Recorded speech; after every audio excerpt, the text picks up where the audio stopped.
Good morning, everyone. My name is Carla Agatello. I will be coordinating this session on gender.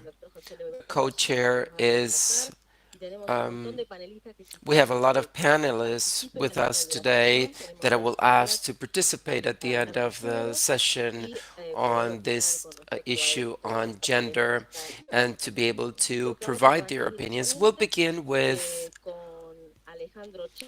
Alejandro Charro, who is the president of our association. He will be speaking about women fellowship in IC in Argentina in the last 15 years and if there are any changes about it.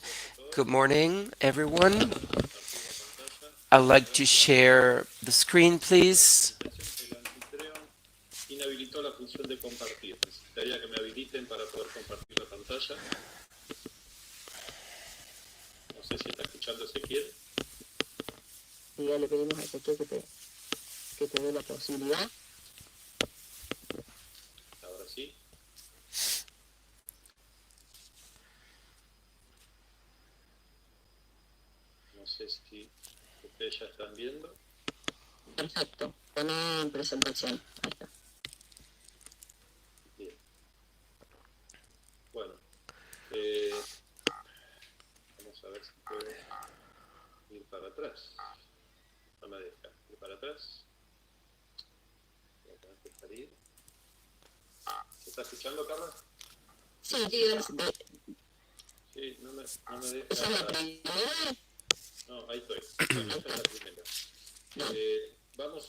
So I'd like to show some data.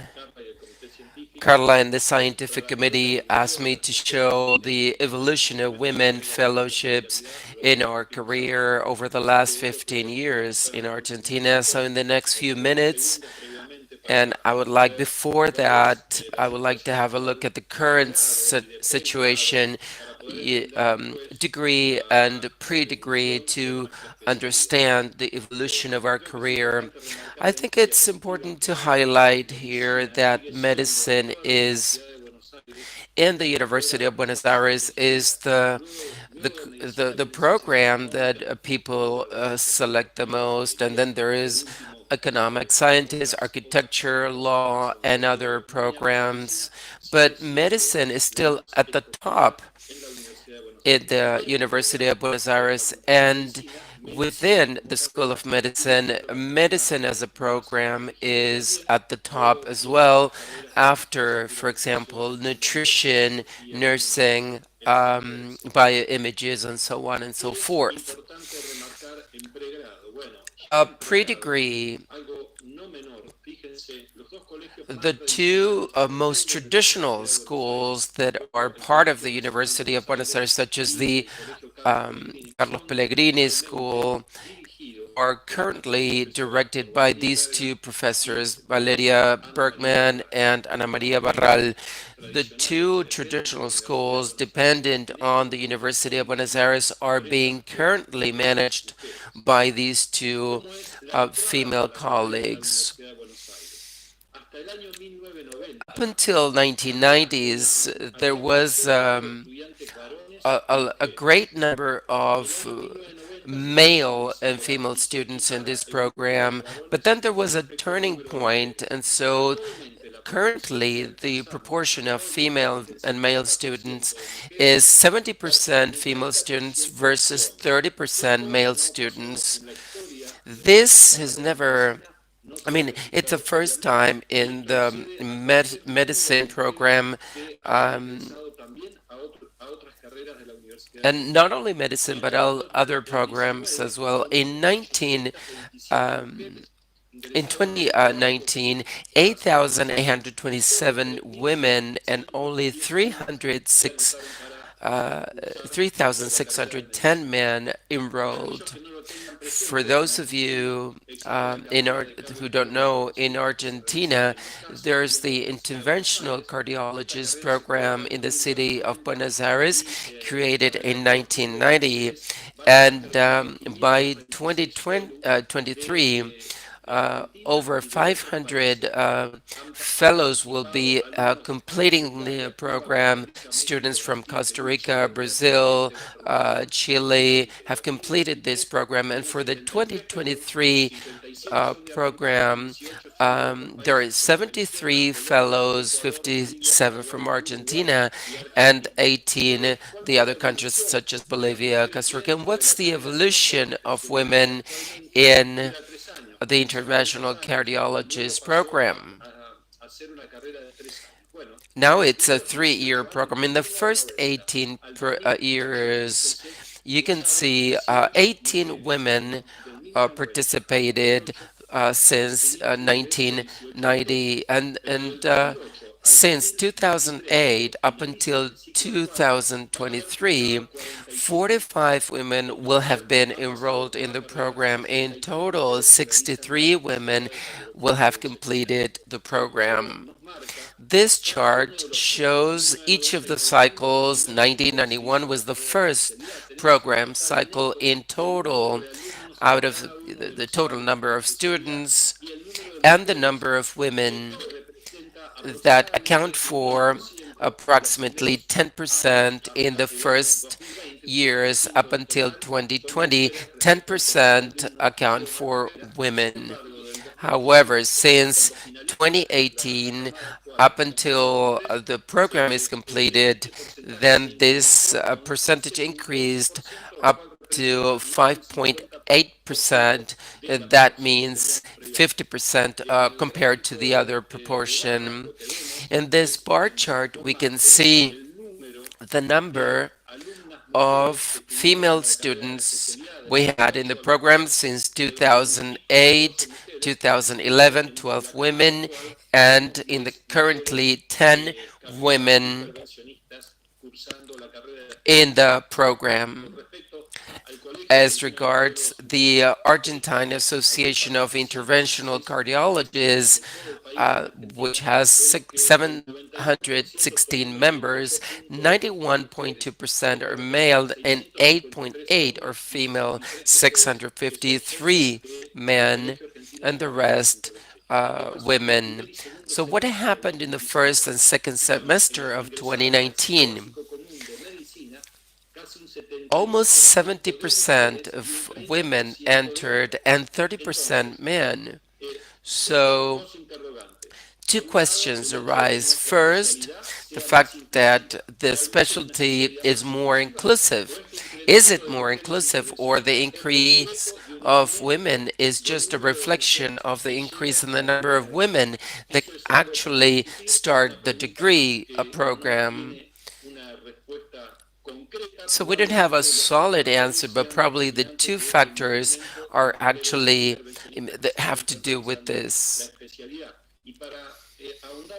To go a little more deeper into this, the role of female interventional cardiologists in Argentina, together with Carla and Women as One, we conducted a survey to a group of female interventional cardiologists, almost the totality of them. We compare them with a man group. 158 people were surveyed, 58 female, over 90% of the women participating, and we compared them with 100 men. And we put together 13 questions. I selected 9 just for you to have an idea of the different standpoints. One of the questions was for admission to residency or concurrence program to the cath lab. Have you noticed more difficulties for women than for men? That was one of the questions. And men, 7.0 answered yes, and almost 40% of women notice that there is a greater difficulty for program admissions. And when we ask them to provide further explanations or further comments, 36% of all women surveyed have experienced or have been questioned about this, for example, um, confidence, maternity, discrimination, sexism, pregnancy, family, and so on. All of these words came up in their comments. Then there was this other question we posed: do you think women's academic performance is better than men's? Men, 11% said yes, and women, 32%. When we asked this other question after finishing the fellowship, do you think the job offer is equal for both genders? 15% of women said yes, it was equal. However, 62% of men expressed that it was not similar. As regards salary, in your opinion, is salary equal for both genders? 60% of women said it is not similar, and only 7% just look at the difference between men and women concepts. Um, 60% of women express that it's not similar. This next question: do you think that the participation in congresses as coordinators, coordinators, speakers, or chairpersons is more difficult to obtain for female specialists than for male specialists? When we split this into men and women, 12% men think it's more difficult. When we ask women, 53% believe that participation in congresses, different position, is more difficult for women than for men. As regards gender equality, do you think that there's always been gender equality in the field?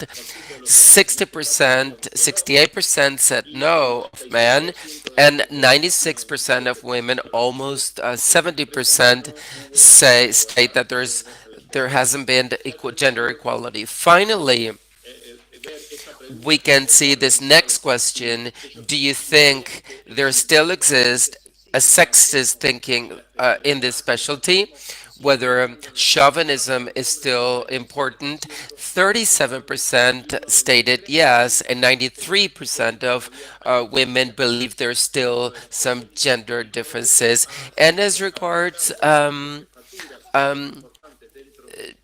different positions in the hemodynamic service, to, whether these positions are more accessible to men than for women.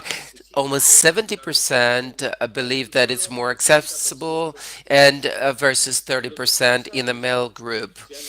In the last few years, this is another question: have you noticed a trend towards gender equality in participation at congresses and important positions? 85% of men believe it is true, and 63.8% of women believe it is so. Conclusions. In Argentina, there is increasingly number of women practicing interventional cardiology, and currently there is a growing trend towards achieving gender equality. However, these results I showed show clear differences in terms of both genders.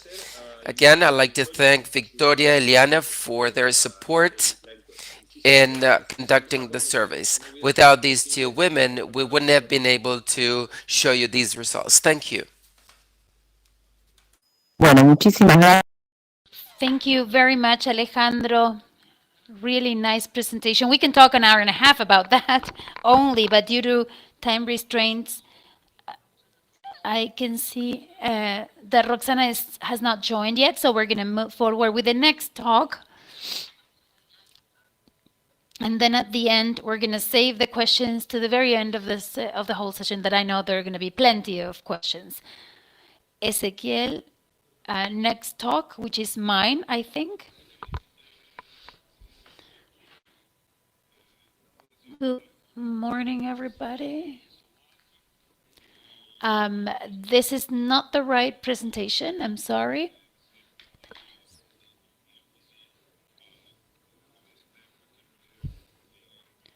The speaker is speaking Portuguese, and there is no interpretation to Portuguese. é a doutora Carla Agatiello.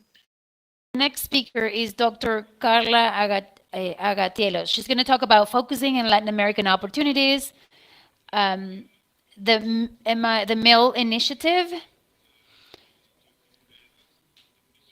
It's a group of interventional cardiologists, women interventional cardiologists. Good morning. I'll talk about the MIL initiative. So as we know, the background of all this is that in Argentina, as well as in the rest of the countries, men and women who want to do fellows in hemodynamic take 3 years to get certified as cath lab operator, but most of them are women. In 2017, we started with a group called MIL Group. The focus was to get to know where these Latin American women were working and to promote this initiative, helping them to increase the number of women interventionists in Latin America. This was the result of a survey that we run, and we were able to recognize that there were many more women. We are 146 in the current roster that we have, and all of them, all the ones that have been surveyed, we asked them why they did hemodynamics, and they said that because they were passionate about the specialization despite the difficulties. So in order to do so, we organized some activities for 2020, 2021, some activities with the MIL group, and we had to communicate ourselves, communicate the initiative, promoting the initiative, to tell them what we all did. We partnered with some scientific societies that helped us promote the MIL group in Latin America. We also joined Women as One, the organization that promotes female talent. And we also had TED-type talks with many residents in cardiology in our centers to see what their outlook was. How did they see us in our specialization, whether they saw us in a hostile way or in a friendly way. And we also engaged sponsors to promote our ideas. Please don't put me in the spam list. This is my email. This is the one I use to communicate with 146 women in Latin America. But the first big steps that we made was to sign an agreement between SOLACI-CACI to promote the MIL group. And we joined them and promote this group, not only in Argentina, but also with the rest of Latin American interventionists, and we got a sponsor to promote our ideas. This group, for years, we had 5 webinar meetings, more than 800 participants, 12 international speakers, and our MILs were invited, 35 of our MILs were invited to international events, something that was also our goal, that they were included and invited to participate in Latin American events and outside Latin America. Here you can see the statistics of the speakers. In total, our webinars had more than 200, 300 participants, which is pretty good for these pandemic times.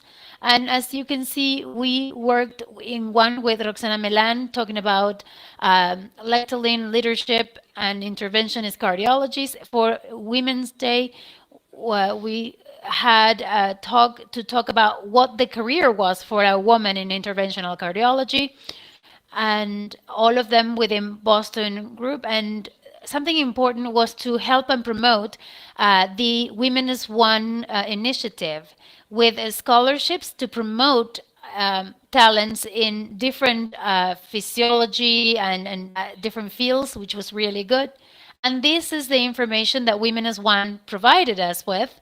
The participation in Latin America in this initiative grew by 25% over the last years, particularly in Argentina. We didn't have participants here in Argentina with the CLIMB awards, and now we have between 13 and 9% in the Women as One initiatives it's a very young initiative with few years. 1,262 women who are enrolled in the talent in this talent registry, and I urge you to join because we can contact them. We know what they do and where they come from, and how to manage with the industries. Dr. Golondero gave a master class where they talked about new ideas in the industry, how to promote and how to make our ideas in the industry more attractive. And they are looking for new aspects, and to focus on gender would be very well seen. And I think that's one of the focuses that we have for the next year, to find more sponsors to promote the male group in 2021. We also talked to these cardiology residents. Each one of them focused on their residencies, and the talks were based on how to apply to these international scholarships and awards, how to apply for an IC fellowship, and how they saw this IC with as a career. Sharman's talk surprised me because in his talk, he said, okay, 80% of the women suffered discrimination, 79% suffered discrimination with adverse effects between moderate and severe effects. Nowadays, we have in the main arena session, we didn't have any room before. So I really thank SOLACI-CACI for giving us this place in the scientific agenda. And for the future, we think that first we're going to continue talking about webinars based on gender-based webinars. We think it's a very good communication means to promote gender information. We're going to focus on 3 webinars in 3 themes, particularly structural, peripheral, and coronary. So those who want to participate, tell us what would you would like to talk about, and without a doubt, you can contact us. We're going to continue with these strong relationships, Women as One, SOLACI-CACI, and we are going to include the MINT group, that even though they were not in our webinars, we are going to formally include them in a formal framework with the Brazilian Society. We know that in medical school, women are more and more every day, but female interventional cardiologists in Latin America are still a minority. Radiation exposure and parenting issues were the main reasons. It's still an issue. I think all of those who do interventional cardiologists in the previous surveys in SOLACI before, the specialization is something that they're passionate about. And we need to create women-friendly environments, not hostile environments that allow us to develop ourselves regardless of the gender. And in order to do so, we need everybody. So we want to have webinars and the initiative of he for she. We need them, he for she initiative, to have more female interventional cardiologists. And as SOLACI faced the challenge of this male initiative and promotes the male initiative, we think this has to be important for all the scientific societies in Latin America, such as it is in the rest of the world. I think all of us together can be stronger, and this group, despite language differences and country differences, we can be really strong. Thanks so much. All right, we can move on then. Roxana Meran is having issues to connect. Roxana is there.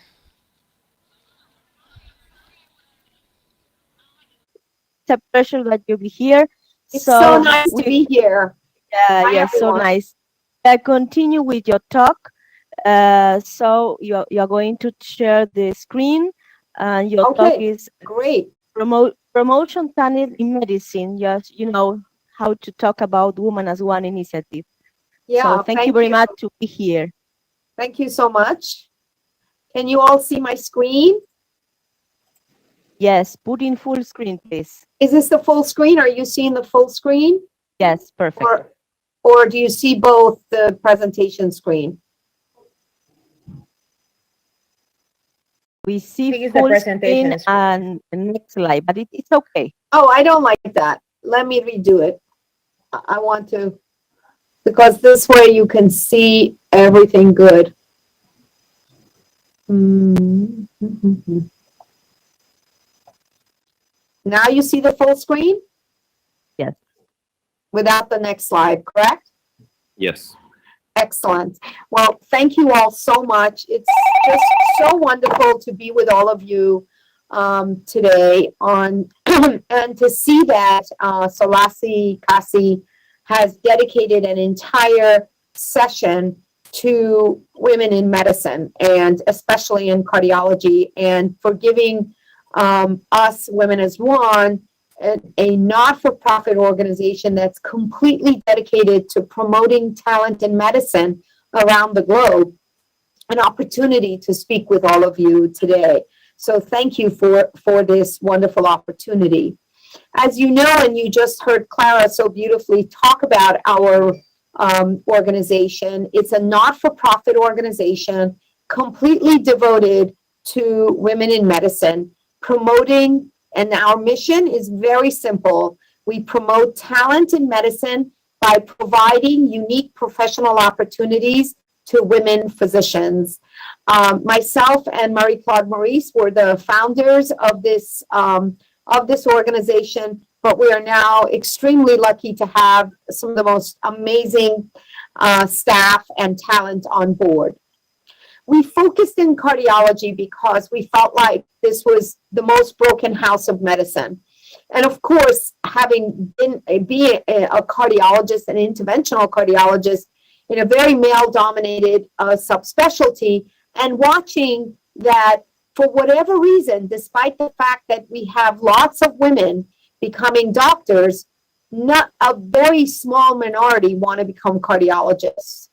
And probably it's because of these situations. Women cardiologists are 3 times more likely than men to experience discrimination due to parenting responsibilities. A natural reason to be a human, a woman. And just because you're a parent, you're discriminated against. That's why women don't come in, because that's what happened in cardiology. They're 37% less likely to become full professors. So even if they decide to come to be a cardiologist, they won't get promoted to those levels of professorship. There are no standards. If you wanted to have a family, there would be no standards for parental leave. And I say parental leave because I think men also deserve some parental leave, so it's not all on women. And return to work or radiation safety standards, none of it is there for pregnant cardiologists. And did you know that women over the course of their career in cardiology will make $2.5 million less money than their male colleagues? These are outrageous, egregious gaps that we must close. And that's why we formed and focused in cardiology. So what's our strategy? Are we going to keep complaining? No. We are working to fix the house by 3 important venues: amplifying, fortifying, and unifying. So in amplification, we want to highlight the work and the voices of talented women physicians through compelling digital content and original programming. And we're doing that extremely well.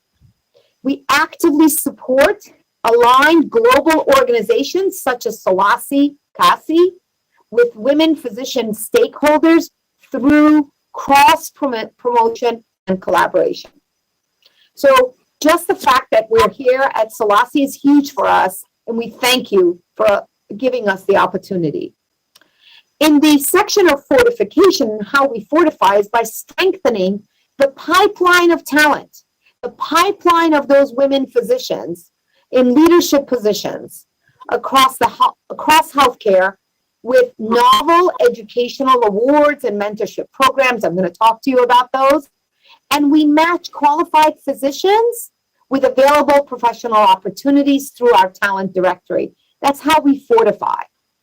And we unify by uniting healthcare organizations on the issue of gender equity by setting and promoting evidence-based, not fluff, evidence-based diversity and inclusion goals.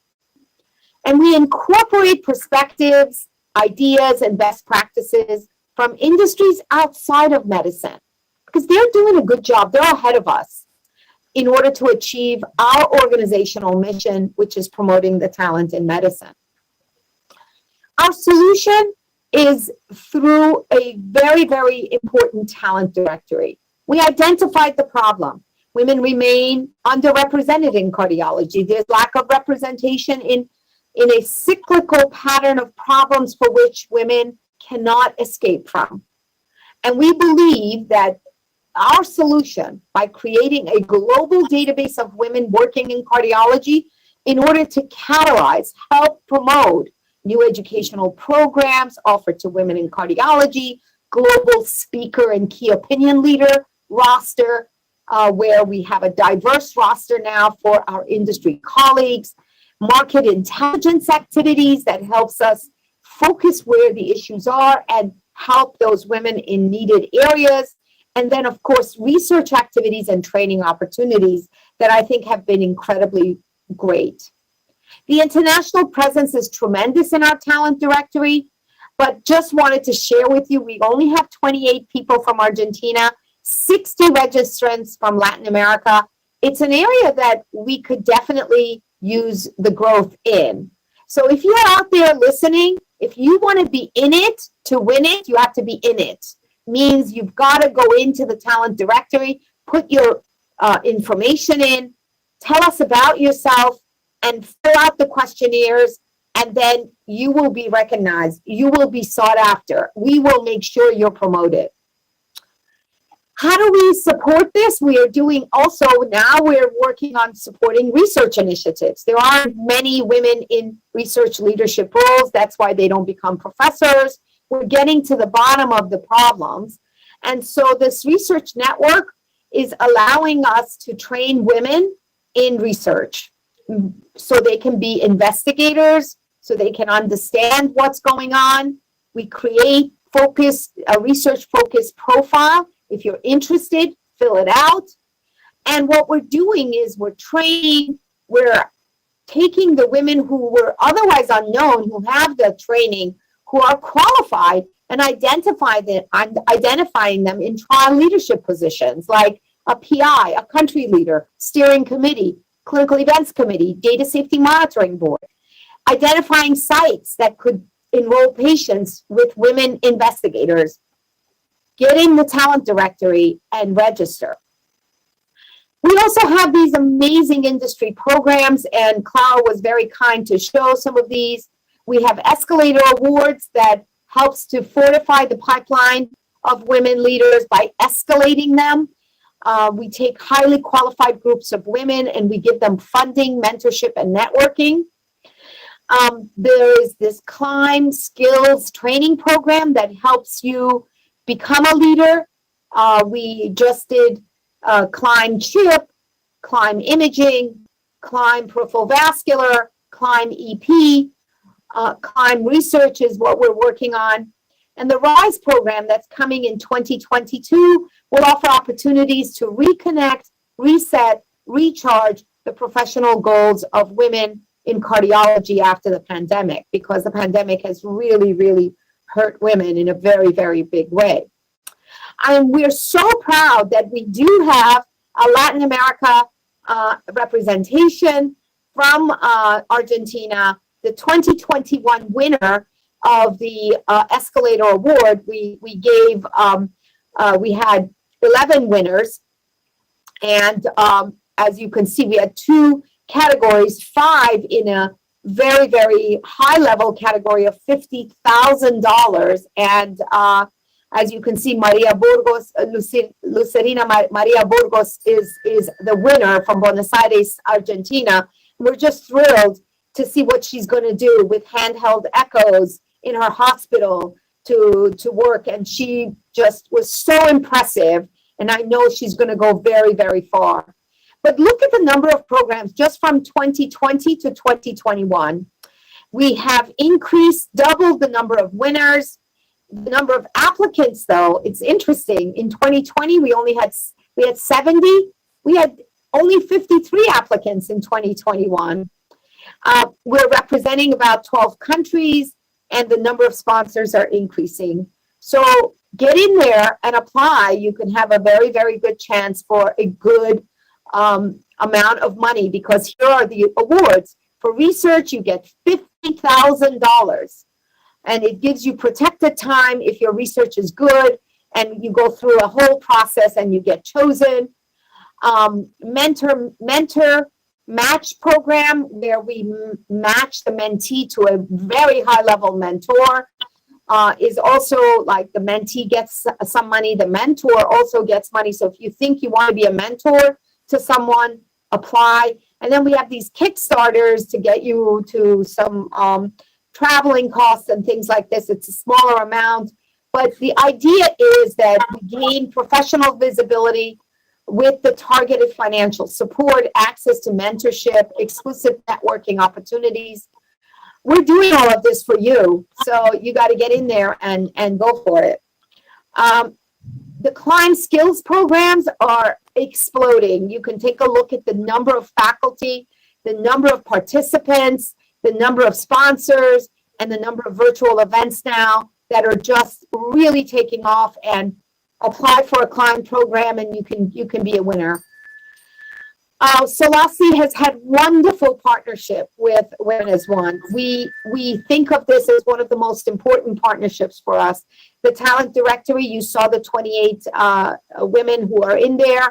There's going to be some programming in Argentina that we're very, very excited about and hope to continue by working with our winner of the program. And then we're thinking about some novel programming.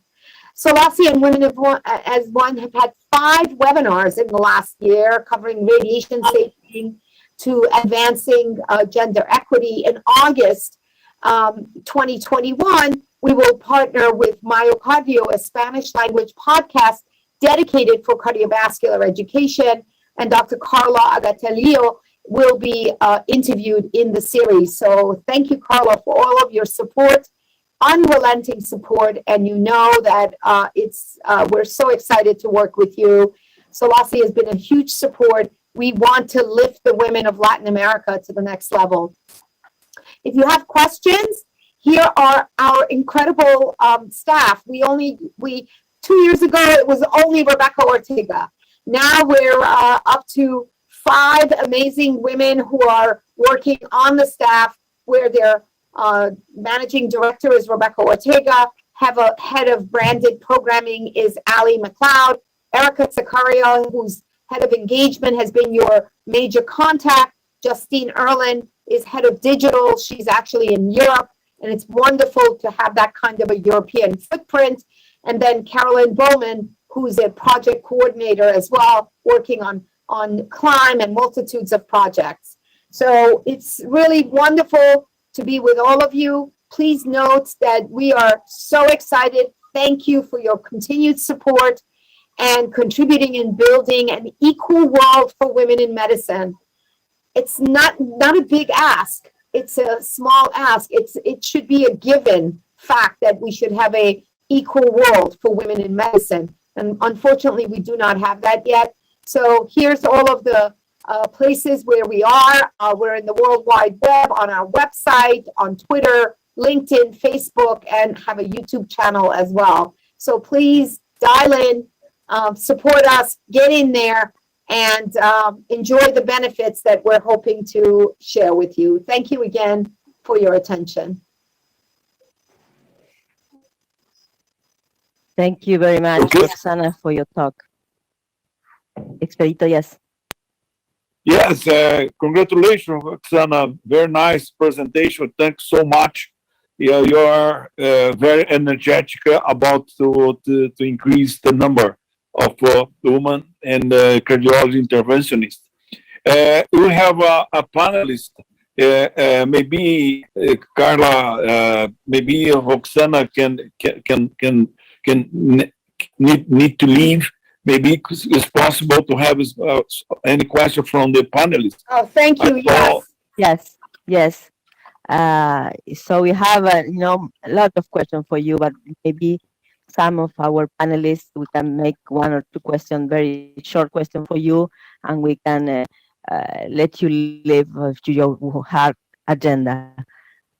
We have Ana Aymat María Rosa, Paulina Cisneros, Amalia Descalzo, Diego Greenfeld, José Leiva Pons, Sanali Paiva y Carolina Ponce, que vos conoces de Estados Unidos. Creo que si alguno quiere hacer alguna pregunta, es el momento para poder. If you have any questions, this is the moment because we need to let her go. Ask the questions to her first, and then we'll let her go. In the climb initiative, and thanks to your program, I'm actually here. That's how Carla found me. So I want to thank you for that. And also, I will say, what's your recommendation and also help our future interventional cardiologists transition from being a fellow to kind of finding a job that they will know that they will be supported, there's good mentorship, because I think that transition is extremely hard, and most of us really didn't know how to make that transition. No, so, I think that it's type of mentorship. I think it's a really good question, and I think that this is one of the things that we absolutely have to work with our male colleagues, because most of the programs are chaired by men, and this he for she is the very big program that, as you know, it's all over the internet and extremely interesting and important. But I think one of the things that we all have to do is, and we're thinking about this, is to actually identify programs through Women as One who have supportive male and female leaders who are going to help the transition for,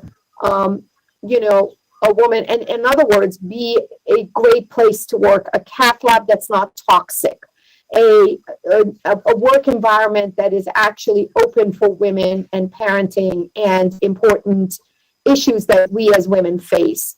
And we can do this through the identification of some of these programs. There are many nowadays, especially in the United States, and I'm sure it's going around the world, that we all will be looking, everyone is going to have a designation of diversity and inclusion and equality. And if you don't meet those standards, people aren't going to want to go to your program. And so there's going to be Expedito has been an incredible leader, huge supporter of women. And I think showing that this is what we want to do, that these are the programs, these are the designated programs, and then we can send these women to these places where they're sure to succeed if they put the work in. We as women also have to understand that just because we're women, we're not going to be promoted. You have to work. You have to have the quality of the work, the research, the extra effort, and everything else that's there. But I also think in general, all of our programs have to become more family friendly for both parents, men and women. This generation no longer wants to be the absent parents to their children. And cardiology should not be the subspecialty that makes you an absent parent. And I think that's one of the things we have to all work on collectively.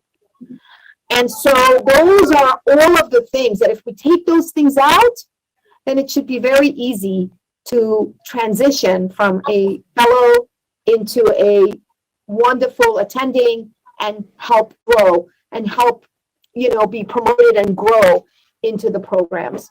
So we have a long way to go. We don't have it yet figured out, but we're thinking, those are some of the things we're thinking about. Expedito, what do you think about that?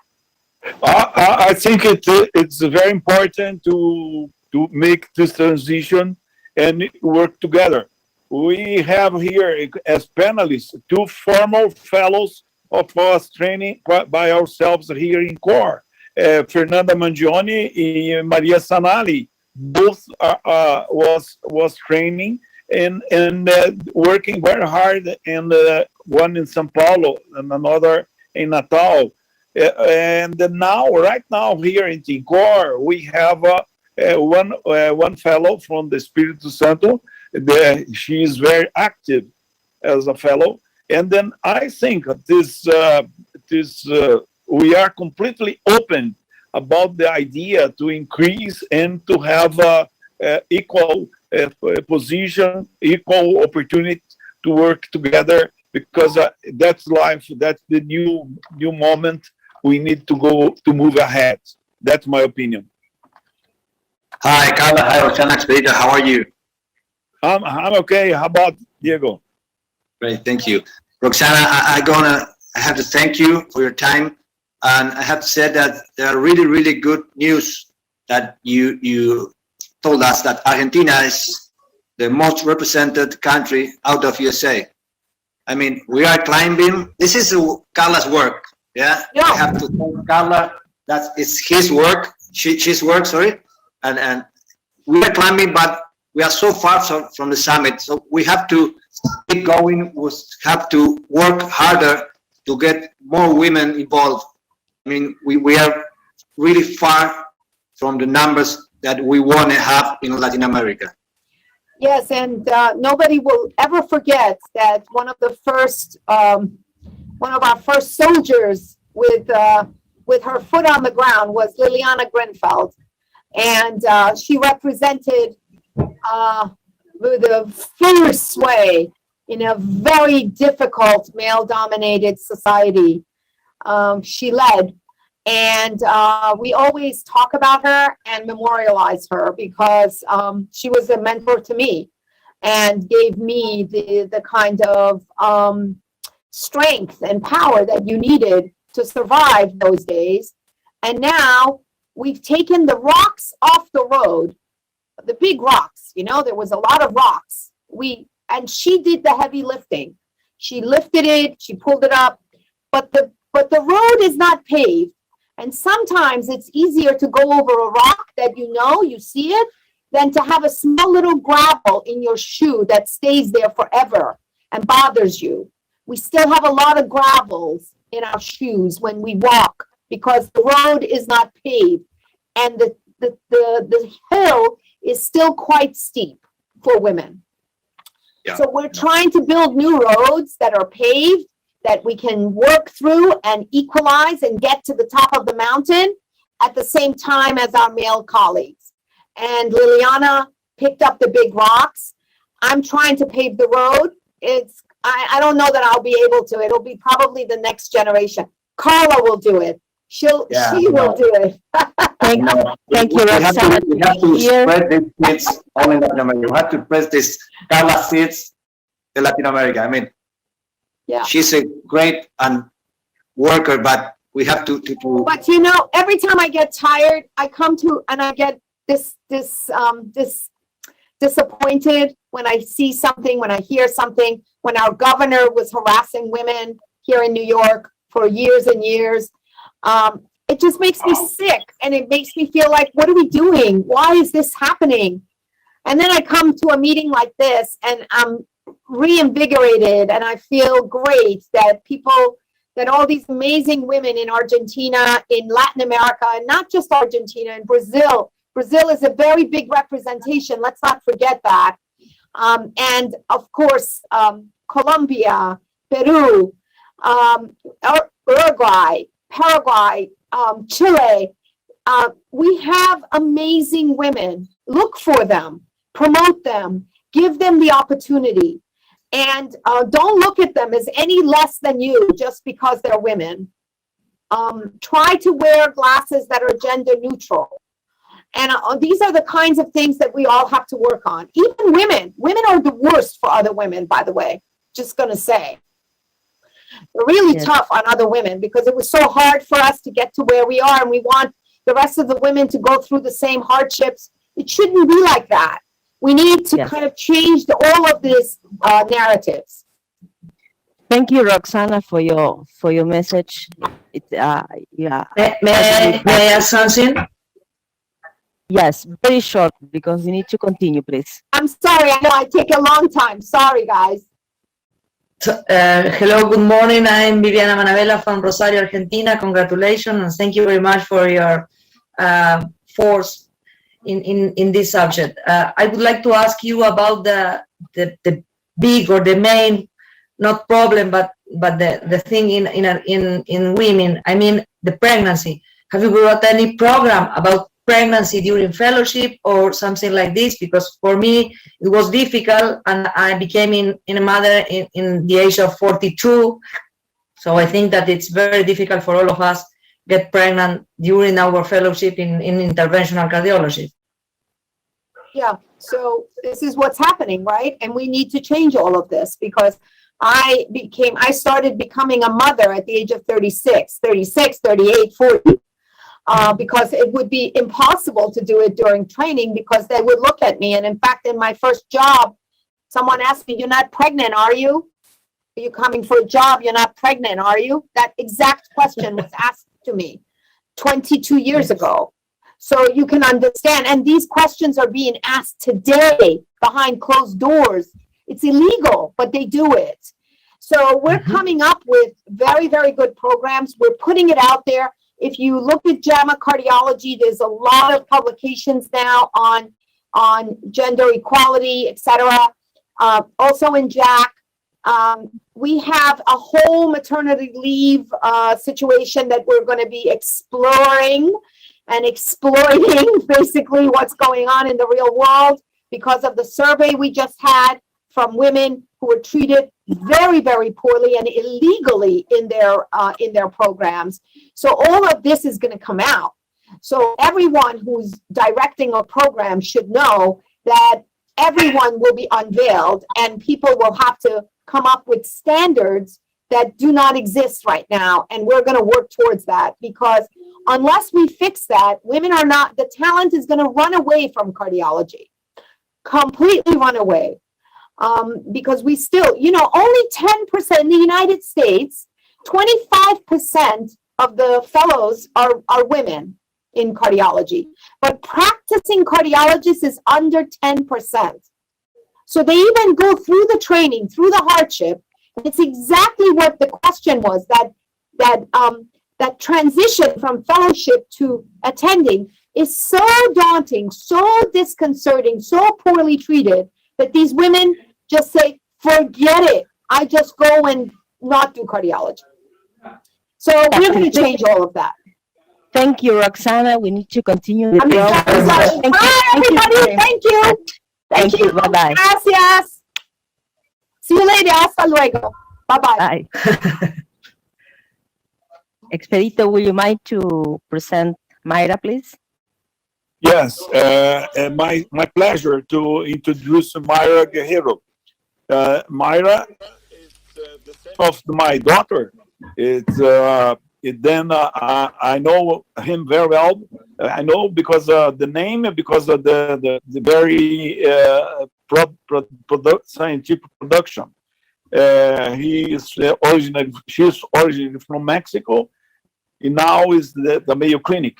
The talk is innovation in mitral procedure by a wish operator, women in structural heart disease. Please, Dr. Mayra Guerrero.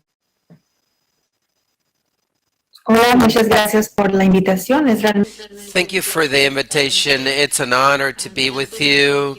I was asked to talk to you about innovation in mitral procedures by a wish operator, women in structural heart.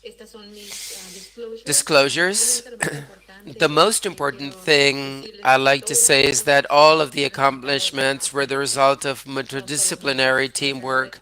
So I'd like to thank all of the people involved.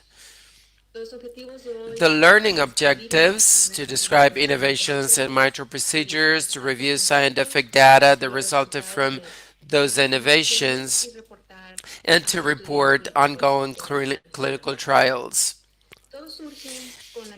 So it all arises from the need of a patient. As they say, necessity is the mother of infections. There is a small patient that did not have, was very sick, does not have any surgical possibilities. She was high risk.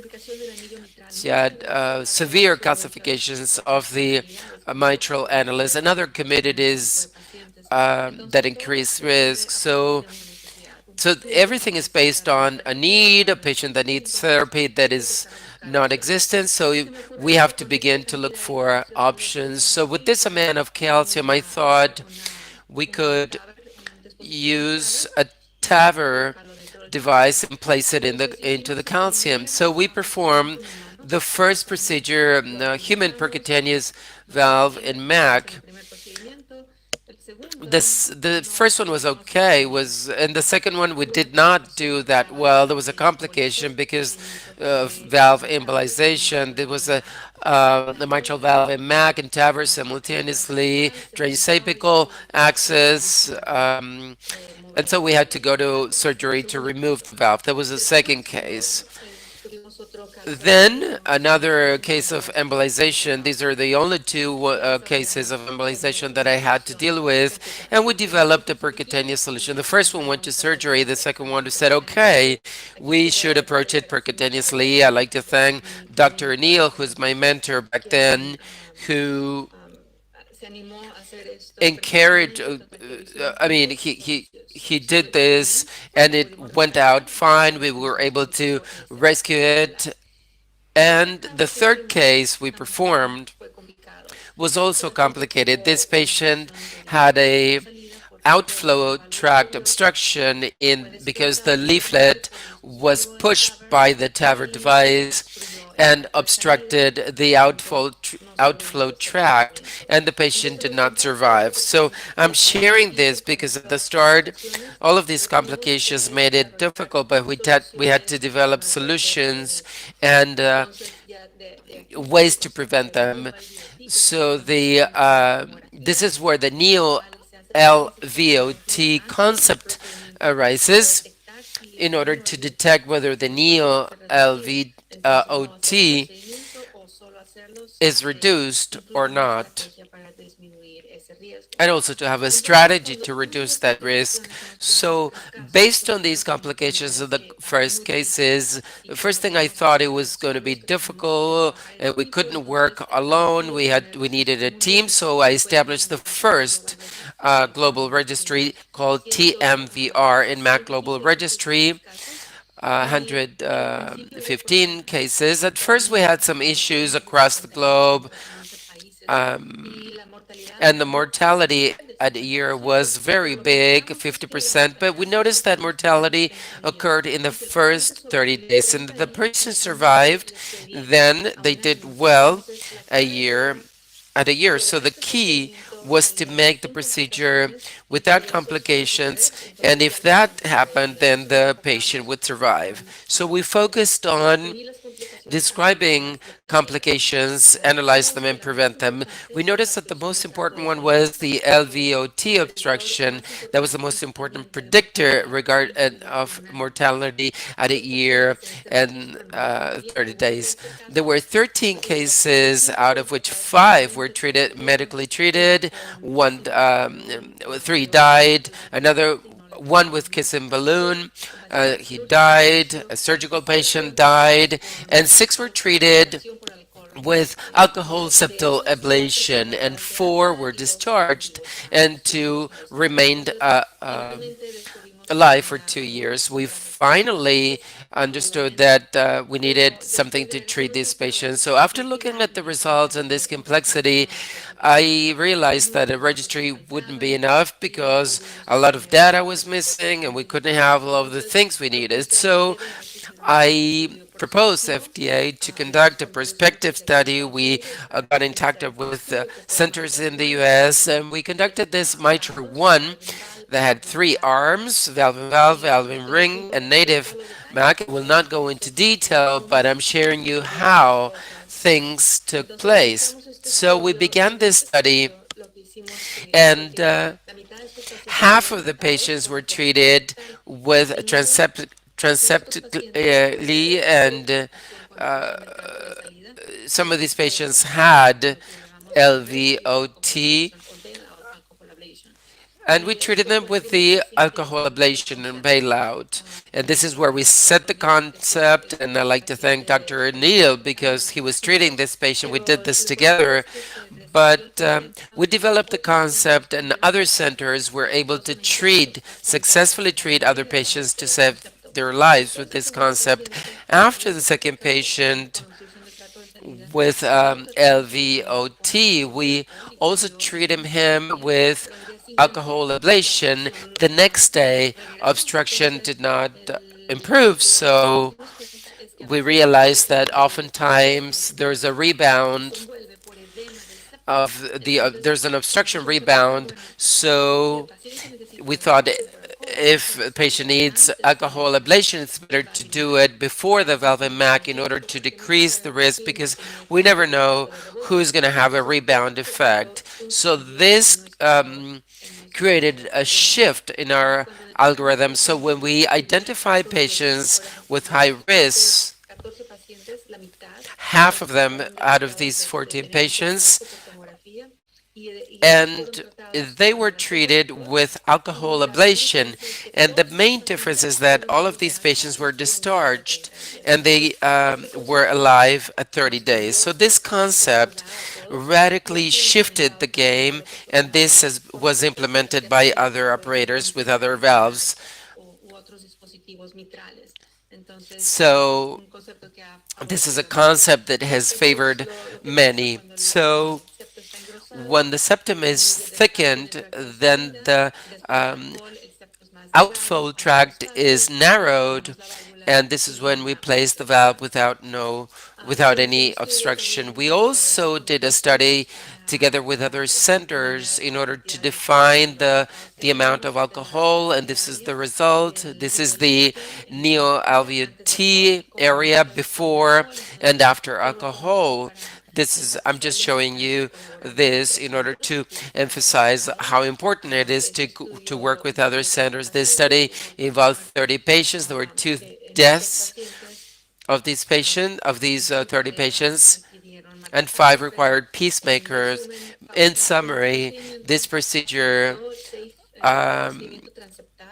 facilitated transeptal approach, and many patients were alive after the procedure.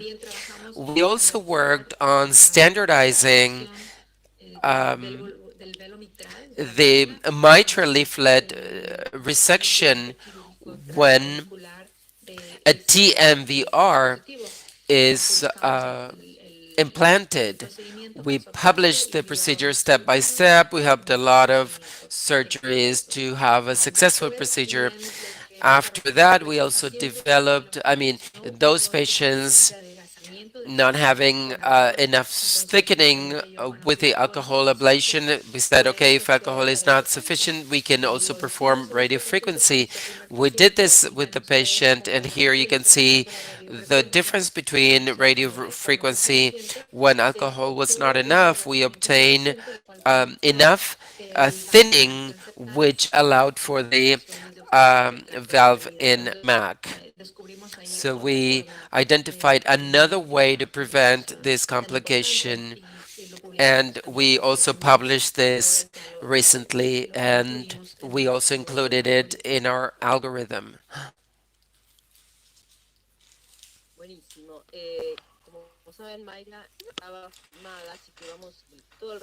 This was a video. The rest of the talk will be on demand. We're running out of time, so let's move on to the next speaker. My friend he will speak about innovations in TAVI. Matias.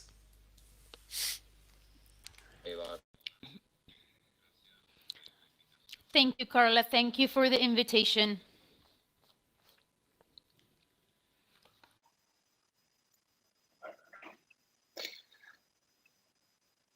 Ahí pueden ver la pantalla.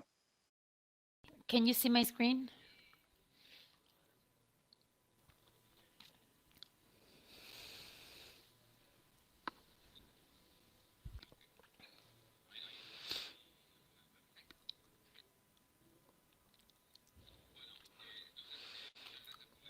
Thank you for the invitation. And I had to talk about innovations in TAVI. These are my disclosures.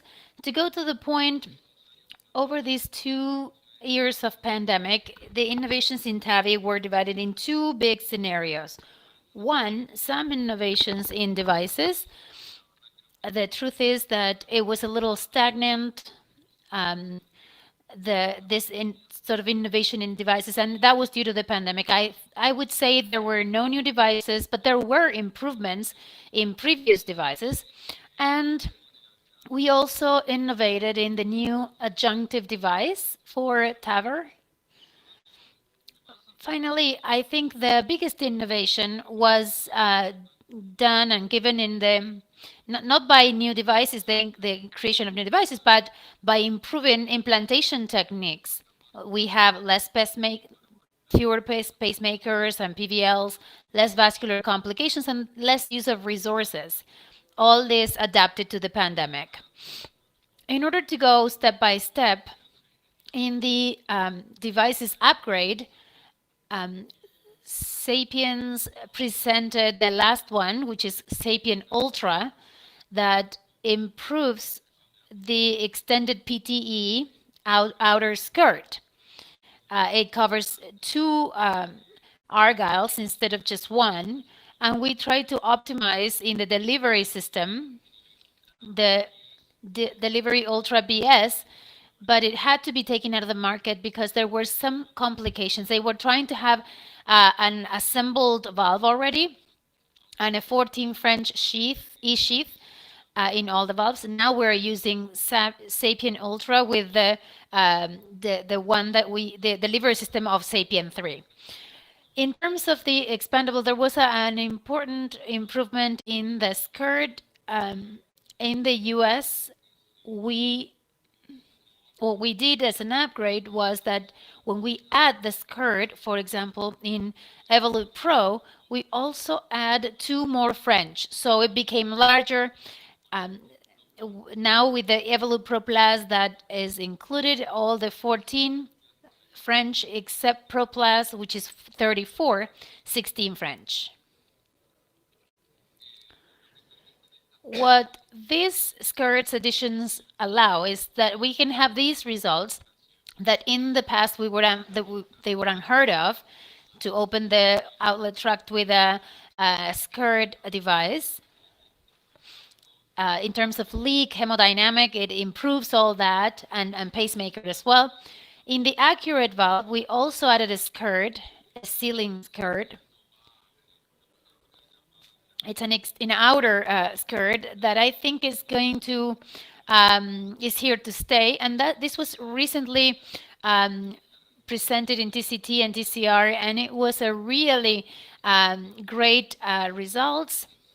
A mortality rate of 1.3, and with hemodynamic, perfect hemodynamic outcomes. New pacemaker implantation only 6%. So we think this is a great new innovation. And the same thing, look at how this gives us unthought of results, outcomes. This is a patient that we operated 4 days ago. Look at the calcium compaction here in the outer valve. And when we had to do the post-dilation, look at the results. This is something we would never imagine would have happened with old generation valves. And if we compare the old generation with the new generation valves, the reduction of the leak to do valvuloplasty is really important. Portico also had its innovation. It's still not here available in Argentina, but they launched a new prosthesis that has the Navitor skirt with a huge reduction of leaks. Look at moderate to severe, 0%, but it still pays the price that it has a pacemaker rate of 15%, something that does not happen with other devices. I don't want to leave this one aside. This one is being used. It's a CT mark. It's being used in a trial. It's a genovalve used for aortic failure, and it has improved the delivery system with a deflector and a deployer that is pretty predictable. Finally, regarding the additional devices for TAVR is the ones that have the heavily calcified iliac in a patient with aortic valve calcification. I think it's really important.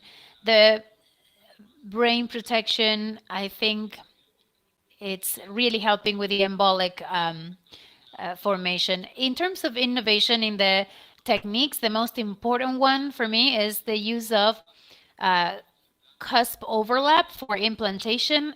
The reduction of the pacemaker rate is incredible for this technique without changing the device. And if we put the flashboard in at 3 o'clock, and that way we have coronary sensitivity, which was very difficult to obtain before. And to tell you a little bit about what the technique is about, it's just we don't touch the conducting system when we release to start from the bottom, from the top, sorry, and then we do a fast pacing up to the non-return point, and then we try to do it in an oblique position to free the outlet, and the implantation technique changed quite a lot, and we go to the left oblique to continue. And I put this study because there are two groups, Argentinian groups, Oscar Mendy and our group. When they used cusp overlap, they got 6% pacemaker rate, which was unheard of years before. And this is the article that we did together with Favaloro Institution and other centers in Argentina, healthcare centers in Argentina, Slovenia, also Shiver Tank, where we compared 56 patients in cusp overlap versus 101 with a conventional technique, and these are the results the outcomes.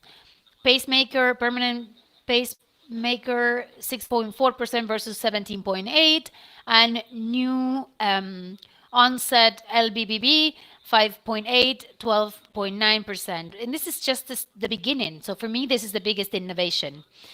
Also, there is innovation in implantation techniques with regards to what I already named, less in the commissural,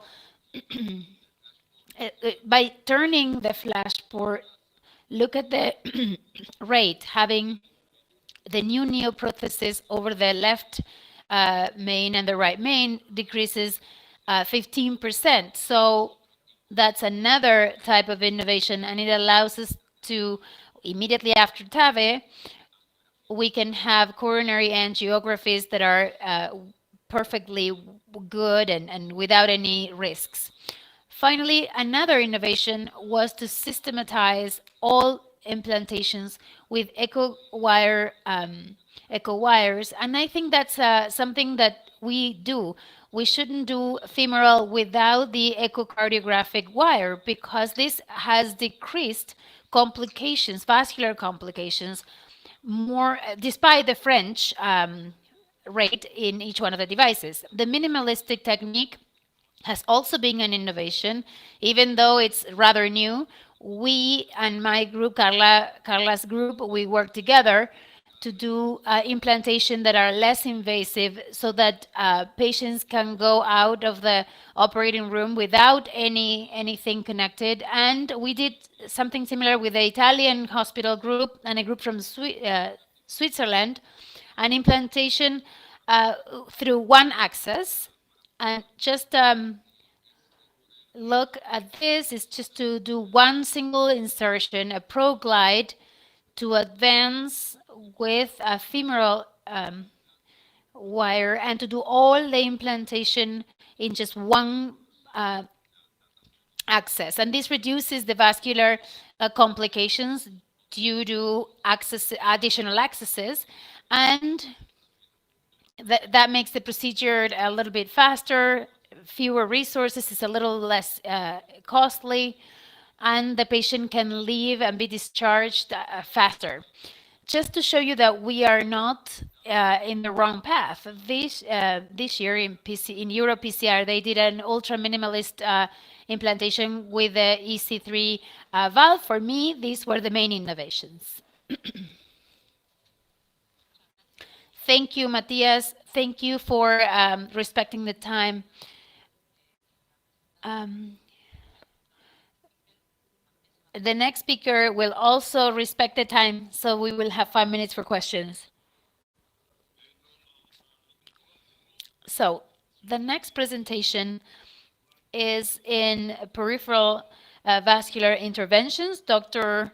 Ana Molom, she's going to talk about innovations in peripheral vascular interventions in lower limbs. Doctor? Thank you for the invitation. Carla asked me to make the talk shorter, so I split it into techniques and devices. This is not an innovation, but this is increasing, which is the way to recannulate, particularly in complex lesion. The subintimal guide has grown a lot because it requires fewer materials. It's much faster. It's still a challenge. I mean, re-entry, but the distal accesses have grown a lot in the last few years, and there are specific hybrid guides wires that allow us, I mean, they are sort of a mix between a cross and support, so that have an appropriate loop and remains the same until the end. Um, Retrograde axis is distal, are the most distal ones, are the ones we generally use, but all of them help us increase the success with few complications. Accesses can be also selected based on the CAP morphology. This is an American study of an American group in order to determine the most accessible or approach or access, or the ones that would be most successful. The least frequent is the most complex one, which is type 3.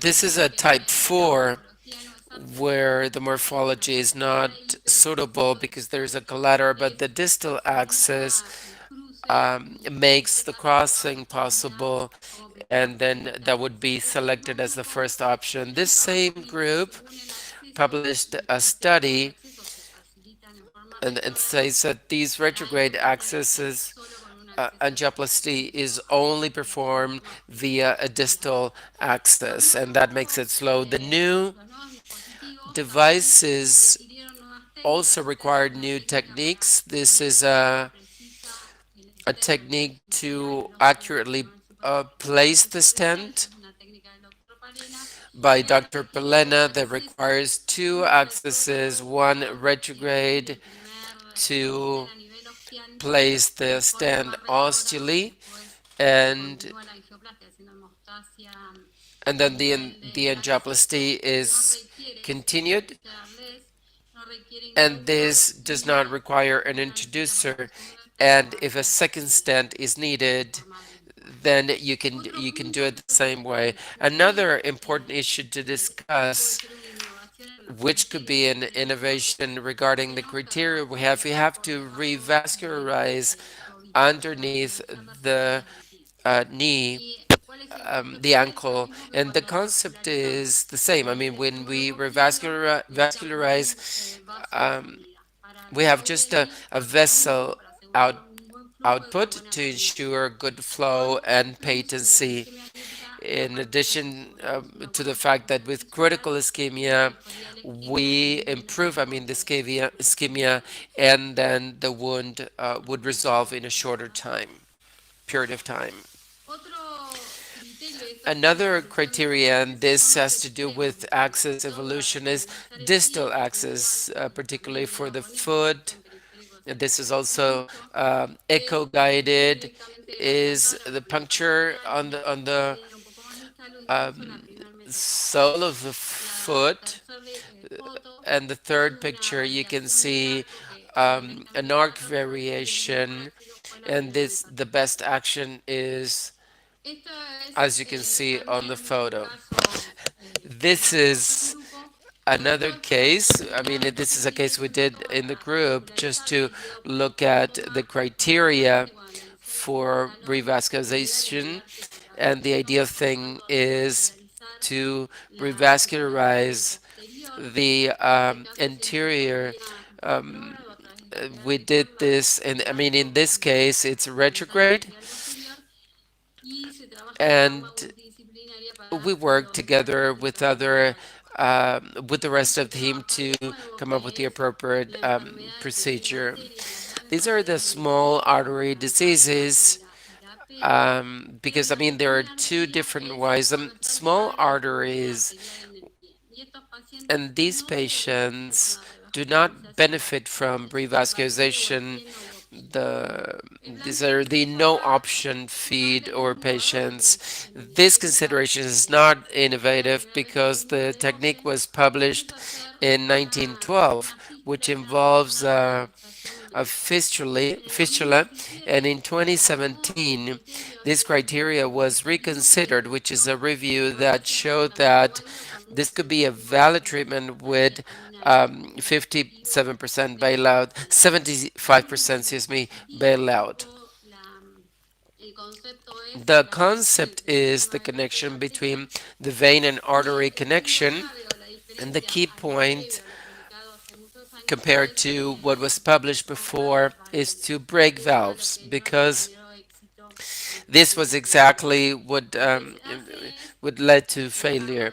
So we let the fistula mature because oftentimes these fistulas, I mean, this a good flow and perfusion is secured. This is a patient with multiple revascularization to a large wound. This is after the procedure. So we attempted at revascularization. We couldn't do this. Then the vein is punctured, and with a curved catheter, what with a guide wire, then the fistula is perforated. The problem are valves, as you can see here, prevent flow to the foot. To address this, a stent was implanted, so the stent breaks the valve and allows for the appropriate flow. This is another thing which is joint treatment, because this is done together with a team. You can see the bleeding of the foot. A synthetic skin is placed, and this is total healing. As regards techniques, angiography with CO2 has been with us for a while, but the CO2 injector allowed. I mean, we can use it more on a daily practice, and we can reduce costs, and the image is comparable to iodine. So this is a case that was performed with CO2, complete revascularization, and then the image of the foot, which looks good. Dedicated stents, my medic stents, high resistance to fracture. There are multiple studies that showed it had long-term patency. These are used for complex lesions, highly calcified. These kind of stents optimize the lumen gain, and they keep the circular anatomy. Severe calcification, this is quite, I mean, there are different debulking devices that are good for eliminating the residual plaque, thereby avoiding, preventing complications. LVL has increased the possibility of using sense. These are sound pressure waves that break the calcium,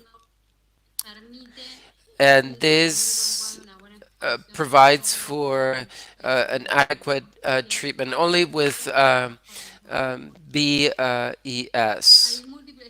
There are multiple publications from in all of the territories, feed, and with very good results and few complications. Um, in the last few years, a lot of studies were done, and none of them showed a correlation with the increase in mortality. And new drugs came out, such as sirolimus. In this Congress, a new coated balloon was presented that allows for the delivery of drugs in a controlled manner. These patients require a multidisciplinary approach.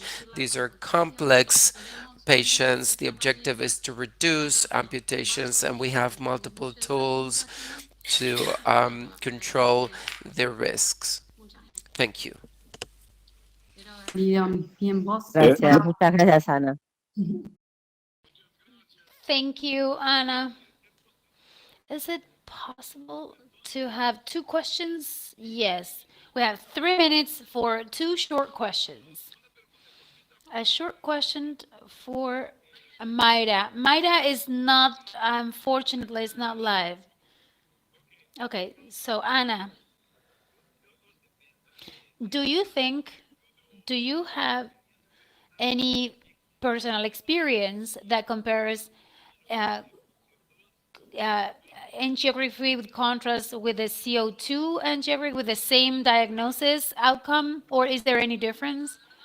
No, the truth is that it requires a learning curve. At the beginning, you have to compare them in order to understand the CO2, but the quality of images is really good. And the truth is that they can be compared pretty well.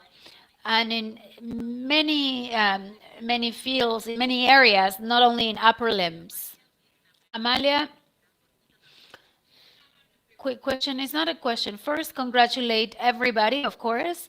You know my opinion about all of you and those who have not been able to connect. I wanted to give you a personal opinion, and I will use Alejandro's slide, my friend and co-worker for many years. There is a storm with fears, women's fears, because they're questioned by different reasons. Take a look at that slide once again, and what I want to tell everybody is that we have to reduce prejudice. You never have to be afraid if what you're doing is right, is the right thing. That's very important. The way to progress, of course, is long and difficult, but it's not impossible. And I want to take a concept and some advice from a scientist that we all met, which is Marie Curie. Marie Curie, we all know her, and she said not only about radiation, but about radiation that many of you are afraid of, and pregnancy and all that. She said, let's stop fearing that we are meant to understand. So let's stop with that fake syndrome. Achievements are just because we got lucky. It's not that. We women have the same chances men have. Human beings, we all have the same opportunities. So let's train ourselves and let's move forward. And if you have any question or any doubt about this specialization, please ask. Those who haven't started yet, ask. And evacuate all your questions, all your doubts. Thank you, Jose Liva Pons. I'm going to close with Jose is going to say we are on time. Sorry. Thank you, everybody, and all the he for she so that they continue supporting.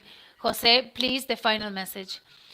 Thank you, Carla. First of all, congratulations to all the speakers, but I want to take this opportunity to make a special comment about the message of this symposium. Women in IC have had a very important role historically since Claude Maurice, the first one to implant a stent, the same way Patricia Manel in Mexico that implanted Mother Teresa de Calcutta, Mother Teresa, and you, Carla, as a pioneer in Argentina, Mayra Guerrero, as a mitral interventionist, Mexican, and to the world, and of course, a special memory for Liliana Greenfield, very important for SOLACI and a dear friend for all of us. We'll always remember her. Thanks, everybody.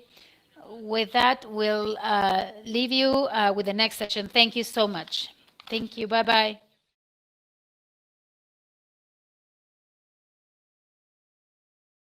Good morning, everyone. I'm Dr. Naniva Damonde. For me, it's an honor to moderate this session together with Dr. Diego Perez de Nenasa, who is connecting as we speak, and as a digital moderator with Dr. Marcelo Alaca. The name of this session is very important because it's the current and immediate future role of imaging in structural and coronary heart disease. Nowadays, this is for the development that the specialization has had. It's a key complement, and we rely on all of these integrations of images to get the results, optimum results in these type of procedures. So I think that this session is really important. I'd like to remind you that the digital moderator is in order for the attendees can send him questions, and to also tell you that those who need interpretation, you have the bottom to just click on the world icon.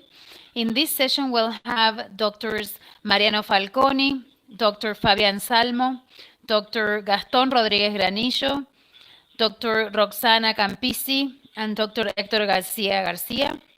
And at the end of the presentation, we have an experts panel that we're going to discuss with, because all of these presentations are very much related among themselves. They are Miguel Cerda, Alexander de Cuadros, Mario Fernandos, Carlos Fernandez Pereira, Carlos Ingino, Alfredo Larramburu. For me, it's an honor that all of you have accepted to participate. I see Dr. Diego Perez de Heredaza already connected, and I'd like to tell you that the first speaker, Dr. Mariano Falconi, who is going to talk about CT in TAVR, planning, predicting complications, and follow-up, will start sharing his screen. All right, thank you and good morning. Can everybody hear and see my screen? Yes, we can. So very briefly, we'll talk about CT in TAVR, especially in the planning phase. There are many guidelines, lots of material that has been written about it for those who have to deal with this type of job every day. We really urge you to read all this. It's not an easy task, and everything that comes from TAVR has to do with precision, so we need to be really careful. Why do we do CT? Why do we do this imaging method? Because we have to evaluate and assess the implantation area, and we have to also have a clear understanding of what the axes are. CT has as the characteristic that it is a very accurate technique in doing both. Whereas the echocardiography, then we'll talk about a similar implantation, and not the axes. So MRI can also evaluate it, but not as detailed as CT. We use the other techniques when we cannot use MRI, but our first choice is CT because we can definitely do this. So when we do the CT scan, the triggering has to be done correctly so that we use the mesosystal. Several authors, we have proven that the zone has a difference in the change of geography when it's at its largest size in the mesosystal, and that's why we have to analyze it in specific complications when the mesodiastole has a larger is expanded. So we are gonna, if we can do it prospective, this is important for those who do coronary CTs. We usually do it in the mesodiastole. Why did we choose CT? I'm going to try to show you that somehow it allows us to measure the area more correctly than the echocardiogram, and a lot more than the 2D echo that is authorized to use in implantation. Is the first one that was used in transesophageal implantation. It can measure the smaller annulus diameter, but even with 3D echo and the planimetry, we have a difficulty in discovering the whole area. I'm going to show you how. That's why we recommend doing it with a CT. The MRI was compared also, and 3D echo, this is in vitro with a calcified annulus, but as we said, with a heart at rest. This is perhaps the MRI in this case is the most accurate one, and CT is the most similar one to the MRI. This is another paper that compared 50 patients where they had both MRI and CT, conventional echo. This is retrospective 2D. Nowadays, we recommend that if we use CT, we use 3D and encephalophagic and phagic, and this leads us to have, in general, to define the prosthesis in a smaller size, and therefore the implantation of smaller valves can produce more issues. What is the protocol? We, as routine, we do a calcium score. The calcium score helps us assess the concentration, aortic concentration, but we also assess mitral calcification, and the aortic calcification helps us to detect the stenosis that don't have a concordant gradient with ventricular dysfunction, and it's a good predictor of leaks because the calcification valve in the valve and in the annulus predict hyperpathesics, as we're going to see. So we have a CT with contrast triggered in systole and all the cardiac cycle for the annulus and for the structures, and we pay a lot of attention to the anatomic assessment and structural assessment in the landing zone. The landing zone are the three lower points of the trivalve. When it's bicuspid, then it changes, and we're going to measure the smaller diameter from here to here, and the longest one, the area and the perimeter, and we see the calcification here.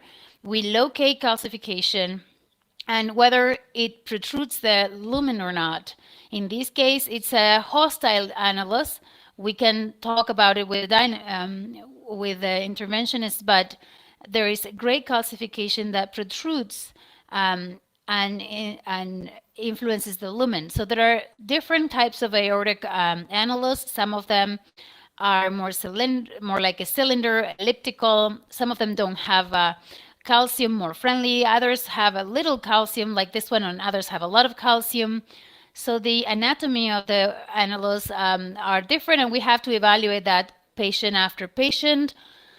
And the images we're going to find, we never know what we're going to find. This annulus is quite asymmetrical with huge differences between the smaller and longer diameters. We had a 2D technique, we would have said 18 annulus and 16.6, very far from the reality, with a calcification that is outside, that does not protrude the lumen, but one that does.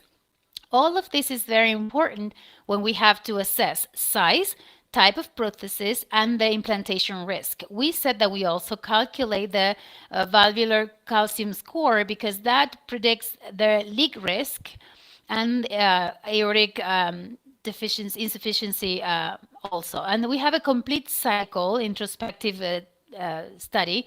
We could do planimetry of the aortic valve, and we can precisely assess the area of the valve and the morphology of the valve. This is echo 2D, 3D, all in our centers. This is MRI and this is CT. Different images. MRI does not allow us to see the calcification because the technique has that limitation. However, some authors say that it's an advantage because since we cannot see calcium, somehow it's not masking the pericardiac structures. And calcium, we see it very well defined in the non-calcium periphery, and we evaluate not only the quantification with the score, but also the distribution in the annulus. Look at this example. Sometimes it has asymmetry that may make it difficult for us to do the implantation. We also evaluate the calcification of the mitral annulus, and it has a key role in the percutaneous access because, and it could have it in the future. So since we have in CT the possibility to assess the mitral annulus together with the aortic annulus, we analyze all the mitral calcification, we quantify with the calcium score, we see the projection. Sometimes the aortic calcium comes in through the mitral calcification, and in people of age, sometimes we can quantify in the CT planimetry the degree of mitral stenosis that is associated to the calcification. Here we see the calcium distribution in the mitral area. And another important thing is the role of the coronary arteries. As you can see, it's very easy to analyze. Once you have defined the purple line of the annulus, we can evaluate the coronary arteries, both left and right. And when we have a low coronary, below 10 millimeters, what we're going to assess is the depth of the sinus, the level, the geometry of the root, and the risk of implantation of the occlusion in the ostium, in the coronary ostium. We also found some on the right that are below the 10 millimeters, and our centers, we can do 3D CT, and for that we have this kind of devices. We analyze the CT, the different prostheses and sizes, and with the CT in hand, we do a virtual implantation to see what the possible tentative outcome could be with the different types of prostheses, sizes, and types for leak risk, migration, and occlusion risks. We do this once again in patients that have hostile annulus, in the case of TAVR with a low ostium, and where there may be complications. The angiographic projection is something else that we use to help the hemodynamic. What is the projection that we'll have in the alignment of the sinus to do an implantation, both on the right, the middle one, and the position in some situations in which the anterior projection is not friendly. Another aspect that we see in the anatomy and the membrane septum to evaluate the AB blocking that is not very frequent because the implantations are done higher at a higher distance, but that's if it happens that it's below the virtual annulus. So here we measure the aortic. It's very simple. The other techniques are more difficult. With MRI, we have to do a cross-sectional view for the aortic and we have limitations to access some of the aortic sections, like the abdominal one. This is the distribution that is difficult to see with the other techniques, which is the 3D of the tree and its branches, the degree of tortuosity. As we can see, this is a very friendly aortic with few loops, with no hematosis, not adverse anatomy. But in this case, we have a very abrupt loop at the distal calcium of the thoracic aortic artery. And when we see this, we always measure the angles, and we inform the interventionist that he's going to reach that point with that angle. And another important aspect is the atheromatosis, so that there are no surprises during the process. An aortic that is pretty easy to navigate. It doesn't have a lot of tortuosity, but it's extremely necrotic with atheromatosis. We define the atheromatosis, the type of plaque, and the projections towards the lumen of what we think that could be a complicated plaque, like in this case, a soft plan with a protrusion towards the aortic. We also assess the peripheral tree, always femoral access, and if the femoral access right and left are not easy due to tortuosity or any illness, then we'll have to think of an alternative, because the vascular complications are less frequent thanks to the advances of the thinner devices. Anyways, they're still there, and the circumferential atherosclerosis, the smaller diameters, and tortuosity are the complications, the vascular complications in the periphery. So when we have these type of peripheral arteries with that are very necrotic, we have to find an alternative like the subclavicle access, and to try to leave at last but not least, we haven't done it a lot, the transapical access in patients that do not have peripheral access. Last but not least, CT is very good to detect, findings that we did not expect. This patient had sinusal rhythm. When we found this, it appeared in the late stages. We find thrombosis. We ask for a Holter, and the patient had some episodes that were not diagnosed, and the CT can help us detect this auricular fibrillation, for example, and prevent thrombosis. This patient that came for a TAVR, and as you can see, he ended up having aneurysms and tortuosity. That made it very difficult to access in the femoral access, so we had to do it transapically. And then we have this other patient that we found that he had lung cancer. So if we had to compare, because we talked a lot about CT, well, the CT requires an independent operator. It's very practical. That the CT can be done can be planned in a standard way for all patients, and then the interpretation, it will be independent from the operator.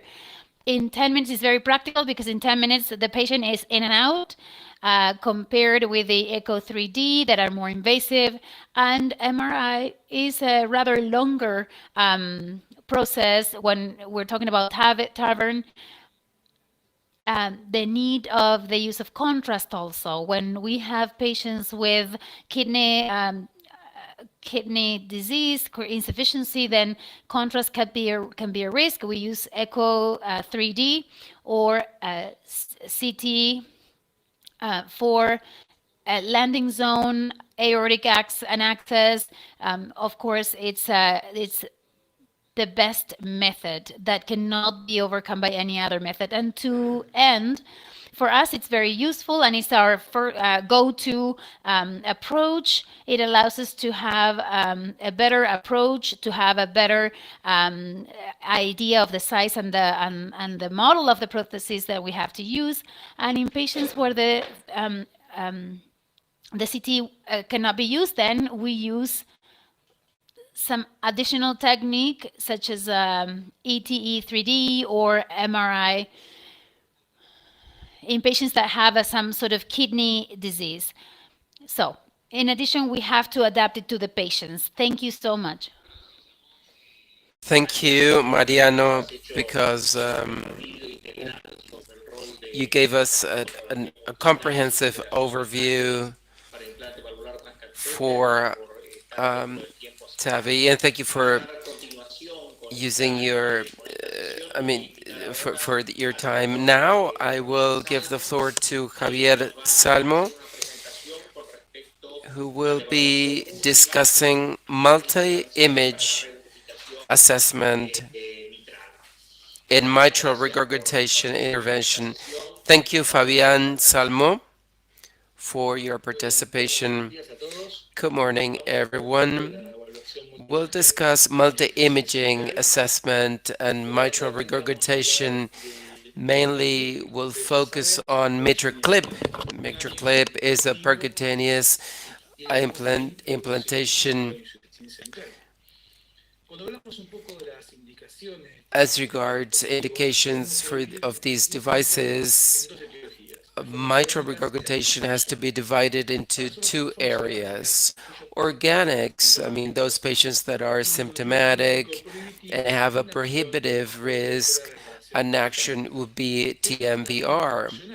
Functionally wise, where MitraClip has been studied the most based on co-op studies, we know that those patients who are asymptomatics that are not eligible for CRT or and are symptomatic with CAN, one option for these patients could be TMVR. Now, how do we assess these patients? The most important thing to define is to have significant mitral regurgitation. We'll use different techniques to do this, such as ORE and other images we can use to actually assess regurgitation. This will also determine the anatomical effects, which are based on originally on this study that was every study published in 2009 in the last decade. These are patients that have that do not have a severe calcification in the grasping area, and the coaptation height is 11 millimeters, AVM is 4 square centimeters, and the VP length has to be greater than 10 millimeters, and that have what is known as the flail gap, less than 10 millimeters, and the flail width less than 15 millimeters. So, who are the patients that have these characteristics, or rather, the patients that do not have? Well, these are patients that have Barlow multi-segmented flails, valve perforation, or reduced mitral valves as a result of rheumatoid diseases. So we need to actually assess the anatomy of the mitral valves so as to know where exactly is the disease so that we can choose the anatomical site. We use 3D images in order to identify where the pathology, in which segment the pathology is. We have color images in order to identify from where or where we can land the device. This divides patients into three groups. Patients having optimal morphology, where the implant is feasible, patients having probable, and those patients having unfavorable morphology. Based on our experience, indications, these patients are considered an intermediate group based on Everest indications, and possibly non-optimal morphology would be for a TMVR.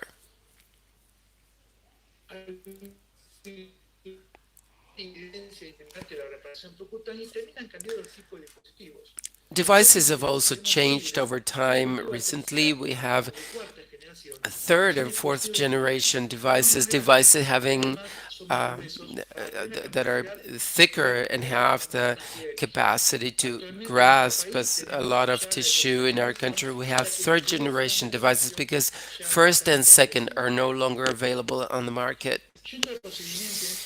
The procedure itself, and these are some images, there's a key aspect in the procedure is transeptal puncture. Um, we have to go exactly to the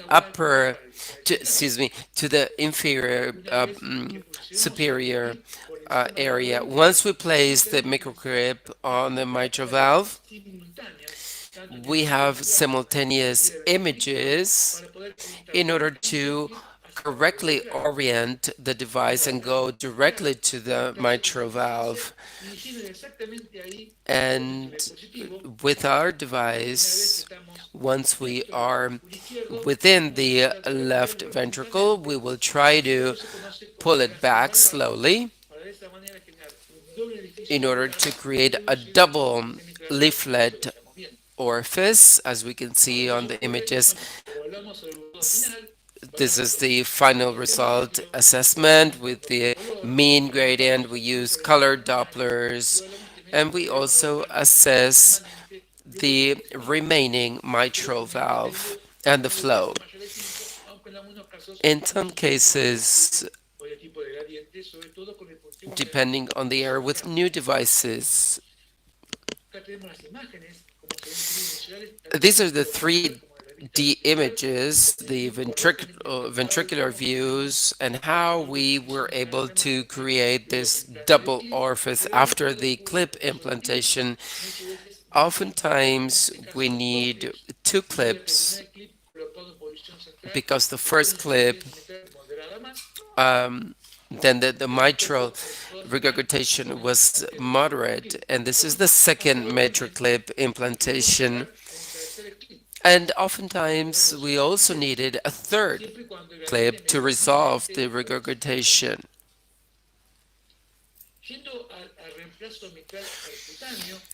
The percutaneous mitral replacement, there are basically two types of valves.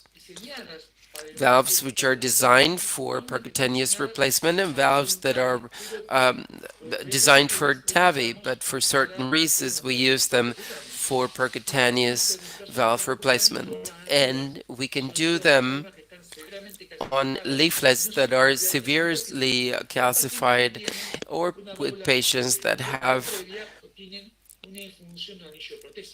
a prosthetic annulus dysfunction. So these are the different valves we have. We have transapical systems and transeptal systems. Transapical systems are more complex. They require surgical intervention, a suture, and the point is to design transeptal systems to facilitate the procedure because high-risk patients, we're talking about high-risk patients. So this is the pre-implantation assessment. Will also assess the mitral annulus as opposed to the aortic annulus has an irregular shape which has sort of a horn, and even though we can assess it with a 2D and 3D echo just to see where the annulus is located, the annulus features, just like in TAVI, as Mariana said, the appropriate method to assess these patients is the multi-section tomography CT scan, just to assess the diameter, the perimeter, but we can also come up with simulation models of percutaneous valve implantation to see to simulate a virtual implantation, because if we have a small areas in the left ventricle, then this could have a high risk. So CT scans are not only good to assess the annulus, but also perform a simulation um, and determine whether this procedure is feasible. Which are the risk factors to have this procedure? Well, basically, is that the aortic mitral angle is straight, or that the mitral valve. So a procedure called laceration of the anterior valve is proposed. The procedure itself now, even though, I mean, it could be approached apically or transeptally. The puncture here must be middle and inferior. In some cases, there were mixed procedure or hybrid procedures. And in this particular case, 3D CT scan is essential in order to assess the follow-up. This is a self-expandable balloon, and this is a case we did in the foundation with a patient with a degenerated mitral prosthesis. And what we'll see here now is the procedure. This is an Edwards Sapiens mitral position valve implantation. And here the final result of the valve implanted with a slight regurgitation.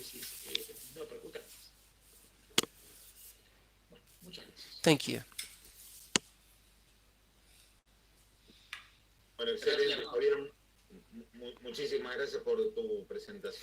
Thank you very much for your presentation. We'll continue with the next presentation.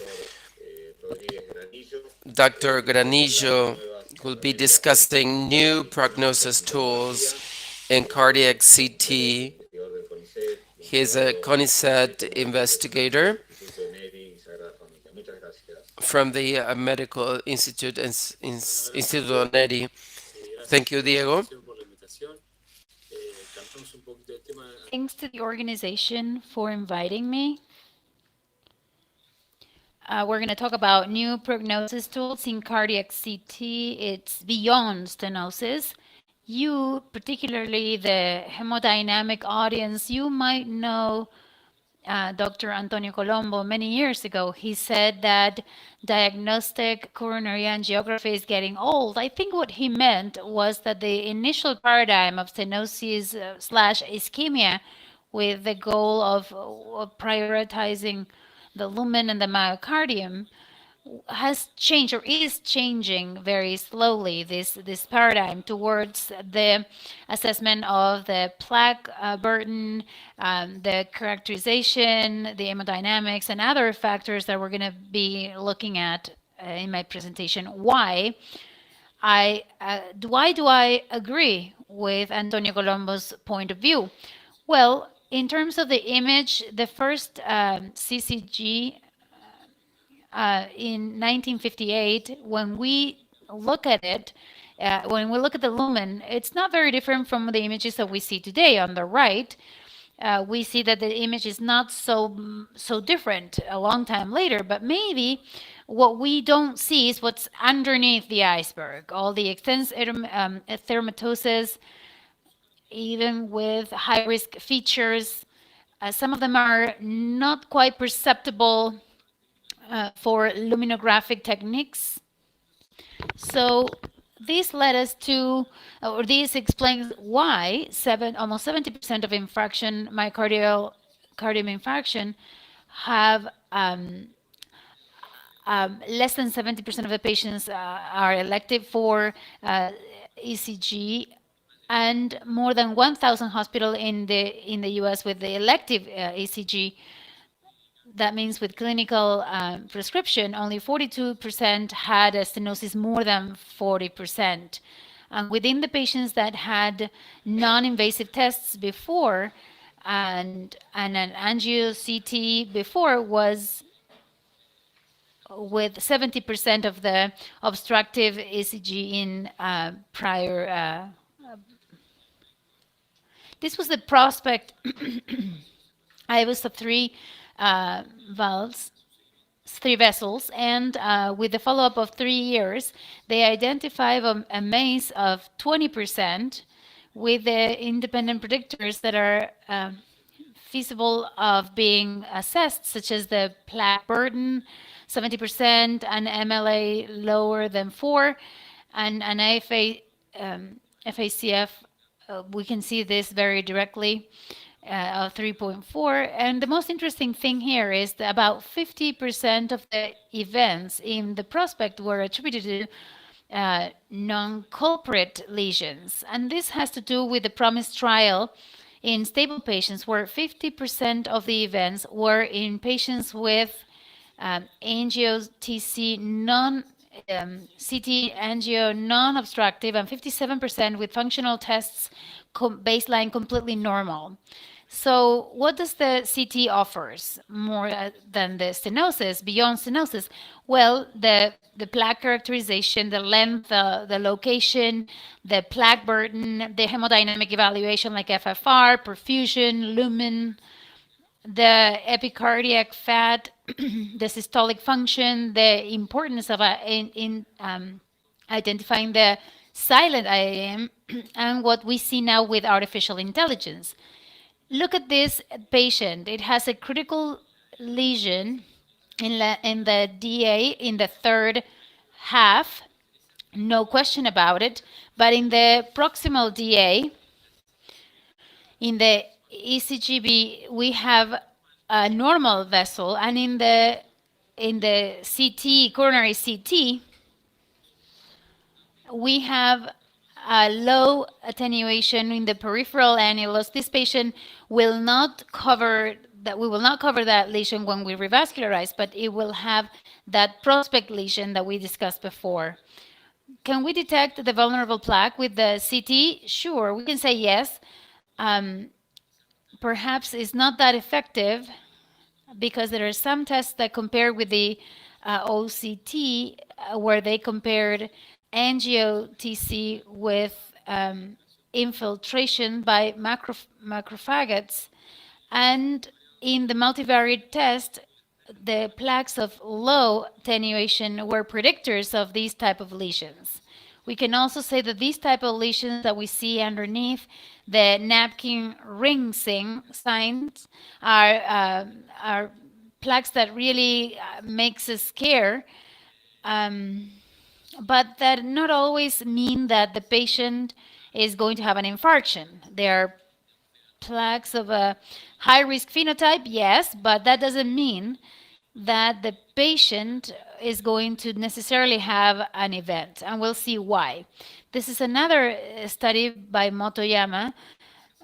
What they focus on, and I'd like to focus on, is the tandem of positive remodeling and low attenuation. Look at when patients, when they have high-risk plaques, in the absence of lesions of more than 70%, the free event survival rate is lower when the lesions are severe, but no high-risk characteristics. But what's the problem? Yes, they're high-risk plaques. Oh, they're scary.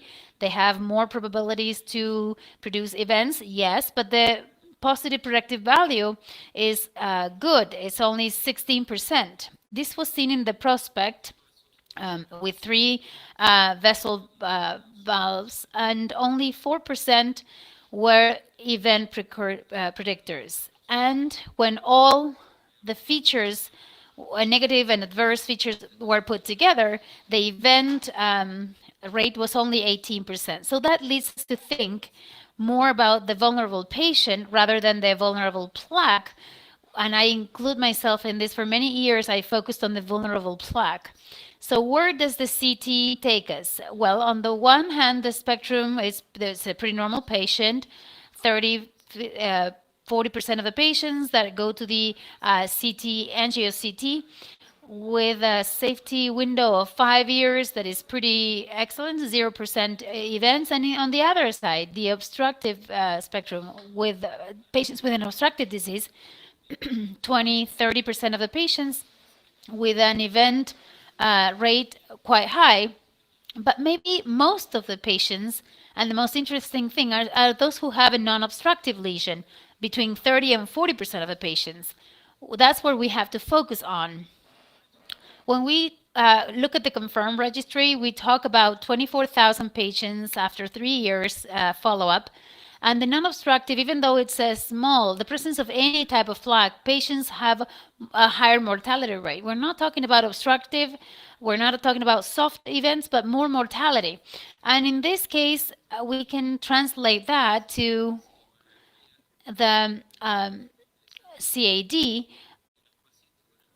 Patients, with extensive non-obstructive CAD was almost the same as those patients with obstructive non-extens disease.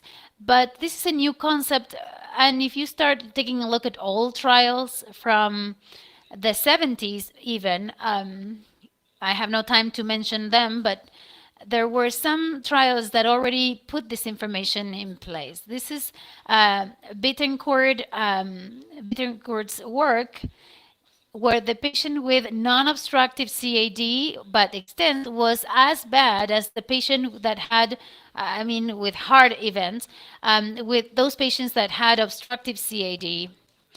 And this is a very recent study that was published.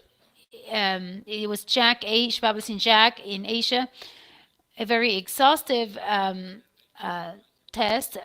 They included whole vessels. And the interesting thing is here that they included not only the features of the high-risk plaques, but they also measured all the vessel and the high-risk characteristics of all the vessel. Look at here, the prediction, the ischemia prediction improved significantly when we included high-risk plaque and when we included whole vessel plaque quantification, non-calcified. So that means the total number of stenosis in the area, and also for the prediction of the MACE according to the vessel, cardiac death, TV myocardial infarction or TVR at 5 years. And look at how that improved incredibly. If we only look at the stenosis and we add high-risk plaques and the number of HRVC, the residual risk above what's the conventional strategies that we know, statin, aspirin, there is a residual risk, we all know that. And some recent studies, such as Cantos and others, they highlight the importance of the information as a key factor for residual risk. Systemic inflammation, the PCR, protein, fat, neutrophils, lymphocytes. That is the fat, when we talk about the volume of fat, and also the local inflammation. And we can watch by a CT the perivascular fat. The inflammation with a CT can be assessed very precisely by estimating the perivascular fat. This is a very close relationship between the perivascular fat and the epicardiac fat, is very active by intimal relation with paracrine and parasupricum relation with the systemic inflammation, with arterial diffusion, atheromatosis, oxidative stress, cardiac insufficiency, and the very different compared to the subcutaneous fat that should have an important say in the differences between men and women. Roxana, I'm sure, will discuss that soon. The prognosis of epicardiac fat, there are lots of studies that have proven that in terms of strokes, FA, and not only in terms of angio-CT, but also through the CT triggered. And we also saw some studies from the Brazilian group in which they define the relationship between perivascular fat and the coronary reserve. And for me, the most important thing here is the difference. Look at when they focused on the non-obstructive cardiovascular disease, the difference is very high. The coronary reserve and the perivascular fat higher, and the perivascular more negative. You must have read the CRISP CT study from the University of Oxford that proven more mortality for all causes, with a significant difference in terms of the mediated parameter and modeled with the CRISP CT of the perivascular fat, or as a event predictor, heart events, and death for all causes, improving the prediction capacity and the estimation, not only in the clinical assessment, but also the angio-CT. And what we think is going to happen in the future, in the near future, this is not science fiction. This is an Argentinian group developing this. This is one of our patients from an Argentinian group, together with the group of INCOR and the University of San Pablo. They developed a system that allows us to define not only the FFR by CT, but other interesting parameters such as the WSS, the ESS. As the Emerald study proven, they're going to improve significantly the possibility to predict ischemia, but also events and what's coming maybe in the future. It's almost like a reality. Is the radio mix features big data that is going to predict events, substantially predict events in an automatic way, as we can see here. New studies that with just one click, not in a long term, just a thoracic CT, non-triggered, it has a temporal association that is so high that at some point it's not going to be necessary to put electrodes in the patient's body.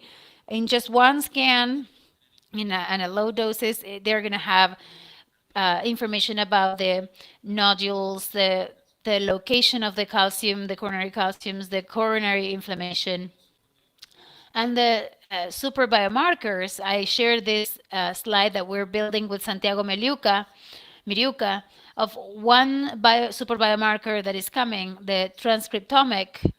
The transcriptoma, as you know, is the new DNA because it's the interaction of all the genetic information itself with the environment.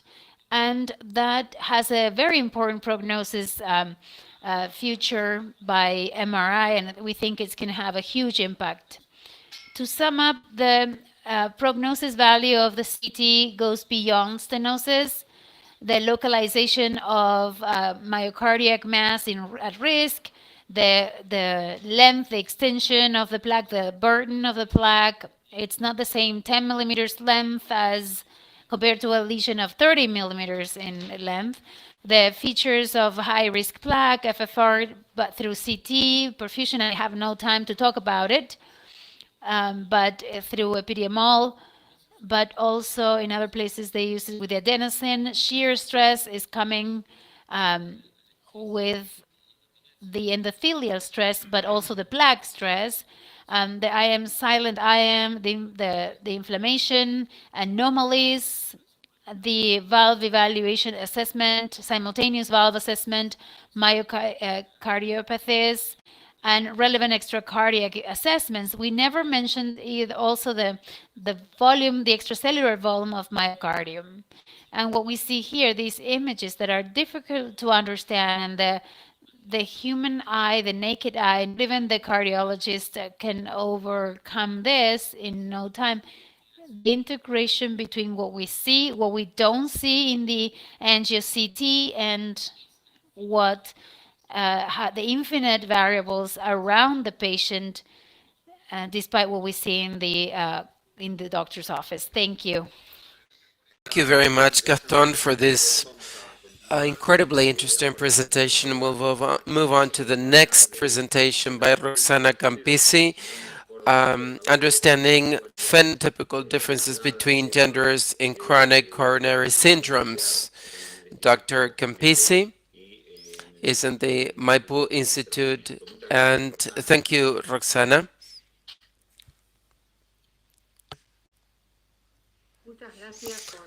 Thank you for the invitation. I'd like to thank the scientific committee. Gaston, thank you, and Diego for your presentation.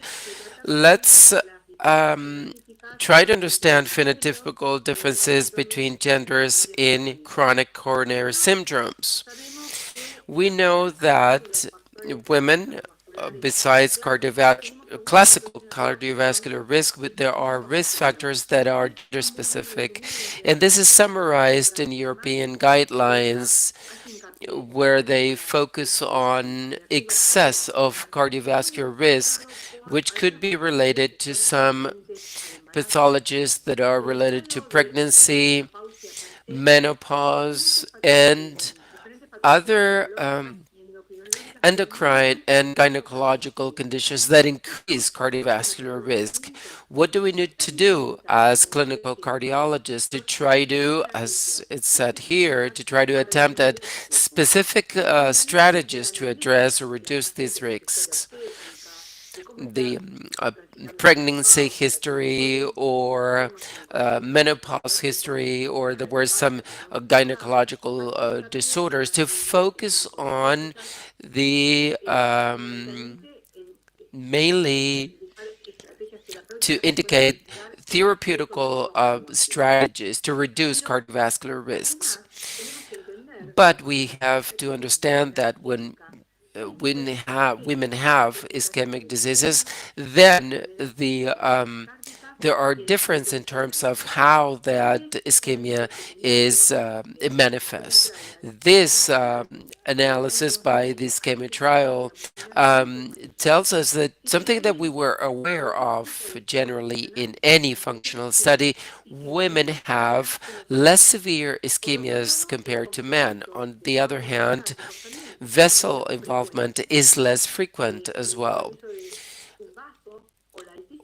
A single vessel involvement, or as Gaston said, and I will go deeply into it, and something that is more frequent is that women have angina more frequently on the daily basis compared to men. So understanding these phenotypical differences will help us understand the strategies we need to implement for women. But we should also remember that CV is the greatest cause of death in women, and that regardless of the age, CV is different between men and women. And as we can see on the right, they're more diffuse, less focalized compared to men. And alterations in microcirculations represent the most frequent cause of ischemic disease in women. And if this occurs in a non-obstructive CV, in INOCA is given 66%, is given in 66% of women.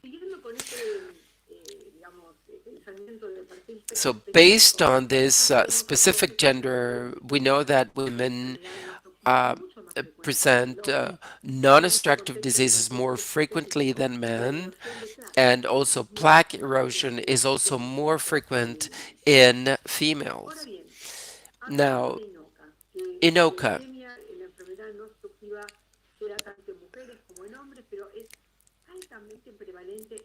This disease is highly prevalent in women, but it's a multifactorial disease. So this is why it's difficult to diagnose and to address it, because Systemic factors are involved, coronary and cardiac factors. Today, I'll focus on coronary factors mainly, such as microvascular dysfunction, endothelial dysfunction, diffuse disease, spasm, coronary and microvascular spasm. Microvascular angina is key in this process. As regards gender differences, we have to consider from the non-obstructive standpoint when we compare men and women, women have a better prognosis compared to men in the same type of non-obstructive disease, even though we talked about the fact of, women with the specific profile, and then I'll go more into detail, makes that, I mean, women are in a different type of risk factor. There's a female phenotypism that leads to higher risk. Could be the plaque, ischemia, angina. We don't know that, but we need to know that women have always a worse uh, a worse prognosis. And this 5-year study, when we compare non-obstructive disease in asymptomatic women, women with non-obstructive disease with symptomatic women are 6 times more chances of having an event, and compared to normal coronary conditions, then events are doubled. So we're combining symptoms, epicardic disease, non-obstructive disease, microvascular disease. Now, how do we diagnose microvascular angina, something which is prevalent in among women?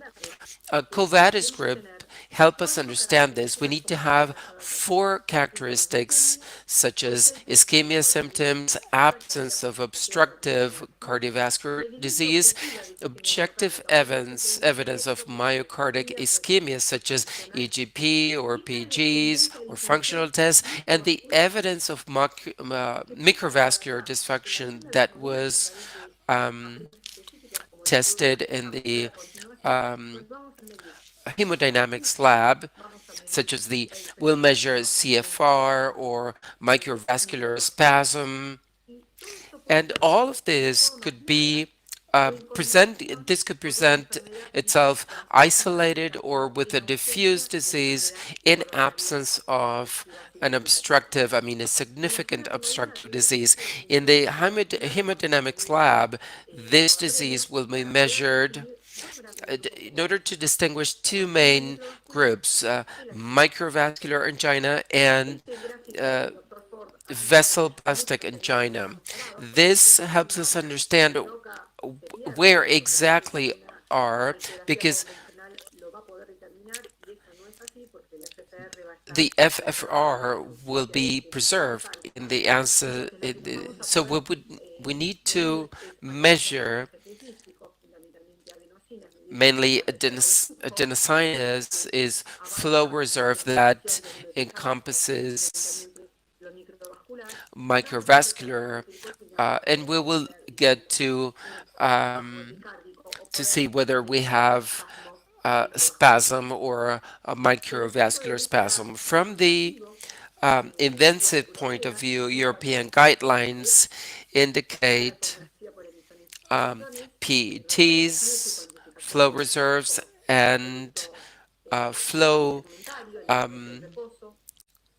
assessment, ECOs, and with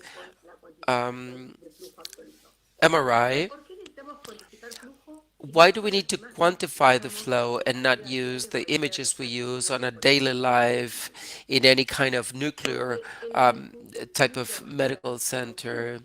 Because if we don't have an obstructive disease, what we see is that the myocardial involvement is partial.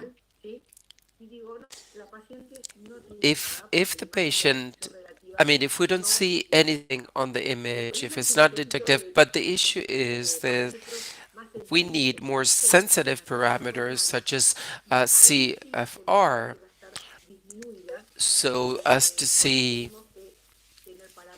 we need to have more sensitive parameters in order to identify ischemia because physiopathology is different from conventional ischemia.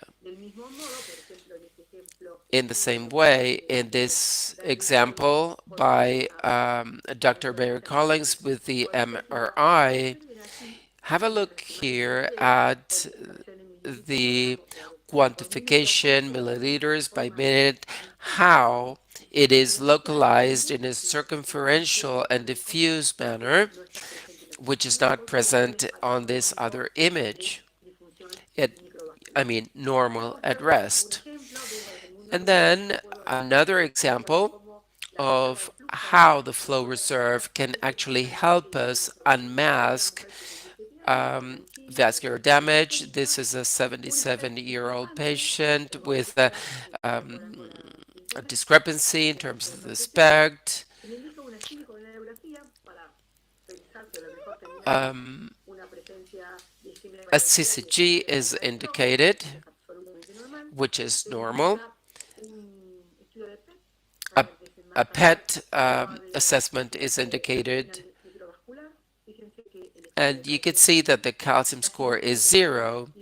PET images, this is stress and at rest, no percussion defects. You would say that the patient is not ischemic, but after the hour, you could see that we measure the at rest and stress, and we see that it's lower than 2 pathological with a diffuse reduction in the 3 vessels. So we are unmasking microvascular diffusion as a cause of her angina. However, we would like to go back to the concept of differentiating how these flow measurements can unmask the risk and have a look at both men and women. If their coronary reserve is lower than 1.6, they have an increased risk compared to others that do not have such a significant CFR. But women have a higher risk compared to men. So we are building a sort of a parallelism between functional and cardiac diseases. So we are unmasking a high-risk phenotype. So, and which are these events? Recently, the Covadis group shows that most of the events are related to unstable angina. However, quality of life affects mostly women than men, and the same goes for angina.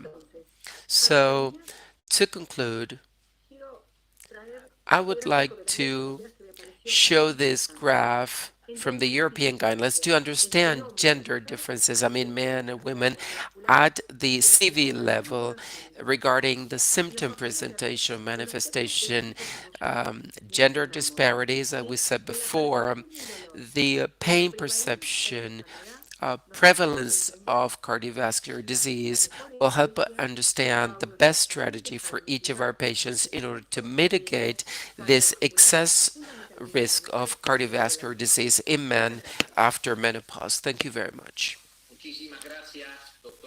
Thank you, Dr. Campisi, for such a clear presentation. Now, we'll give the floor to we will ask the technicians, the engineers, to video the next conference that has been recorded by Dr. Garcia.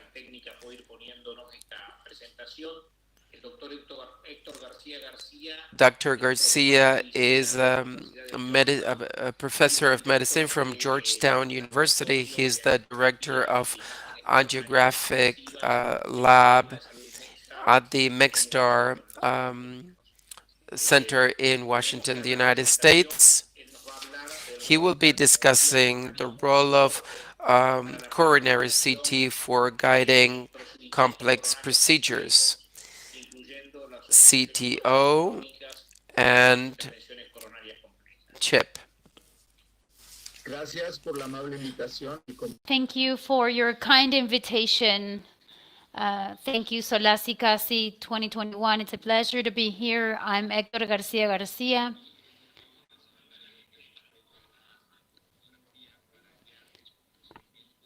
And we are going to talk about the role of coronary CT for guiding complex procedures. This is the content, the index of my presentation. I'll talk about calcified lesions, lung lesions, bifurcations, the ISR, and chronic occlusions. These are considered complex procedures these days, and the randomized studies that are more outdated that are taking place, these are the type of lesions that they pay attention to and that they consider complex procedures. First, the calcified lesions. This report is very interesting because it compared the CT angiography that has a microscopic resolution of 10 microns with the detection to the CT for calcium detection, the calcium burn detection. There is an overestimation of the calcium content by the angiotomography CT of 60%, but the good news are the last 2 points of this slide. Even in the presence of calcific plaques, allowed us to still measure the minimum luminal area that was found in that calcified lesion. And that's important because it gives us know what the stenosis degree of that plaque is. It's important to have the overestimated calcium volume by 60% because then we know that the actual content is not such, but it's 60% less. This is a software that this company that is called Elucid Bio that uses a computer-aided semi-automatic tissue characterization of vessel wall subcalcium. As we see here, it identifies calcium, light blue, in this light blue line. And it does it using algorithms of artificial intelligence, and it's FDA approved. We have this calcium score, but when we do a contrast CT, we can measure the amount of calcium, and then we can inform the decisions about which device to use for the hysterectomy, another one that modifies the plaque and that prepares it to receive the stent. Now going to the next topic, which is bifurcation lesions, it's important to consider that the angio CT can help us previously to find the angles and the projections, the angiographic projections that we are going to use to detect the lesions that are in the ostium of the right coronary artery, the left coronary artery. But here, for instance, we have the left main coronary artery bifurcation with the left main, the circumflex. What they recommend is to do an AP with 49 flow. These are the recommendations that were studied in this report and that are very similar to what is done in the clinical practice to detect especially these ostiums and the vessels, the smaller vessels, not so small in this case. We're talking about the left main and the circumflex. Another bifurcation that we treat usually is the one, the left anterior, is the LAD bifurcation, and we can find that when we do the angio CT in an anticipated way. So we get recommendations on which lesions do we have to treat. So for bifurcations, the angio CT helps us plan to save contracts, to find that view that is going to give us the distribution of the lesions, and also radiation. The contrast and the radiation can be decreased with the use of this angio CT. These are the conclusions. Angio CT can suggest optimal fluoroscopic viewing angles of coronary artery ostium and bifurcations. And this is very specific because it gives us the level of detail of the angle when the best angle for us to see it in the patient. This is something I'd like to discuss with you today. These are the stent restenosis lesions. In this publication of a friend of mine, Daniel Andreini, who published back there in 2012, even back then with the scanners that they had at the time, he shows us this restenosis example in the RCA. We see these black images within the stent. Here is like there's more density, these restenosis areas,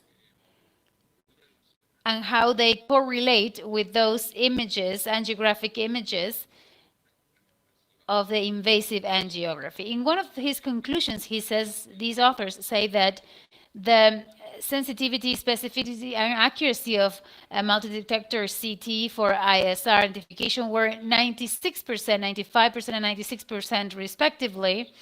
And the global detection is that they do it in, the accuracy, as I said, is 96%.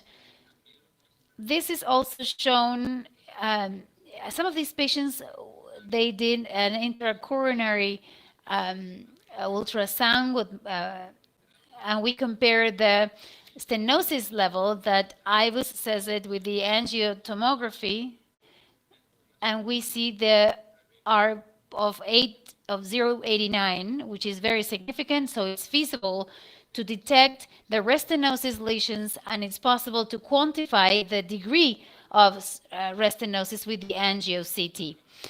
Now, the last part, the CTO lesions. And here I talk about a study that we did in Rotterdam, and it was published in Eurointervention some years ago. The only thing we did is to use the computer tomography in total coronary occlusions. And this is what we found. These are the variables, the list of variables that we evaluated, that we assessed. And we're going to show each one of them. In these chronic occlusions, we can see whether the occlusion reaches the ostium, if there is an ostial involvement, and the type of axis we have in that occlusion. For instance, we have the circumflex. We are going to compare that on each side, the invasive with the angio-CT on the right. And we'll see here, it's important to detect the type of axis, whether at entry, whether it's regular, it's well detected or not defined. Another important point is to see the distribution of calcium in the chronic occlusion, whether it's at the entry point or at the exit, and what it looks like in that 3D view of the vessel. But here, what we find is that we're in the cross-sectional view, if it took more than 50% of that vessel. These are the results. So we divided the population, those who were not successfully treated, those who failed, and the ones that were successful. We compared the features, the characteristics, because we wanted to see what the failure was. And these are the characteristics that were the most determining ones. The calcium that was detected by the angio-CT was significant with the success of the failure of these procedures. Also, the distribution in the cross-sectional view, when it was more than 50%, also helped us to predict that failure in the procedure. These findings of the angio-CT is also related to the coronary ultrasound in a group of patients, and we evaluated the distribution of calcium by the angio-CT of the proximal distal. We see the distal from the entry point of the occlusion, and the distribution of calcium also in the distal. We use virtual histology, and the distribution pattern is very similar, especially supported by the angio-CT, but very much related to the IVUS. We can also assess the tortuosity level of the vessels in the proximal section to talk a little bit about the support degree that we're going to need for treating this injury, this lesion. It's also important to evaluate the angulation within the occlusion. On this comment, I'm going to explain that further. This is something that was done in relation to that report. Cardio Di Mario mentions here that 20 to 30% of the attempts to reopen those chronic occlusions are due to the fact that we don't know the angle, we don't know the trajectory, and that's why the angio-CT gives us this information, which is crucial to plan the procedure and to know the right pathway that we need to follow with the wire. And that's why we also use the information, the pathway of the occlusion, the occluded segment characterized of the angio-CT, and we overlapped it with the invasive CT and to show the wire and the pathway that the wire had to go through.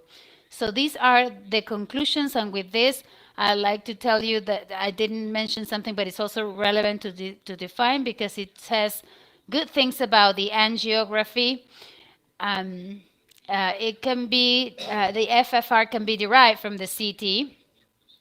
The guidance of complex procedures, we talk about calcified lesions, very good detector, especially the calcification grade degree. We talk about finding out the accurate length of the lesions, also identifying the bifurcation lesions, and it helps us detect and quantification of restenosis, intrastent restenosis, and where I think it's the most useful is to prepare the planning and even the execution of treating chronic occlusions in that type of lesions. So I want to thank you for your attention and see you soon.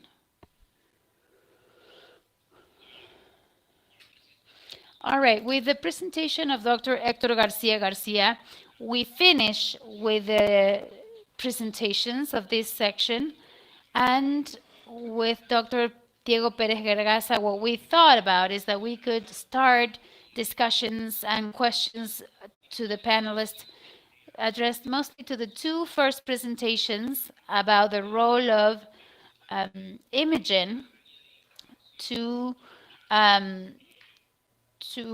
structural guidance. So I'd like to take advantage that some of the interventional cardiologists are here with great experience so that they start the discussions or the questions related to this first part.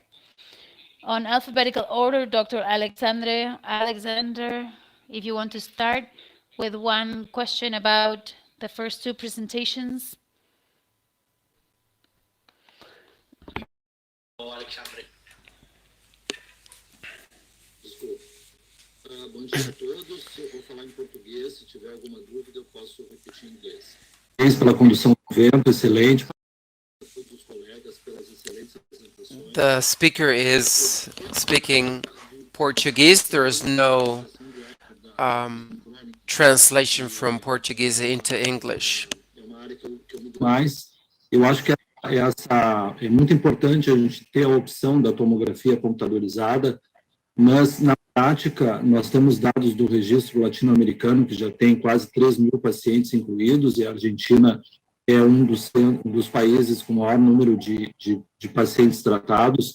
E para vocês terem uma ideia, o percentual de uso de ultrassom intracoronário é em torno de 10% somente.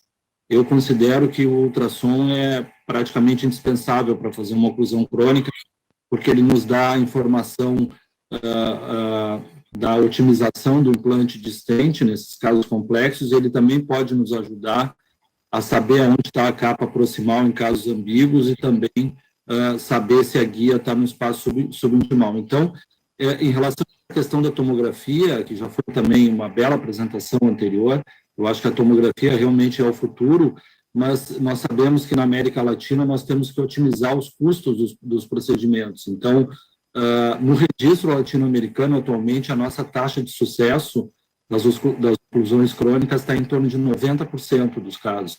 Então, em somente 10%, com os métodos atuais, a gente não consegue recanalizar. Então, eu vejo a tomografia como uma boa opção, mas para casos muito selecionados, porque eu imagino que, se nós formos empregar esses recursos, eu acho que o ultrassom seria uma ferramenta acessória mais útil na realização desses procedimentos. Eu queria só fazer uma pergunta para a doutora Roxana: qual é a experiência da Argentina no uso de acetilcolina para a investigação do espasmo macro e microvascular? Porque no Brasil isso é uma ferramenta que tem sido muito pouco utilizada na maioria dos centros. Gracias por la pregunta. For the question, I would like the hemodynamics experts to answer it, but in the centers I work with that have hemodynamics labs, they don't use it. I believe that in Argentina the rate of use is quite low, but the even in patients with implanted stents, the use of acetylcholine shows that it produces dysfunctions, but unfortunately in Argentina we don't have acetylcholine. So this is a question actually I wanted to make. We don't have acetylcholine, so probably other procedures would be an option. Unfortunately, we don't have it. So, but it's a great alternative for vessel spasms. I have a question. It's an interesting alternative as regards pre-diagnosis to implant a TAVI device, but there are many patients prior to TAVI or as a single alternative. In some cases, we perform valvuloplasty, and in that point, a multi-slice imaging, I mean, we need them, and we don't have well measured images, and maybe if you could tell us whether we could prevent balloon rupture with CT scan images, particularly with these fragile patients. It's right. One of the risk predictors is overexpansion of the annulus because of a large balloon or eccentric or severe calcification. And you can see this with a CT scan or 3D. If you don't have Eco 3D, the annulus assessment cannot be performed.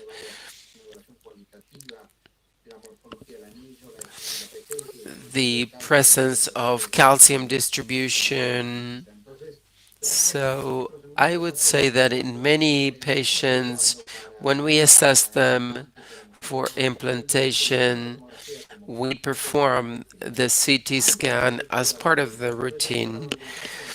So now they get to the valve replacement with the CT scan already. So they know exactly the balloon that is going to be used, the annulus calcium distribution, and also whether there are some plaques.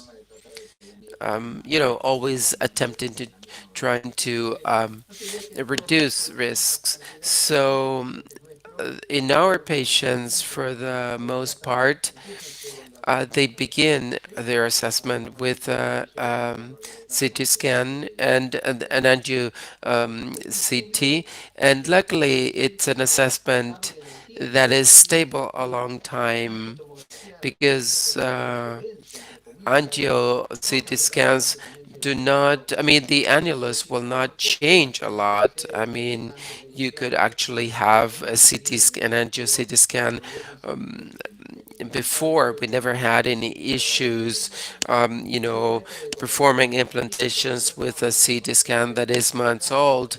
This is probably not the case for other kind of procedures, but with angio-CTs, we can have some time ahead of us. I cannot translate that into months, but thank you, Mariano. Very clear response to Carlos' questions. We have questions from the audience as well. Dr. Marcelo Alac, who's the digital moderator, is getting these questions. So before moving on to the coronary presentations, Marcelo, do you have the questions? Good morning. Uh, there was a set of questions. People were really interested in about how to simulate possible results in structural pathology, and Dr. Falcone and Dr. Saman talked about the possibility of performing a simulation and what could be expected once the procedure is performed. So, Fabian, do you use the strategy with complex cases? Do you use it on a routine basis? Or do you select the cases based on what's the role of simulation, not from the educational perspective, but in the procedure?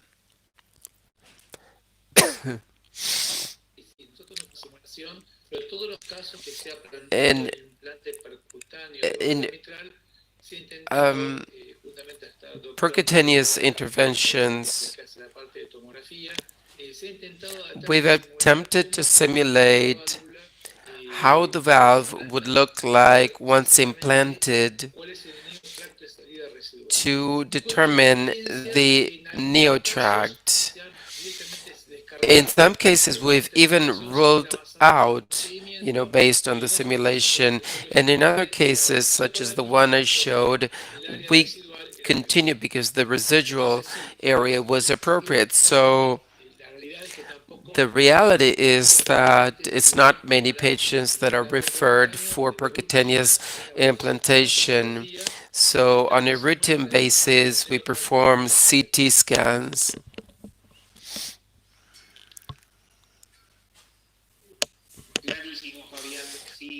Thank you, Fabian. Diego, do you agree? We can have the rest of the panel start the discussion on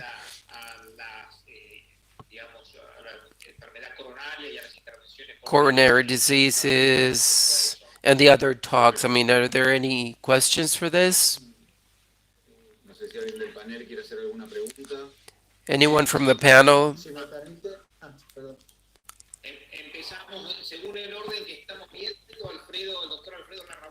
Alfredo Larraburo raised his hand, Dr. Serra, and Carlos.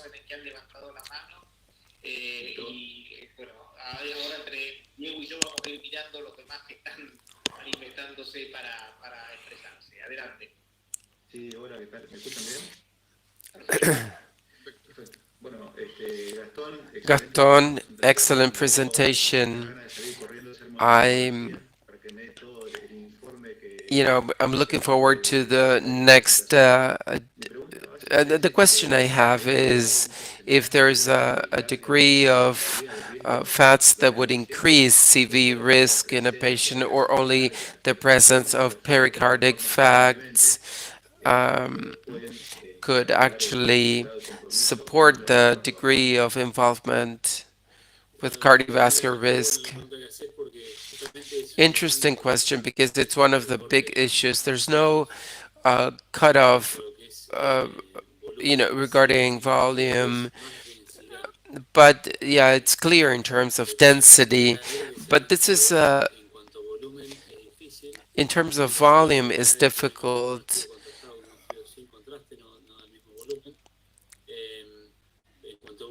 And as regards volume, the answer is no. There's no type of cutoff.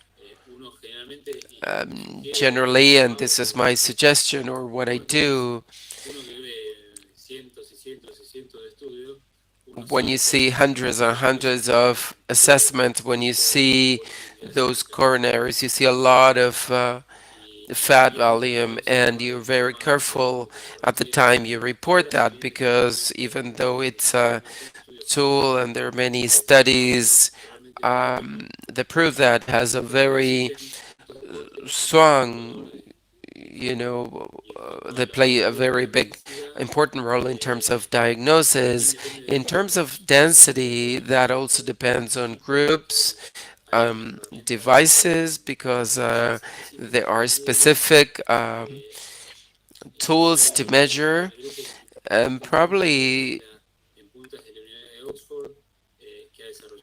there's a group that has developed specific software called Caristo from Oxford that is not that simple. So, I mean, in general terms, though, there is no specific cutoff points for density or volume. In the same population, those patients with high epicardic fat volumes and lower density, the best, I mean, they do worse compared with patients with lower volume and more negative epicardic fat volumes. Thank you, Aníbal. First, what Fabian Salmo said, when Oscar refers to patients that has to be assessed for a mitral valve implantation, either valve or classify annulus, we first place the appropriate prosthesis number and height. Then it's implanted in the daikon. Then we have the 3D images of NeoTract. Very excited with all of the presentations, and I would like to ask Gaston about what we initially aimed at, which was to identify the degree of stenosis. Then we realized that we were closer to IVUS, and then move forward towards the non-severe plaques and vulnerable plaques until we discovered that we didn't have. I mean, in 2015, there was a study published on the myth of the vulnerable plaque, and I would like to hear Gaston on this because he's learned about this topic. Thank you for the question. I was an advocate of vulnerable plaques, and I was very passionate about it, and it's quite fascinated from the go, from the histopathological point of view. With Dr. Millay, we've seen this, and what we have learned, despite all of the information, the data, is that they are very frequent to start with, and they rupture a lot. So it's very frequent in those patients with stable anginas. 30% of them had previous ruptured plaques. So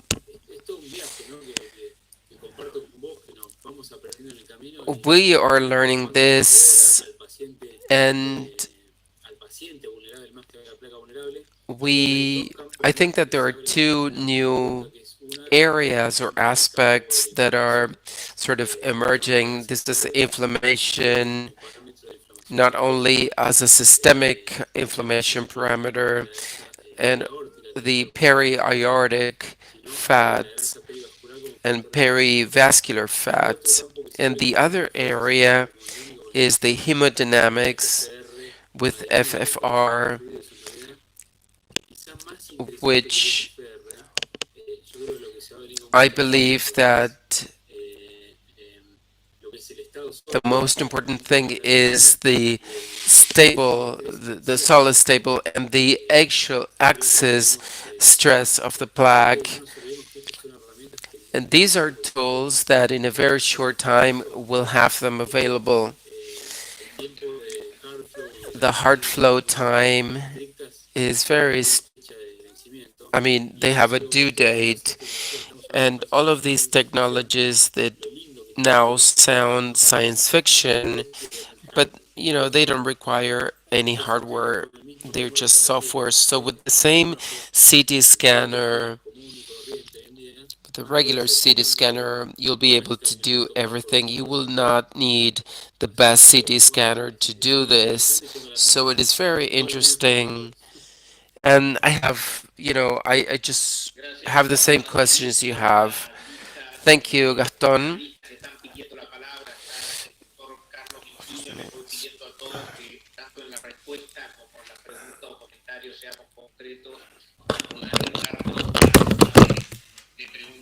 Let's all have a last round, and let's try to be very concise so we can all do the last round. Carlos, we cannot hear you.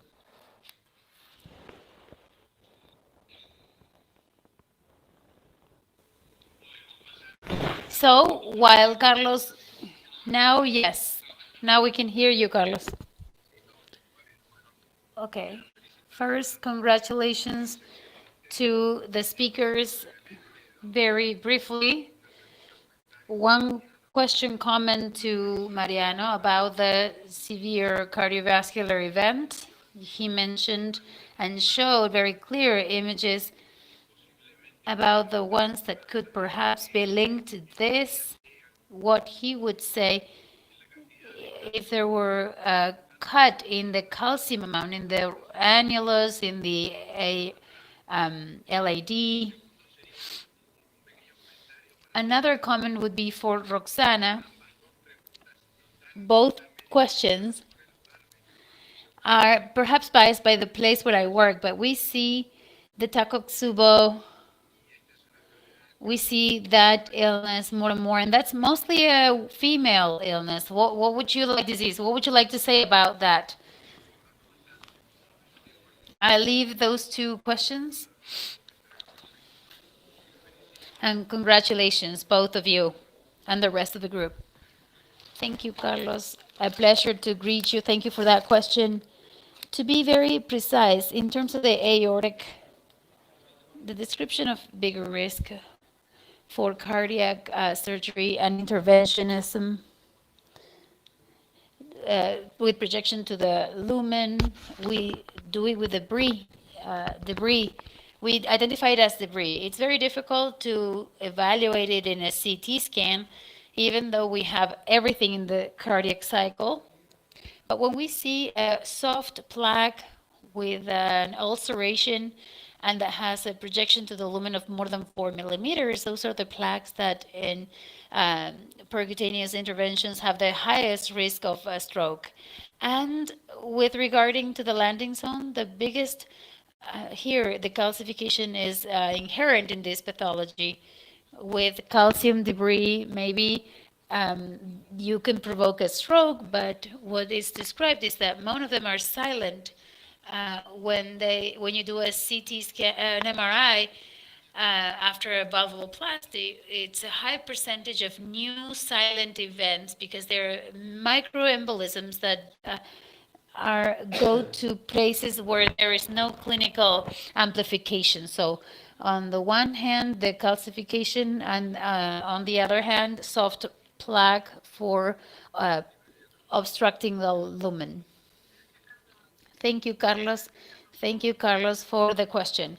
I devoted mostly to the chronic part side of it, but without a doubt, the Botsubo is an example, acute example of the cardiovascular event and not epicardial coronary disease. We know it's reversible and that when many times they talk about ischemia, we only thought about traditional physiopathology of the disease, focal and segmented.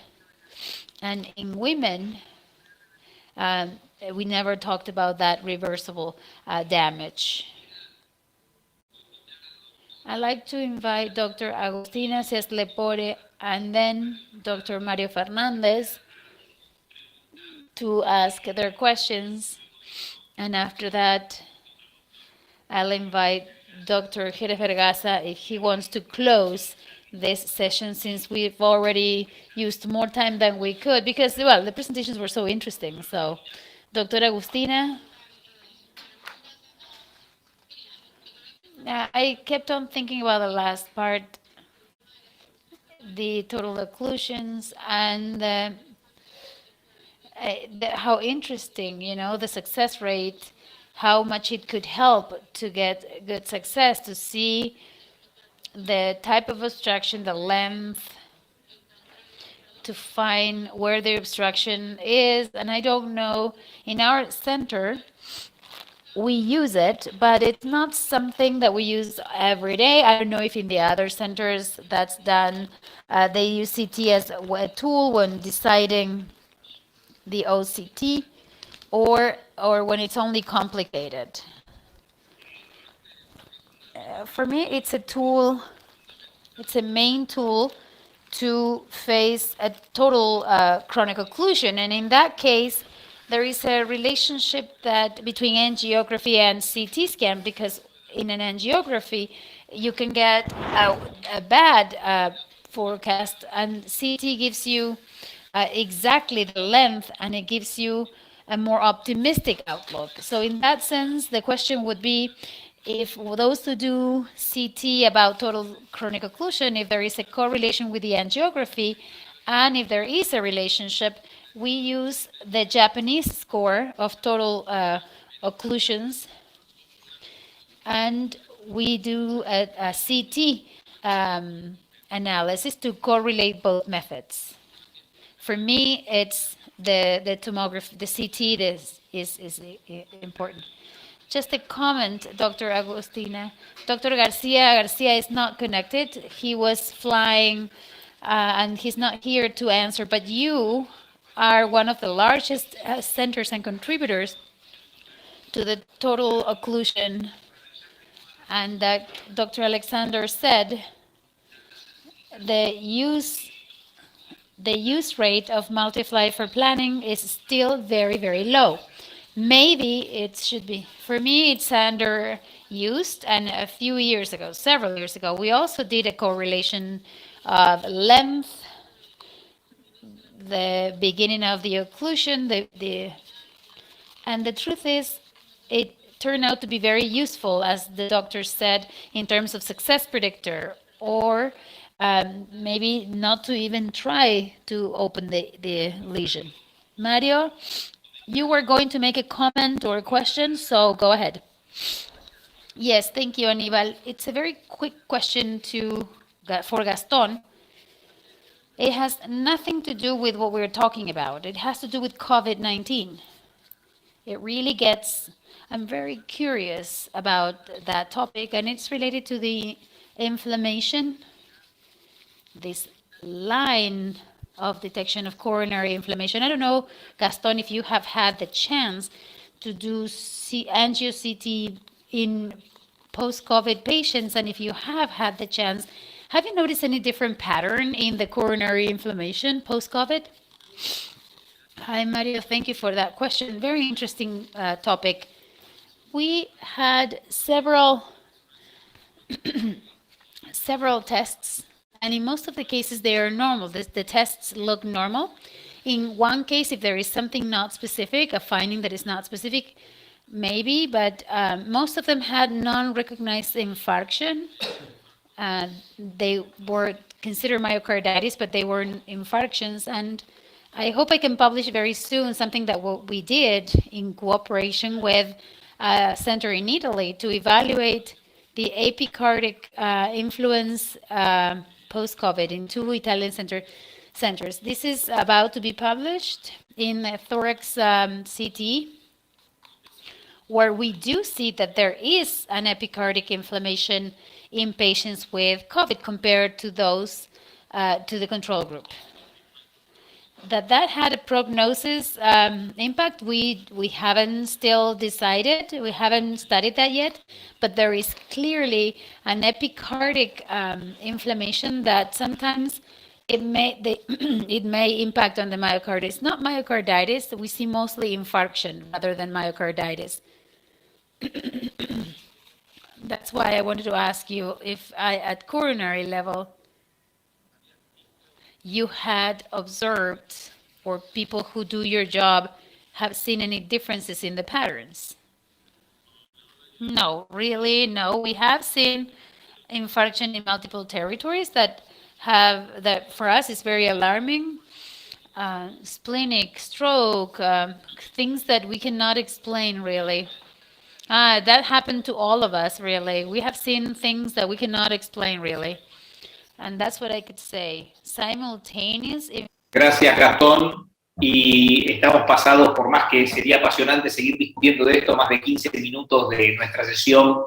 Por eso quiero invitar, así como yo hice la presentación de la sesión, a mi coequiper, el doctor Diego Pérez de Arenaza, para que siga. Diego, if you can close this session. I'd like to thank everybody. Excellent presentations, all of them. Lots of technology, lots of news. I think today we have several paradigm changes, and technology and images are going to continue to change the way we think. I'd like to thank all of you and invite you to continue with SOLACI today, tomorrow, and let's continue learning about all of this. Thank you so much. Thanks everybody. Thanks everybody. Bye. Gracias a todos. Chao, chao. No, muchas gracias.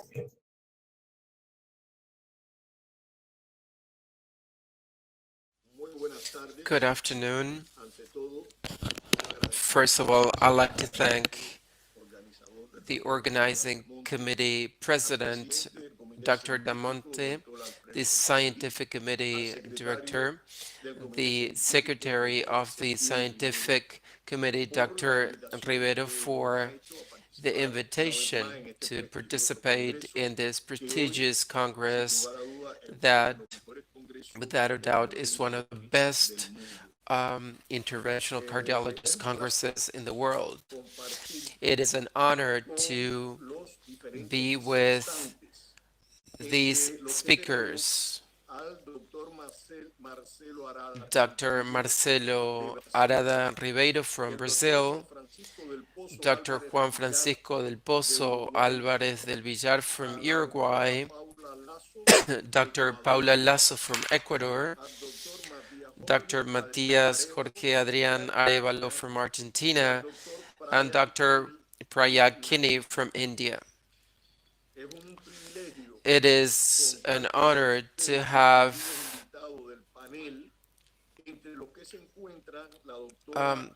the panel members, Maria Bajon from Argentina, from San Martin Hospital La Plata, Dr. Santiago Corleo, also from Argentina, Dr. Fernando Cura from Argentina, from the Cardiovascular Institute of Buenos Aires, Dr. Diego Gusanti from the Hospital Español Mendoza, Dr. Oscar Paredes from Paraguay, and Dr. Silver Rodrigo Blanco from Cuba. Every speaker will have 12 minutes, 7 to 8 minutes for the presentation and 5 minutes for the discussion. But we've decided, since these are very different topics, each presentation will have 5 additional minutes for discussion. And at the end, we'll have some time to discuss, the rest of the topics. Without further ado, I'll give the floor now to Dr. Marcelo Arada Ribeiro from Brazil, from Florianópolis, Brazil. He will be discussing predictors and clinical implications of procedural complications and success in patients undergoing percutaneous coronary intervention for chronic total occlusion lesions, insights from an European excellence tertiary centers. Dr. Marcelo Rivera. I'm from Brazil. I'm affiliated with Heart Institute. And I work as interventional cardiologist in SOS Cardio in Baiaçu Medical Hospital. And my presentation, my abstract is the theme is the predictors and clinical impact of procedural complications and success in patients undergoing percutaneous coronary intervention for chronic total occlusion lesions. Insights from an European excellence tertiary center. The fact is that the chronic total occlusions are going up, the interest, because the success rates are higher, was much higher in these past times, but this comes with along with more complications. And some study shows that 11% of complications rate in CTO-PCI. And the most common complication in CTO-PCI are perforations, up to 9%, some studies showing. And with the hybrid algorithm that introduce new techniques, more aggressive techniques, we achieve that are fundamentals for achieving more success. At the same time, they lead to more complications. And the objective of our study is to analyze the independent predictors of CTO-PCI success and complications. And the secondary objectives are to the clinical outcomes that come with this that comes with the in CTO-PCI, that are perforation, vascular complications, major bleeding, myocardial infarction, stroke, and death. This is the European Excellence Center Registry. It's a unicentric, observational, retrospective. The most interesting fact is that all the cases were done for only one expert CTO-PCI operator. The period of the angioplasties of this only operator, single operator, it was 2012 until 2019, with 648 patients that underwent consecutive CTO-PCI. This is done according to Helsinki Declaration, approved by participating center. Definitions are technical success, residual stenosis less than 30%, team flow 3, and complications we define it as death, stroke, perforation, tamponade, major bleeding, and myocardial infarction. This is the statistical analysis. The variables were expressed as absolute and relative frequency and compared with q-squared tests. And the continuous variables with mean standard deviation in normal distribution, or median and interval interquartile in non-normal distribution. The tested student was applied in parametric variables and tested Wilkinson in non-parametrics. The outcomes of these studies is we calculated with a multivariate analysis in a stepwise fashion. And we found the baseline characteristics. The mean age of the patients was 69 years old. We found 90% of male, almost 1/3 of diabetics, 21% of previous CABG, 42% of previous PCI, and the indication for angina control was 83%. Regarding anatomic and geographic characteristics, we can highlight that almost half of the PCIs, CTO PCIs were done in right coronary artery, 47%, 32% of calcifications, 1/3 of the patients had calcification. This is a really interesting data. And bifurcation and distal cap, 42%, and you had retrograde techniques in 40% of the cases, and ADR in 8% of the cases that are more aggressive techniques. And we found 80.9% of success. The independent predictors of success were presence of interventional collaterals and intravascular imaging, like I was used. And the complications, we had 11.3% of perforations. Most of the complications were perforations. Vascular complications 2.6%, native bleeding 2%, cardiac tamponade requiring pericardiocentesis in 1%, and 0.15% of death, no strokes, no MI. The independent predictors of complications were prior CABG, proximal cap, blunt stump, and peripheral artery disease. Including, according to this single European expert center and a single operator, CTO master operator, we found a success of 80.9%, but you have to leave account that these numbers are from 2012 until 2019. The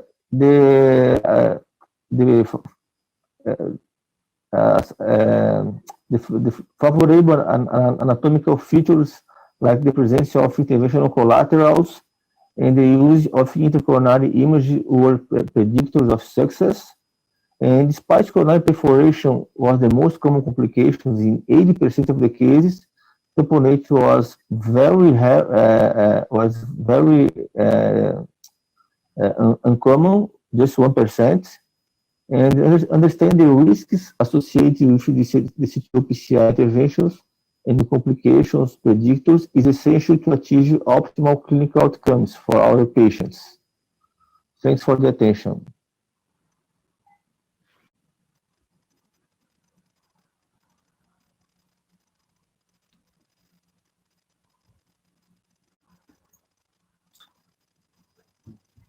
Bueno, no lo veo, Ángel, no sé si perdió la conexión, pero podemos abrir para discusión. We can have some time for questions. I don't think the speaker is online. Any comments? Does the panel have any comments?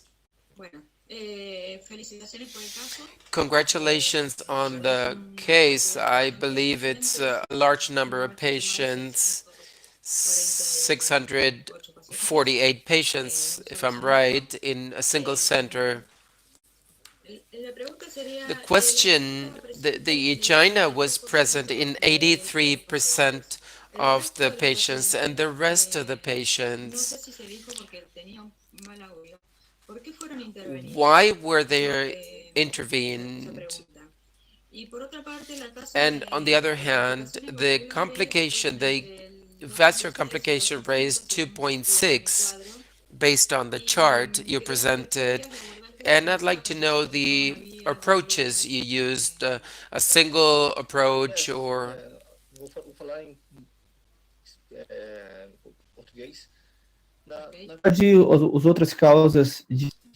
The speaker is speaking Portuguese. There's no translation from Portuguese into English. E as demais causas foram causas com isquemia, cintilografia com isquemia, importante, e também casos também de pacientes com sintomas com equivalentes anginosos, como dispneia, fadiga, mas a principal causa realmente foi angina. E o interessante desse trabalho é que ele foi feito, foram 646 pacientes, feito por um único operador, que é um CTO Master, não sei se acho que não posso falar o nome dele, mas ele é e ao longo do tempo, né, de 2012 para 2019, a gente percebeu que começou com uma taxa de sucesso nos primeiros anos de 70%. Em 2019, somando, né, a média, foi 80,3% de sucesso. E em relação a complicações vasculares, a senhora perguntou o que mesmo? Complicações vasculares qual foi a pergunta? Las complicaciones vasculares y hemorrágicas mayores fueron 2.6 y 2%. Os acessos todos, Ok. por esse operador, ele prefere fazer femoral. Então, Ok. As duas femorais, direita e esquerda. Não houve um acesso radial. Gracias. Obrigado. Te hago un comentario. Another comment. First, congratulations on the study. A very specific study because it's a single operator. So this is a highly operator dependent type of practice. So sometimes it's difficult to put this into practice, but first, I think that it's good to have a look at the mortality outcomes. I mean, the rates, they're very low in this kind of total occlusion. But the question is, you are in Florianopolis, what is your experience? How can you put this into practice? How do you translate this into your daily practice, your routine practice? Desse trabalho aí com esse operador, como o senhor falou, é muito dependente, né? Ele é um master, né? Mas eu acho que o uso de imagem intracoronariana ajuda bastante em termos de sucesso. E eu acho que também é muito difícil reproduzir a experiência de um operador master com nós, né, aqui na América Latina, que não temos esse nível ainda, né? Estamos cada vez melhores, né, com o Latam CTO, né, com o Lúcio, né, que assim, a gente faz parte, mas é muito difícil. Mas eu acho que a lição que eu acho que pode tirar é que o uso de imagem intravascular ajuda muito nesses casos, né? Foi uma coisa que eu pude acompanhar esse operador, e a imagem intravascular ajuda bastante nesses casos. E outra coisa muito importante é que a doença vascular periférica é um preditor realmente de insucesso, tanto no SYNTAX, que foi o principal preditor, né, de MACE, a doença vascular periférica, e ela se repetiu aqui também em termos da CTO, mostrando também que é um preditor também de insucesso. Então, o paciente que tem doença vascular periférica é um paciente de maior risco, né, vai ter mais complicações. Então, seria isso. Perfeito. Sim. Sí, pero coméntate para que me envíe el audio. Comentando un poquito lo que dijeron los dos doctores previamente, ¿verdad? Uno desde la parte práctica. So the practical thing, how do you put this into practice, and also the amount of material that is needed. This is a sort of a limiting factor, and then the indication, just as the doctor said, it should be clear, categoric, and something that could be practical for patients. Is there any report on the materials, if there's about the use of the material, or you just begins with the guides? I mean, how do you do it? O operador que fez os casos. Sí, del estudio mismo, pregunto. Não, do estudo, o operador, ele tinha todo acesso ao material que tinha lá na Europa, né? Lá na Europa eles têm uma gama de materiais muito grande.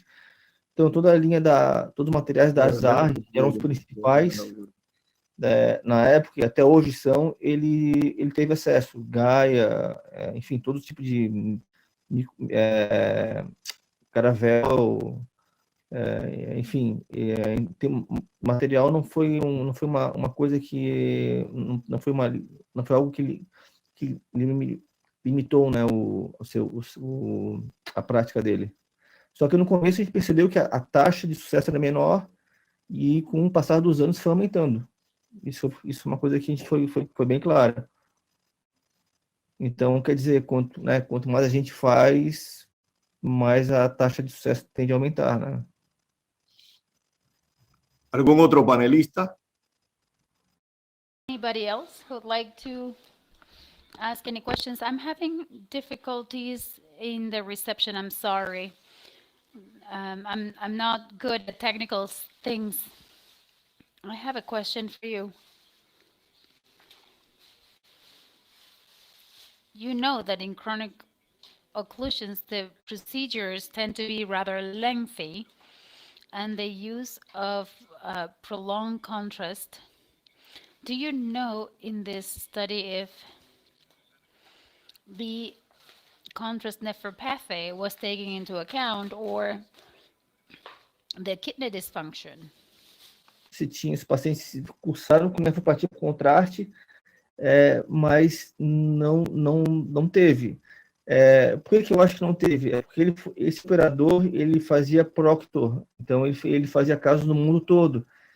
Então, talvez ele não acompanhasse o paciente durante todo, né, o período. Ele vinha fazer os casos pelo mundo todo e no seu centro, né? Então, nós juntamos todos os casos que ele fazia pelo mundo todo e no centro dele. Então, eu acho que ele talvez não tenha acompanhado durante toda a internação hospitalar os pacientes, né, se desenvolveram ou não nefropatia com contraste. Então, eu acho que... Mas eu acho algo relevante, porque a nefropatia por contraste é algo que a gente sabe que aumenta a morbidade, né, aumenta o MACE do paciente,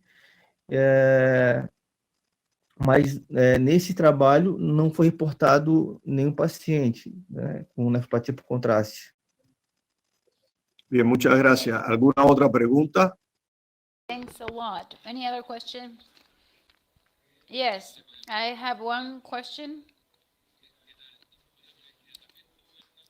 I had a few questions during your presentation. What do you use for collateral sequestration?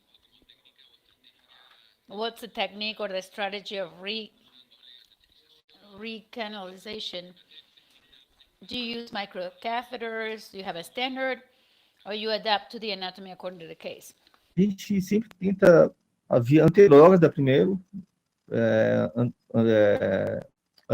anterior escalation, e como fala o algoritmo híbrido, né, tentamos 15 minutos, no máximo 20, e trocamos para via retrógrada, ou então, de repente, para via de ADR, né, com Stingray. Depende do caso, mas a tentativa é essa, né? É sempre navegar entre técnicas e não tentar muito tempo uma única técnica só. O limiar nosso para trocar de técnica é muito baixo, né? Se não vai anterógrado, se disseca, a tendência é ir para retrógrada, se tem uma circulação colateral boa. Se a circulação colateral não é boa, então EDR. Muy bien. Gracias. ¿Alguna otra pregunta? Any other question?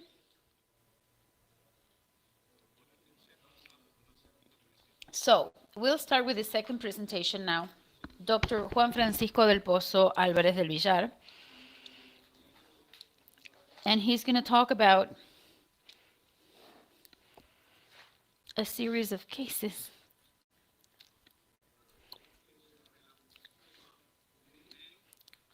It's about the presentation of chronic occlusions.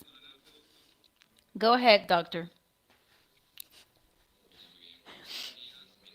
Good morning. I'm Juan Francisco del Pozo, cardiologist from the Montevideo, Uruguay Center. I came to present a series of cases of total occlusion in STEMI patients. I don't have, this is my a disclosure. First, we wanted to evaluate in the first 5 patients the culprit vessel for thromboaspiration with stent guided by physiology. This included the first 5 patients in the protocol for analyzed culprit vessels and non-culprit vessels. For people who are not familiarized with the technology, we can say that there are 4 types of images that we can assess. OCT, almost ultraviolet light. So we're going to talk about reflectivities instead of IVUS that use sound waves. So we can obtain fibrous plaques, fiber calcified plaques, low reflectivity, but with very well limited edges, as opposed to IVUS. They don't have sound. And then vulnerable plaques that have a very necrotic lipid core, less than 65 microns, and the bibliographies, the literature says that they can present coronary occlusions. So the patients that were included in the protocol, they had a mean age of 61. They had different types of infarctions, anterior, lateral, posterior, and they had accidents in the plaque in both the left main and the LAD. We saw that there were several soft and vulnerable blends, almost 45%, and fibrous plaques, 45%. Then to see some of the images, we can see, for instance, in the first case that we have at the angiographic level, we see on the left an occlusion lesion after the bifurcation with the descending posterior artery. Then TME3, it calms the pain, and that's when the patient can start with the protocol. On the 5th day, we usually do the OCT. Some patients that were done on the day and 5 days later. Most of the patients we're going to show here are 5 days later. And we can say the culprit plaque with adhered thrombosis that we can see there in the lumen of the vessels, and some plaques that, even though in the artery it looked healthy without the culprit plaque, it had a lot of fibrous plaques at 8 o'clock, at 3 o'clock, and in the other vessels. Now, to go to the second vessel, we thought it was important to see after the thromboaspiration, the flow improves, and we can see that there is a luminal thrombosis on the image on the left, and here with vulnerable plaque, a lipidic core, a thin cap, all in the same vessel where we saw no lesions before. Case 3, a circumflex artery. After thromboaspiration, we can see a plaque that is pretty severe, and geographically speaking, when we see the OCT, it has a high thrombotic burden with an erosion in the plaque as the main mechanism. And when we run the vessel, we see that even though it looked angiographically a lesion-free vessel, we found many lesions, not only fibrous plaque, but also vulnerable plaque. This image that we have now in the 4th patient is an interesting image, angiographically speaking, because it could be an ulcer. So we had to aspirate the flow and run with the OCT an image of a plaque structure with ulcers in the inlet. We also see how that went down to the left main. And an interesting image to see in this case is in frame 149 at 11 o'clock that the neovessels, the fibrous neovessels. And last but not least, the 5th case, an anterior infarction with a plaque in the proximal LAD. Once we improved the flow and we work with OCT, we find the culprit vessel with a thrombosis at the lumen level at from 1 o'clock to 3 o'clock. This image that we see that it adheres to the wall, and it's the outline is different from the endothelial outline, and we see the diagonal branch, vulnerable plaque, about 50 microns in its thinnest part. To conclude, we can say that here we find the OCT in the culprit vessel. After 5 days, we have in the middle 4 plaques with vessel atheroma. They're for the soft plaques and the vulnerable plaques, we have 45%, and this work contributes to the knowledge of the features of atheroma plaques in a culprit vessel of infarction 5 days after, and this is not a very frequent scenario. This is the time we are still advancing on the protocol. The next 4 patients with similar percentages, and in the last OCT that we did look at what we are trying to assess. Sometimes we have the problem that there is a lot of blood and the flow is different from patients that have a more stable disease. We can always assess the plaque features, characteristics, trying to improve the technique. Thank you very much.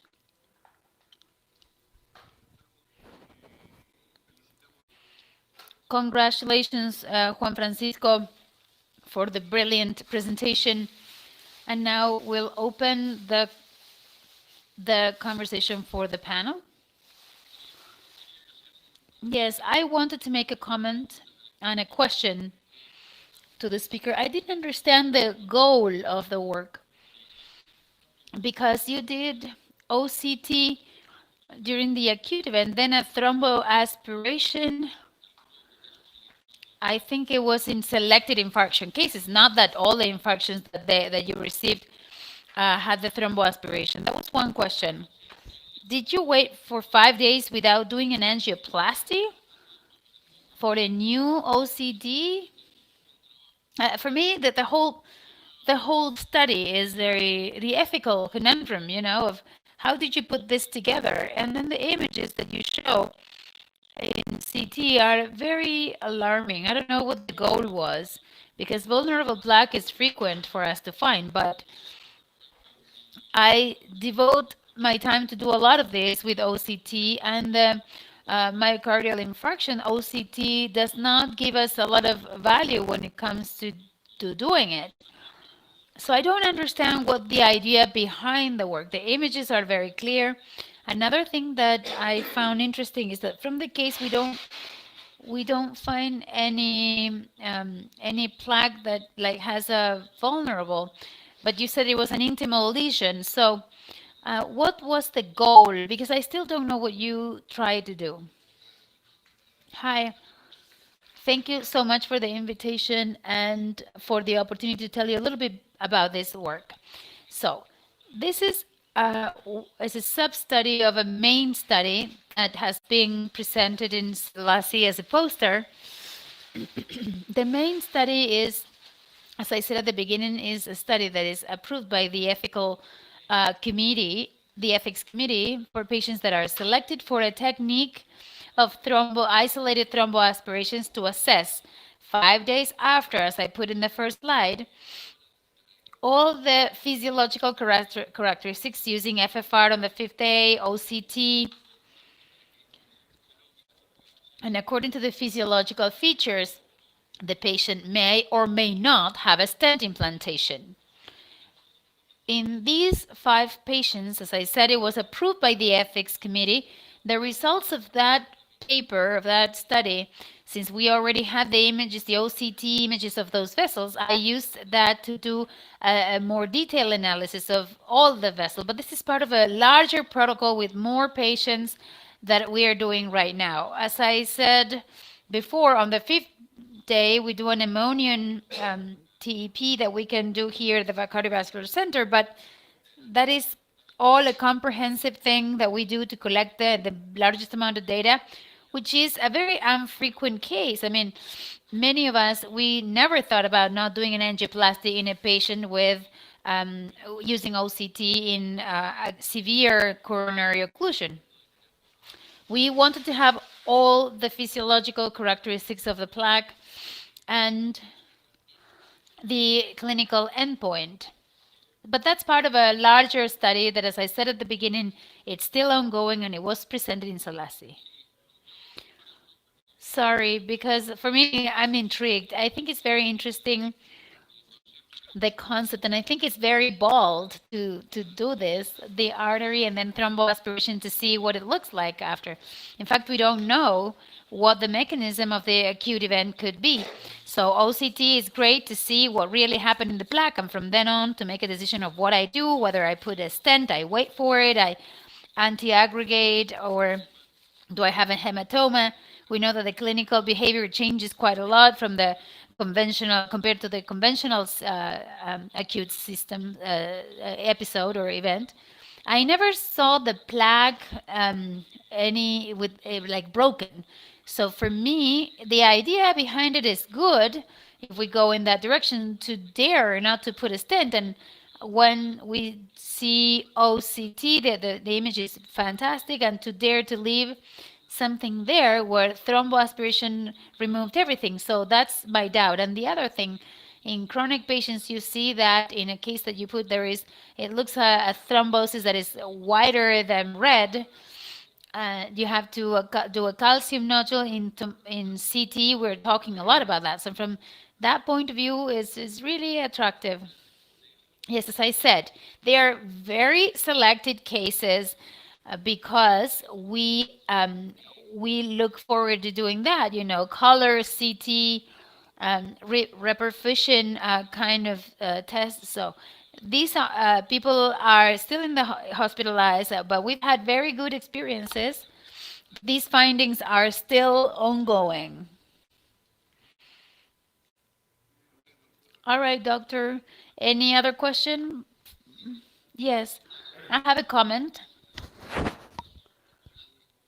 I adhere to the concern. I know that there is a research line opening the artery in acute infarction and to put stents a couple of days later.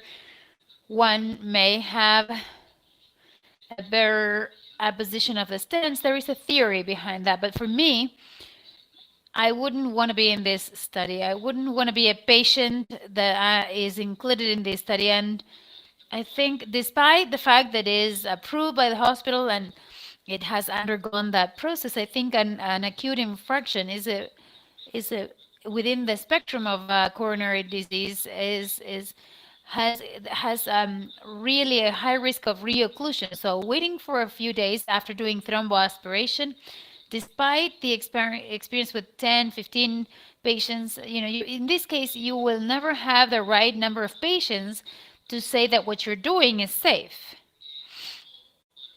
I really appreciate the anatomic information, which I think is really good, and it matches the pathological anatomy of these patients, but I wouldn't wait for 5 days.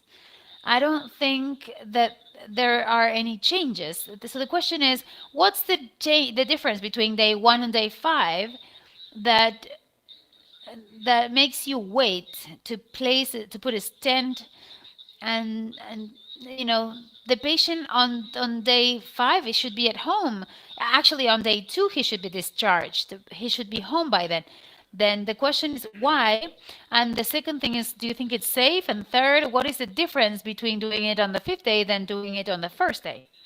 Okay, the difference is because as part of the protocol and the test, we do FFR. We do it through the microcirculation. It's not advisable to do FFR as part of the functional test at the time of the sub SRT. So after looking at previous literature and basing our work on other tests, we decided to do all the assessment, no OCT and FFR, and the ammonium PET on the 5th day. The question here that we were not, okay, all the patients need a stent of a sub SRT infarction, but when we had the angioplasty with balloon and previous studies, they said that the ideal thing to do is to put a stent. But now we have other tools, other technologies that advanced a lot, and we want to see if there is a niche of patients or a patient that is more tailor-made.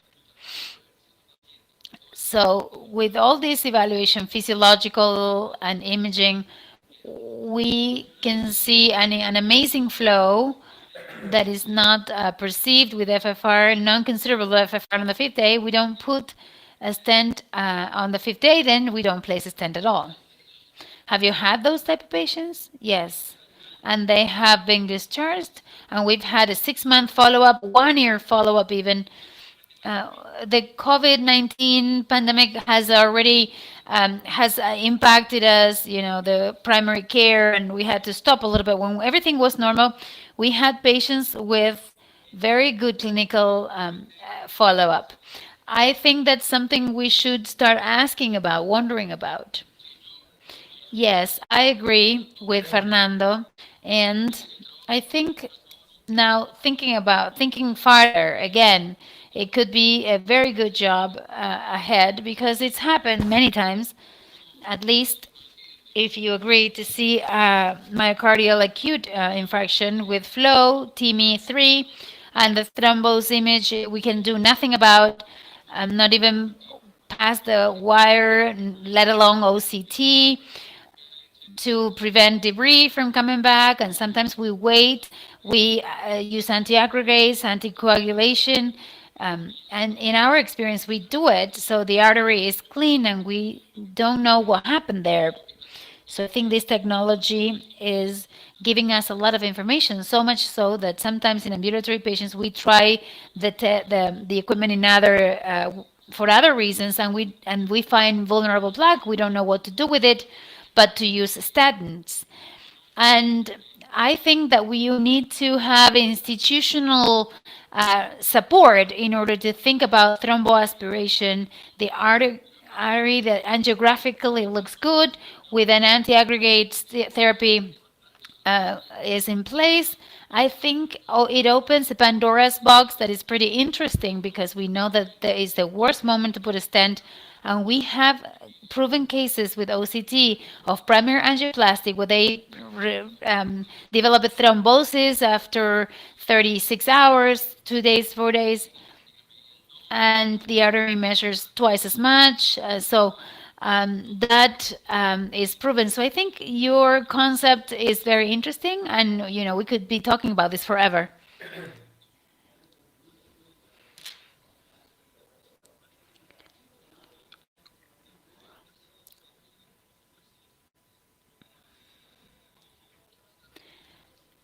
Sorry, but the speaker is asking the question or making the comment in Portuguese.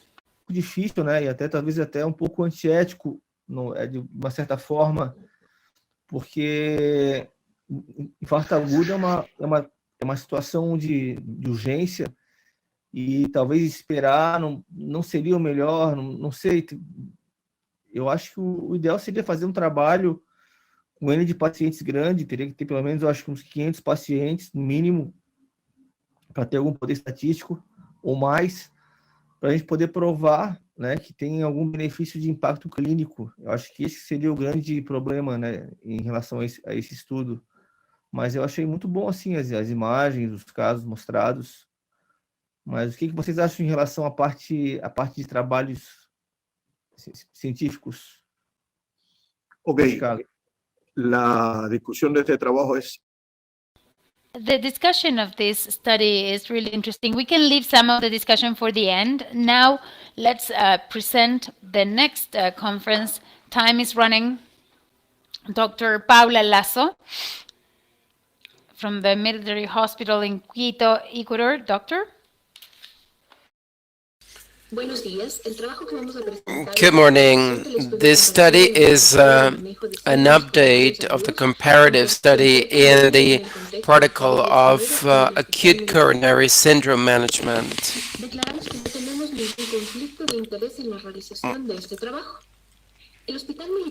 The military hospital of Quito performs emergency and planned interventions. 4 horas al día, 7 días a la semana, recibiendo pacientes. We received patients, emergency patients, and spontaneous patients from Ecuador.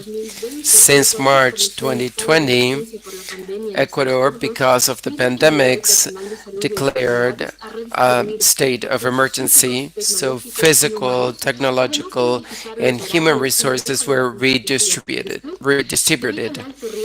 Due to the high risk of high coronary risk, we need to standardize different protocols. So we need to reconsider procedures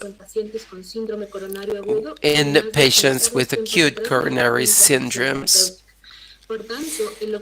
The objective of this study was to update the analysis of interventionism management of acute coronary syndrome prior to the pandemics and to evaluate since the onset of symptoms until medical consultation.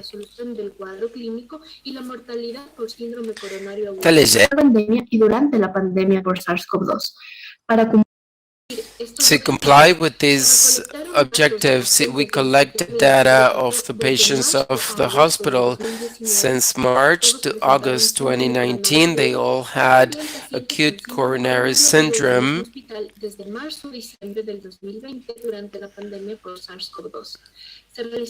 We analyzed all of the data and we established a confidence level of 95%. P-value lower than 0.05. The results, we included 35 patients in the group prior to the pandemics and 30 in the group after the pandemics. Mean age was 64 and 80% of the patients were male. And the age during the pandemics was 71 and 66 were male patients. The type of acute coronary syndrome prior to the pandemics, 11% unstable angina, 34% acute myocardial infarction, and 54% ST elevation. Prior to the pandemics, acute myocardial infarction, 40% and 47%, as opposed to the groups, there was not significant difference. Multivessel, 82% before pandemics and during pandemics, 40%. No statistical differences. The treatment type, 84% percutaneous intervention. Mortality rate pre-pandemics, 87. In addition, comparative studies were carried out since the onset of the symptoms until the hospital admissions before the pandemics, 408 meters compared to 1,051 minutes during pandemics.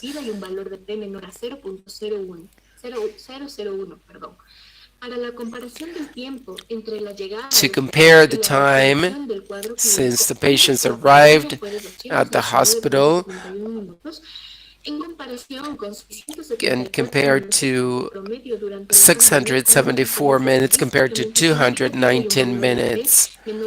P-value 0.001. Finally, this is a risk analysis, and we found that there is a 2.88% likelihood in patients with acute coronary syndromes arrive at the hospital compared to what happened before the pandemics. Vía la pandemia de 24.29%.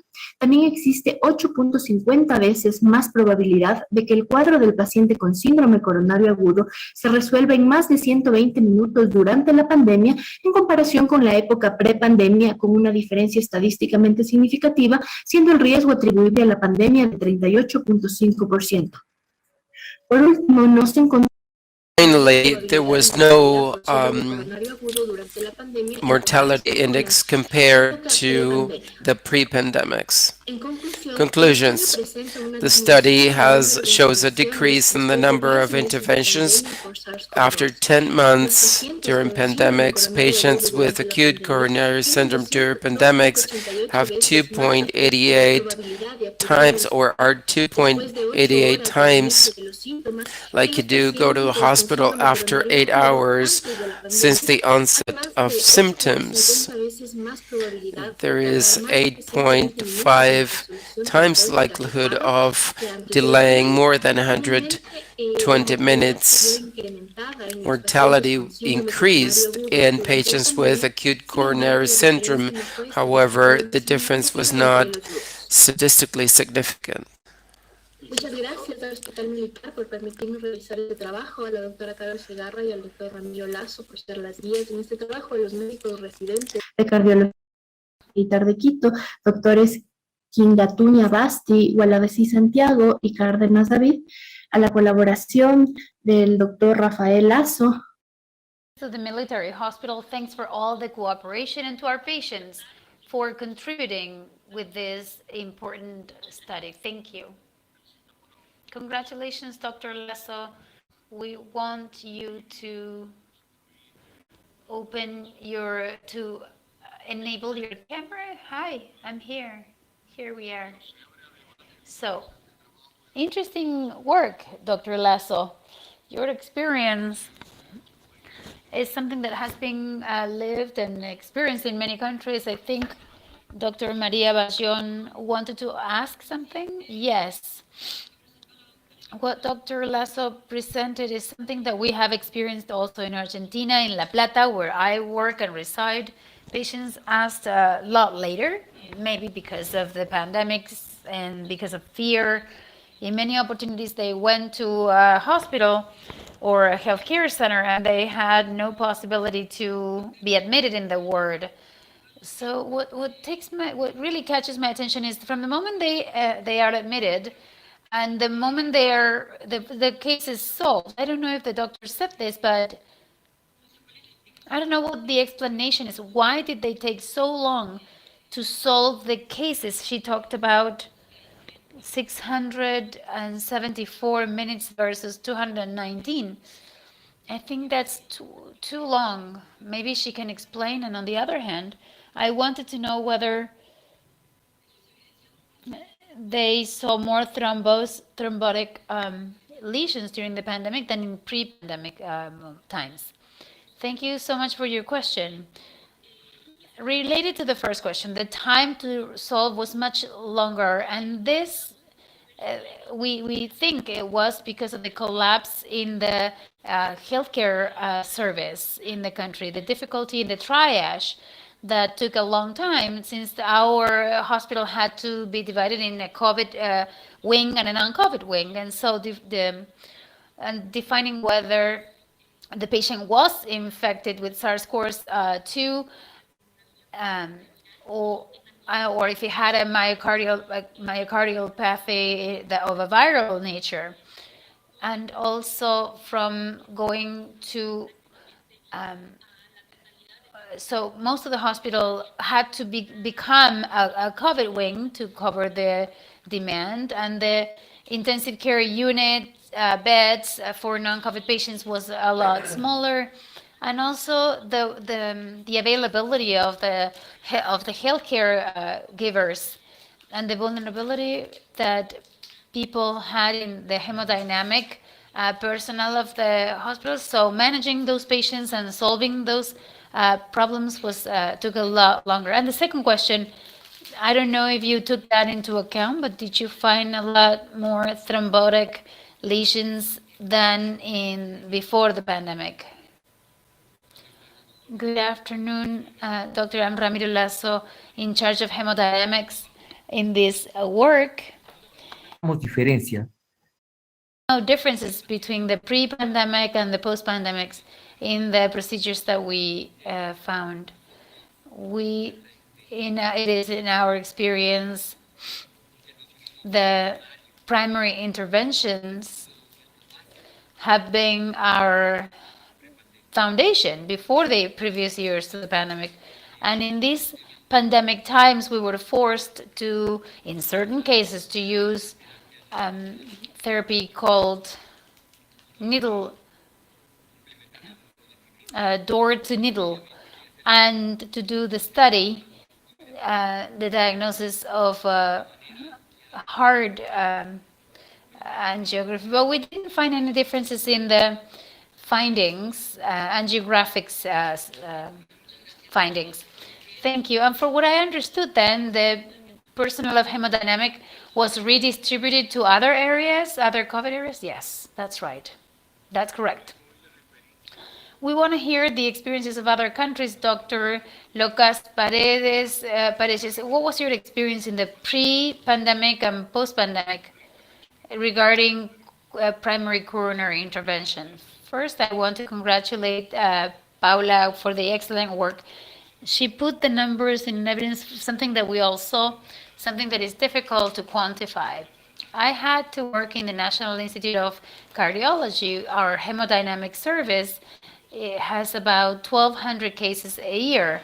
Of course, in those first 3 months of pandemic, when we had to do the protocol, then get together. We have to be honest, to get all the biosafety material, and then who could wait for the test and who couldn't wait. All that protocol took us a long time, and then it went from 100% to a 30% production. Those are the numbers that we had on the first month. And then it's nice to see the experience in other countries, how they were able to have two wings, the COVID wing and the non-COVID wing. For example, in the National Institute of Cardiology here in Paraguay, we had the need to filter the patients. We couldn't put them, we had to filter, not put them all together. It was something that just happened, and our number of cases peaked 12 months after the pandemic. Our number of patients or cases peaked, but we are not 100% operational as we were in 2019. What Dr. Lasso's, the comment was, how much was thrombo cases? We have seen many cases, and honestly, since we don't have a completely interventionist wing, it's very difficult to make that decision, but more often than not, we stopped treating some lesions that were thrombotic lesions. We left them even without stents, and they had to come back to the hemodynamic area because they were actually positive cases for stents. Dr. Rodriguez from Cuba, what is your experience, doctor? Yes, good afternoon. A pleasure, first of all, and thank you for giving me the opportunity to participate. Our center, we do not do primary coronary intervention, but I do have a question, and I would like to share and ask about the experience. We have done a few cases. The first manifestations of COVID has been acute coronary intervention with a thrombotic burden. And I wanted to ask Dr. Lasso if in these changes that she sees in patients in the COVID era with the severe coronary disease, they have been the first ones to have COVID. My daughter is Dr. Paula Lasso, the hemodynamic person in charge in this. In this case, Andrew Lasso had to deal with that, but we had only 3 cases that came in with COVID. Of course, we had extreme biohazard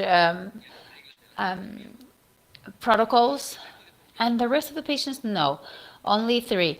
The rest of them were in the areas that were devoted only for non-COVID patients, and we had to, of course, protect ourselves with biosafety.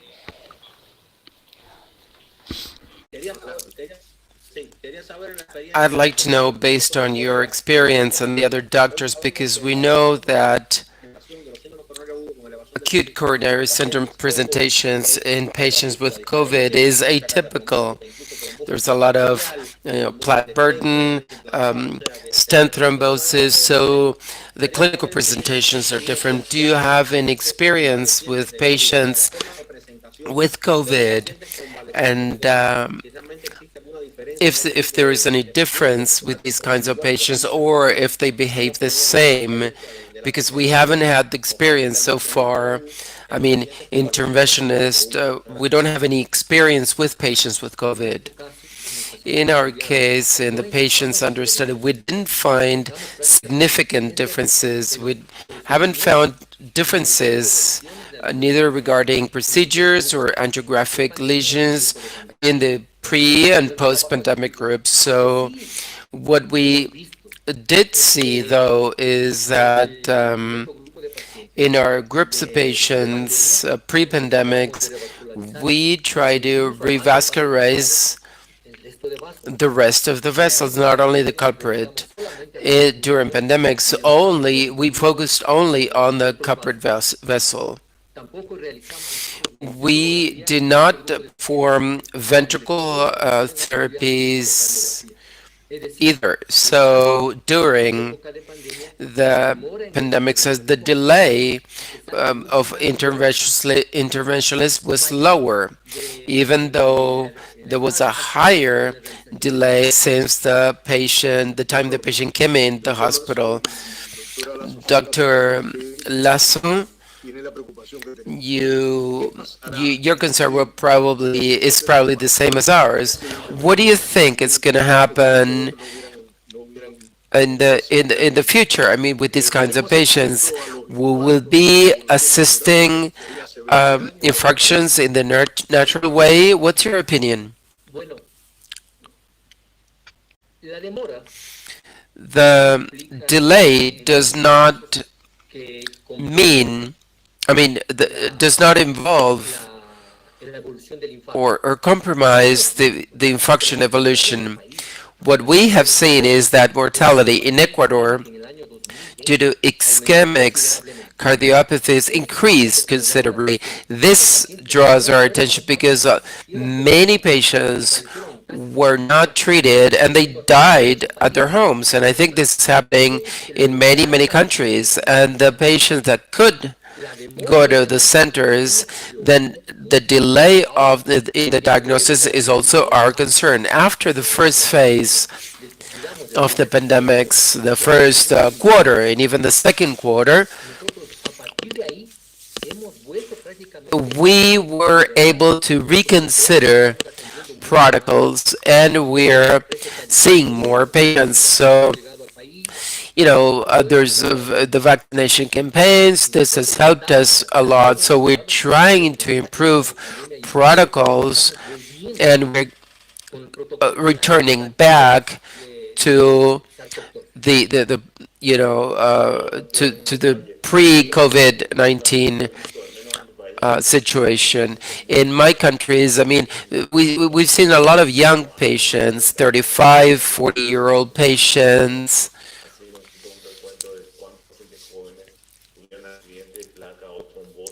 with thrombos or plaques. And did you have a similar situation? The mean age was not really significant. I mean, ages, we haven't seen actually that age difference. I agree with Carlos. We also had a large number of younger patients under 40 with thrombotic obstructions in more than one vessel. I remember one particular patient with cardiogenic jaws without any risk factors. And we have seen this in other territories. I mean, pulmonary and peripherals. Thank you, Dr. Lasso, for such a brilliant presentation. Now, Dr. Matias Jorges Adrián Arevalo will discuss infarction with supra level of ST and plaque erosion, stent or conservative treatment. My name is Matias Arevalo. I'm an interventional cardiologist from Corrientes, Argentina. I'd like to thank SOLACI-CACI for this opportunity. I will be discussing infarction of supra level of ST and plaque erosion.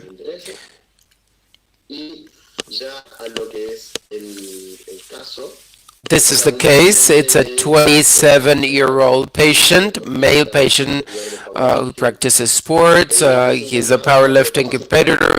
He was preparing for a Latin American tournament, so he was actually he comes to the consultation with oppressive functional anger class 4 chest pain.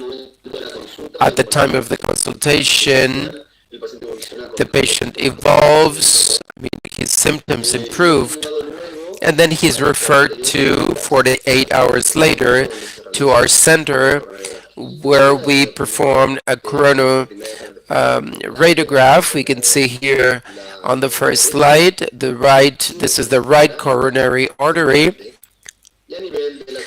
and the left we can see in the proximal segment of the LAD on the left, we can see a radiolucent image that involves 50% of the vessel. Based on the clinical presentation and the angiogram, it's compatible with an endoluminal thrombus. So since this was a young patient, 48 hours of evolution, then the procedure was, we thought about whether we would go for a conservative treatment, and the best way to make that decision, we actually made an OCT in order to have better diagnostic information. So this is the CTO from distal to proximal, as you can see on the images, left to right and up to bottom. The distal vessel in the yellow frame, normal size. In green, in the green square, you can see an artery with a lesion at 3 o'clock and 12 o'clock. And the measurements indicate that the fiber caps is 6 microns. It is a vulnerable plaque, and the radiolucency we saw on the X-ray, here we can see a high attenuation.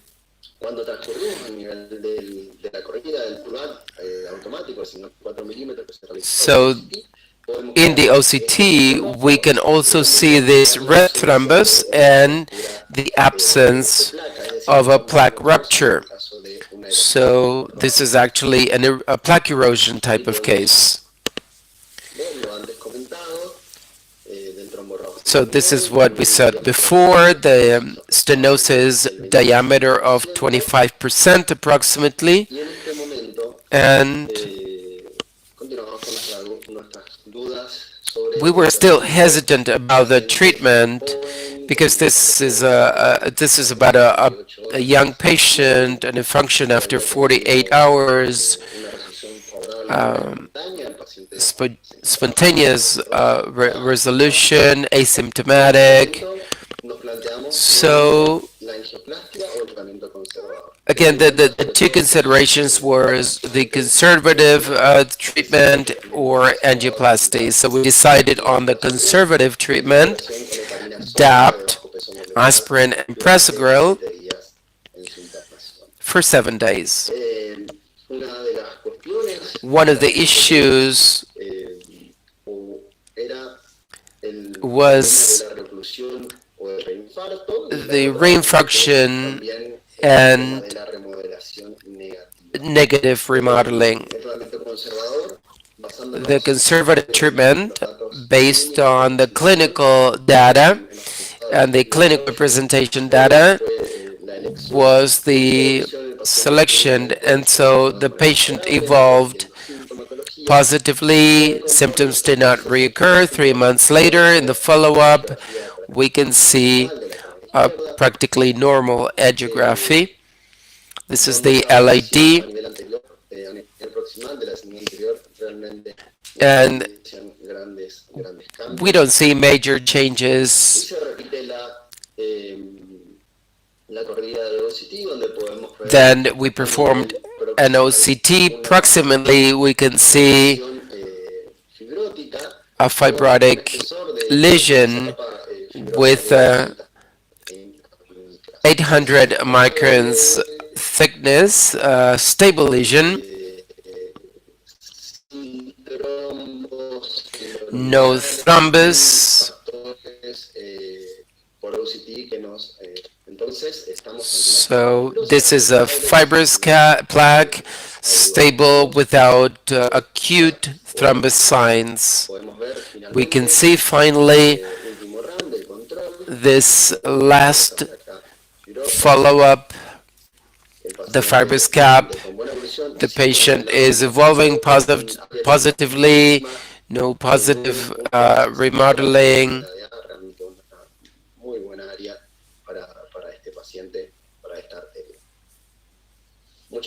Thank you. Thank you, doctor, for your wonderful presentation.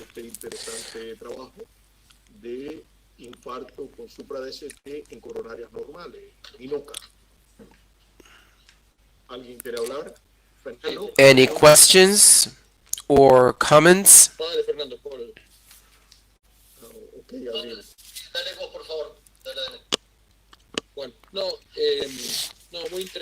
Very interesting, and there are a couple of things to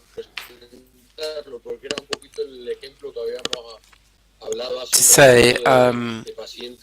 Well, this is what we were said before, these kind of patients where you find thrombus in acute cases and you don't know what to do. And the thing is that after a short time, it was a young patient, the atherosclerosis present it really draws our attention. And in the last image, you can see that there is a high lipid burden, and there's also some calcium, which is really strange in a high performance type of patient. And in my case, I mean, we don't perform CT scans in these kinds of images because the flow is always perfect, TIMI-3. Even though we see the thrombus, the risk of just, putting a wire, then the thrombus will migrate, and then the patient will be put at risk. And so I think that the data that is provided at that time does not really surpass the clinical situation. But after, we have the medical treatment and the evolution and the hospitalization. Yes, after that, the CTO just to see exactly what happened, because if there's something really interesting about this, which is the hematoma that changes everything.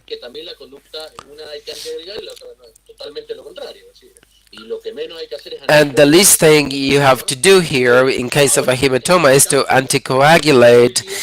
In this particular case, the patient did great, and we had similar cases similar to these. And this patient, and because he's a high performance person, I mean, he should think about doing something else because his future is really at risk. Any other questions? Dr. Rodriguez?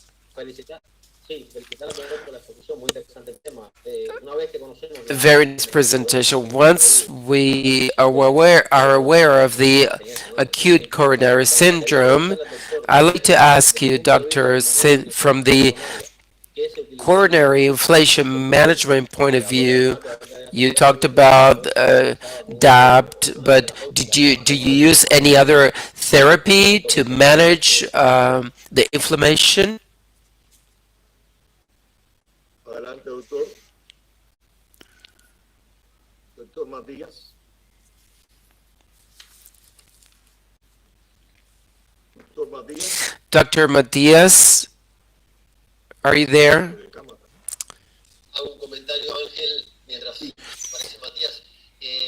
Let me say something. I think that this patient, the steroids, I mean, he was going through a treatment with steroids, so it's a combination of an early anaerobical sports such as weightlifting. They weigh a lot, like 100, 150 kilos, and the combination with steroids, how they can actually create these kind of scenarios.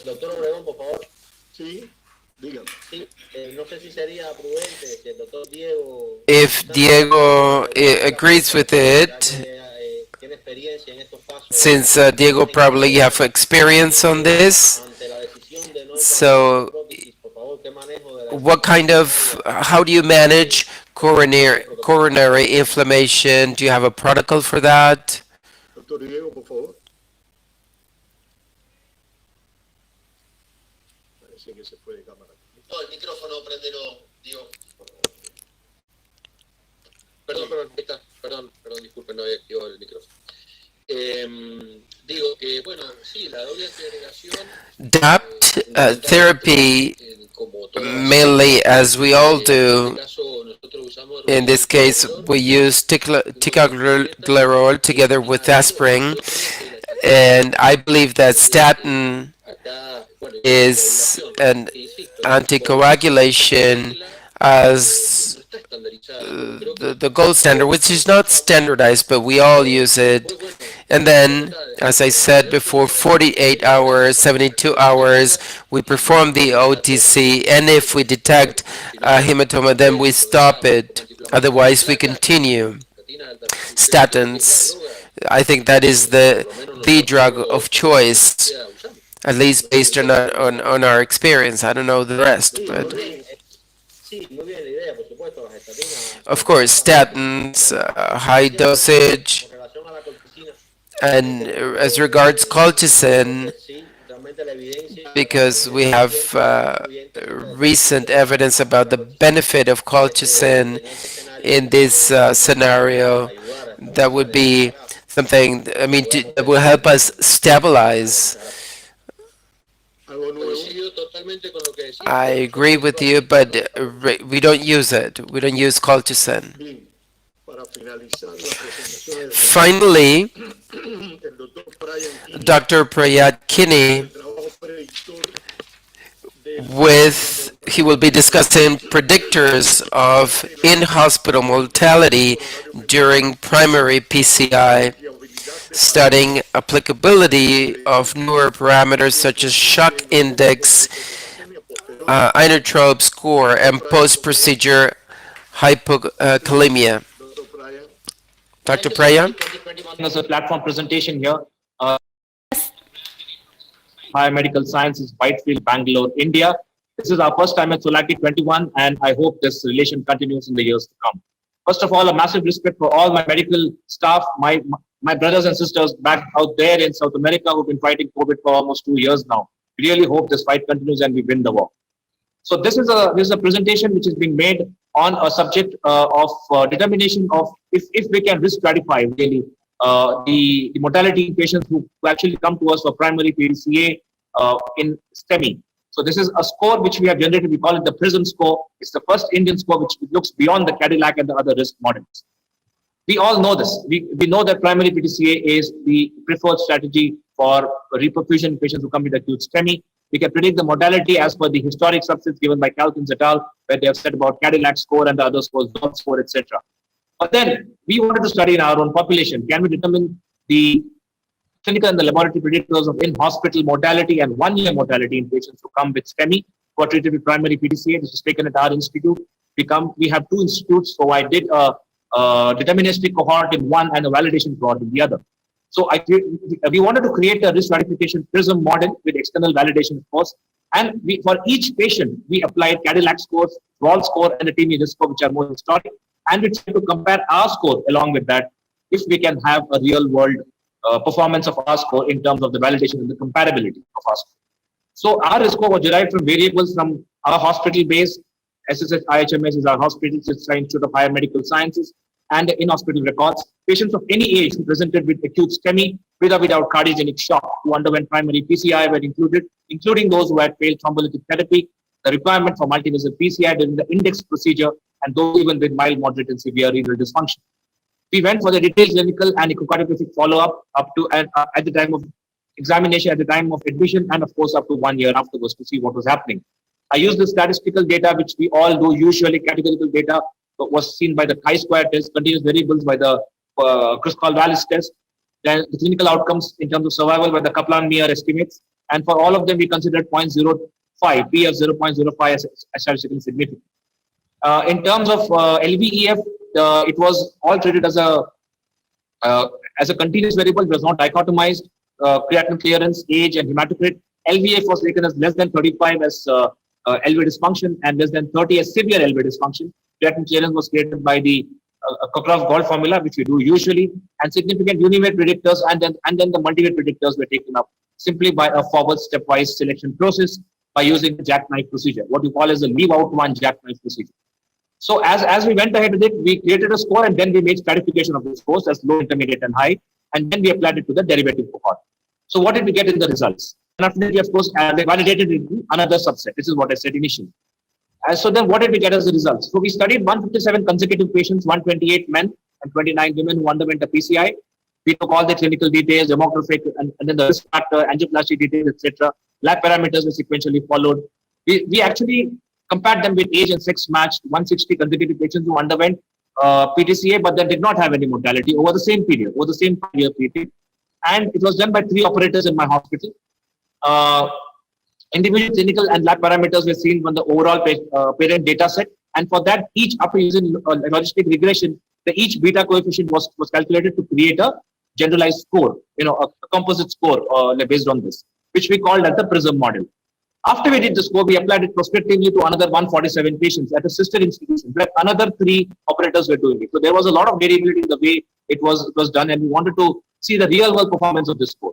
So when we saw in terms of the validation cohort and then the derivative cohort initially, and then the validation cohort, we saw that in terms of the commonest adverse events, of course, was the death, reinfarction, disease, stroke, and the ischemic target is in revascularization.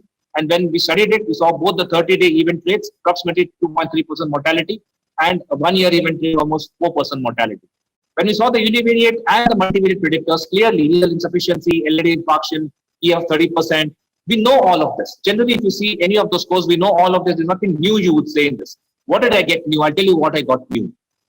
We got a few of these as well. That is in the univariate, 3 vessel disease, diabetes, smoker, etc. But when you saw the multivariate predictor, something very interesting came up. Other than the fact that we got LVF of less than 30% and time to reperfusion of more than 6 hours, we also got this 4th point, that is the development of hypokalemia. Whenever the patient had either acute renal failure or if he had hypokalemia that required correction, it was quite significant. It was as bad, someone requiring hypokalemia requiring correction is as bad as an LAD infarction with a shock state. That means something is happening. These are the guys who are not doing well. Even 3 vessel disease, came lower down the list compared to that.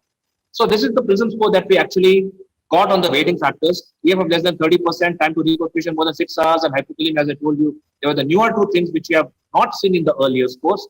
Post PCI TB grade 2, a lot of our patients come a little late. So there's a lot of slow flow in those patients, even when we do thrombus aspiration and we try to get away with it. They tend to have poorer outcomes because they have LV remodeling. They don't do well generally. Development of ARF and of course the admission sugars were also considered important. In terms of risk propensity grading, both at 1 month, you can clearly see that there's a linear increase with the increase in the scores, and at 1 year as well. So as the score increased, we saw a gradation in terms of 0 to 8, 9 to 14, and more than 14 to 25. So you can see that there is a 9.5% mortality when we see it. It's an actual mortality. Actual mortality is almost 10% when you see it if you have a higher risk based on this scoring system.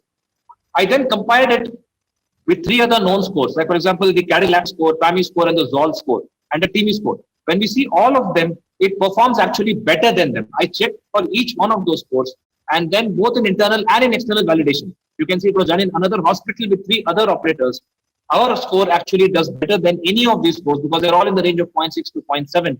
We are going almost up to 0.8 or 0.9. So then the entire conclusion of the study was that 8 simple parameters, including post-TB flow grade and the hypokalemia, can be used to reliably determine both 1 year and in hospital mortality. It performed well both in the internal and the external validation with 2 different institutions with 2 different operators. And this is the first such data from Indian literature over a prospective population.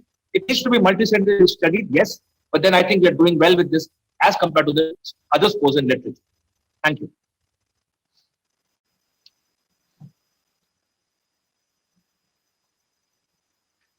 Bueno, agradecemos, doctor Brian, por su brillante exposición y abrimos. Thank you, Dr. Prayak, for your amazing presentation.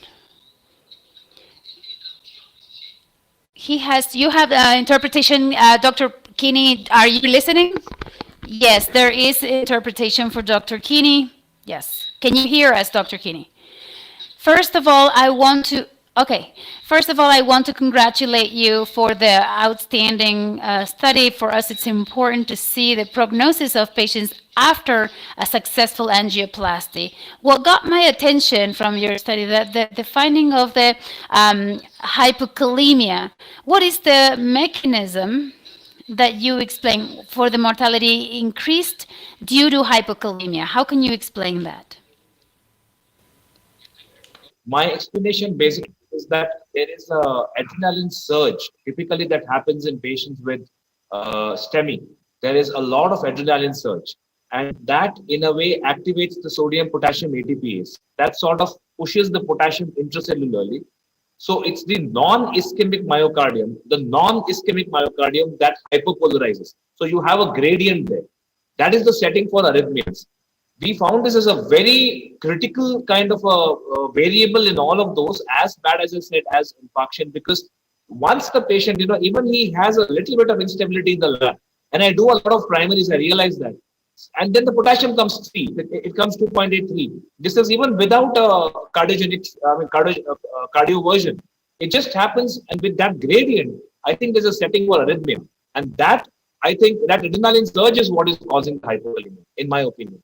And we found that in a lot of patients. The other thing that happens, just to continue this, is when I actually calculated the inotrope score, what we call as dopamine plus dobutamine plus 100 times epinephrine, those tend to cause, those are more prevalent in patients who are this. They already have a surge, plus we give them inotropes. We are not a center that uses Impella so much. In India, we don't use it so much, but these are our basic inotropes, and I'm sure that's the same thing in South America as well.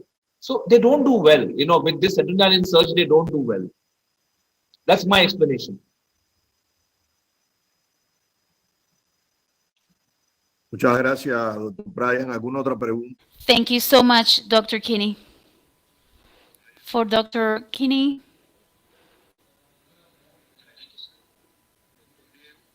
Okay. Any other questions for the other doctors? Dr. Rodriguez, Dr. Paredes. So I will make my question in Spanish, and you will receive the translation, I guess. So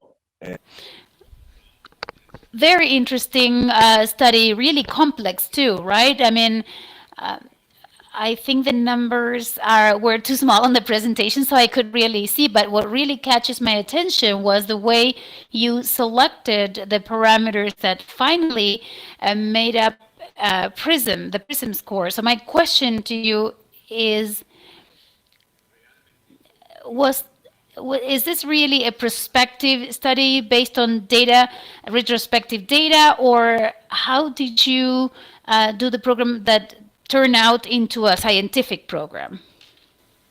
So actually what I have done is I have taken the retrospective analysis, studied patients in my center and another center where we have had an internal validation. That's the retrospective part. It gave me the univariate and the multivariate predictors by way of logistic regression. The same score I applied prospectively in 2 centers and then validated it. So it is a PRISM formula which is based from the retrospective, that is called as the derivative cohort, and I went ahead with the validation, which is a prospective study. So the validation has been done prospective in 2 different centers with 6 different operators, so that there is no variability involved in it. I hope I answered the question. Yeah. Yes, thank you so much. Thank you so much for that. So we want to really thank you, thank the panelists, to all the speakers for your brilliant presentations and the research you're doing. Unfortunately, we have run out of time. We have another session following to this. We didn't want to close this activity without congratulating once again Dr. Aníbal, Dr. Alfredo, Dr. Ezequiel for the extraordinary organization of this Congress that every year, every opportunity we have it becomes more and more prestigious. We hope that the next Congress we can meet face to face, we can shake hands, if we can finally defeat this pandemic. I'll see you soon. Thank you. Thanks, everybody. Thanks and congratulations, everybody. Thank you. Bye-bye.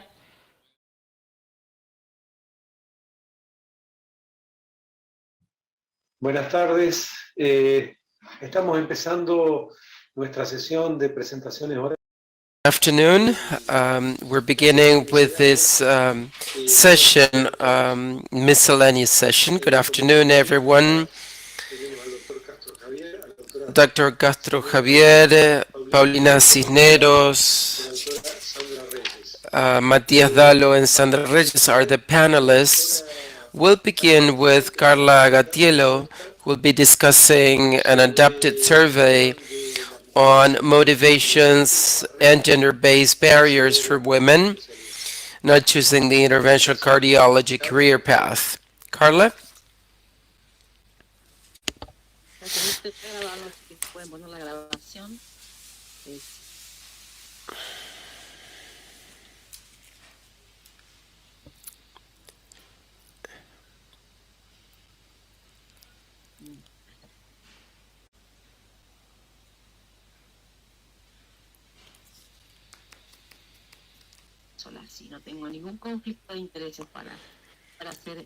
No conflicts of interest. Well, we know that in Argentina, as well in other countries, fellows in training should complete 3 years to become a certified cath lab operator, and there are very few women who become these fellows. However, we know that medicine careers have a lot of women. In 2017, SOLACI started an initiative called MIL, called Latin America Interventionist Women, with the purpose of uniting international interventional cardiologists. In 2015, we started with as a result of a paper on motivations for and barriers to choosing an interventional cardiology career path out of on the right picture is the first meeting of female cardiologists in SOLACI. We were 80 interventionalists from Latin America.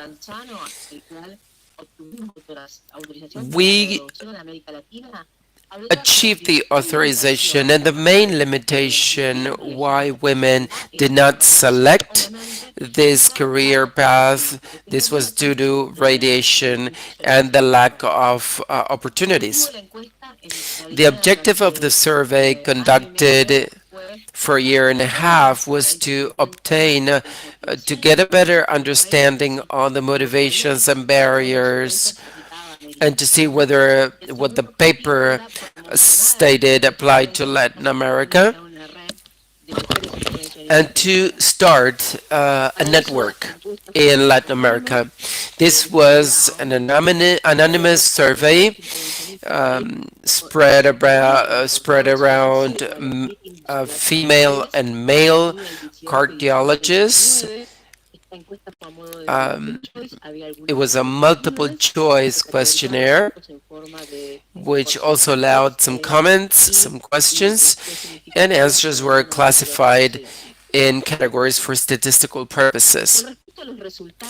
The results, we were able to interview 432 cardiologists from Latin America, and 63% of the ones that completed the survey were male and 37 female. Average age of female cardiologists and male cardiologists were 40 to 60 years and 60%. And regarding demographics, as opposed to the European survey, 67% were married or had a partner, and they had more than 2 children, I mean half of the population, and this was different to the European surveys. One of the questions was, what was the main activity? In blue, 62% of the respondents were cardiologists. In red, information were under training. And the other question, what is your spouse's profession? Over half of the population who were married to a medical doctor. As regards the procedures, 77% did different kinds of coronary procedures. And why did you choose IC as a subspecialty? Most of them, over 90%, stated because they felt very passionate about the specialty. And the other question is, when asked about their perception on why women did not choose IC, men answered that they believe that it was basically and mainly due to radiation, and 21% knew that there was some barrier in the environment known as the old boys club, and that actually restrained women's. When the same question was made to women, we see that the fear to radiation was 40%, and the majority said that their fellowship had been rejected for being a woman. Conclusions. And this is the state of affairs in Latin America. Despite the number of women at medical schools and at the cardiology specialty, the number of female interventional cardiologists in Latin America is very low. Obviously, radiation exposure and family reasons are one of the main reasons for not choosing the specialty. Today, the situation is quite different because there are many radiation protection. However, when female cardiologists answer the questions about why they have selected or chosen their specialty, it's because they just felt very passionate about it. I think that SOLACI plays a very important role in supporting and mentoring female cardiologists and creating opportunities for cardiologists in Latin America. And one of the strategies that we developed to promote interventional cardiologists and having a look at the results of the surveys is through the MIL initiative. So we were able to partner with WAO, which is an international organization led by Roxana Marin that offers different kinds of incentives regarding research, webinars, and particularly something they call talent directory, where that keeps a record. I mean, it's basically a database of international interventional cardiologists,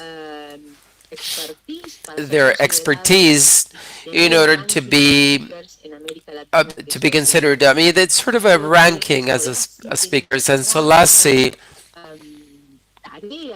has a lot to do to be able to promote female faculties in Latin America and also as in the rest of events in the region. Thank you. Thank you, Carla. Any questions or comments about the presentation?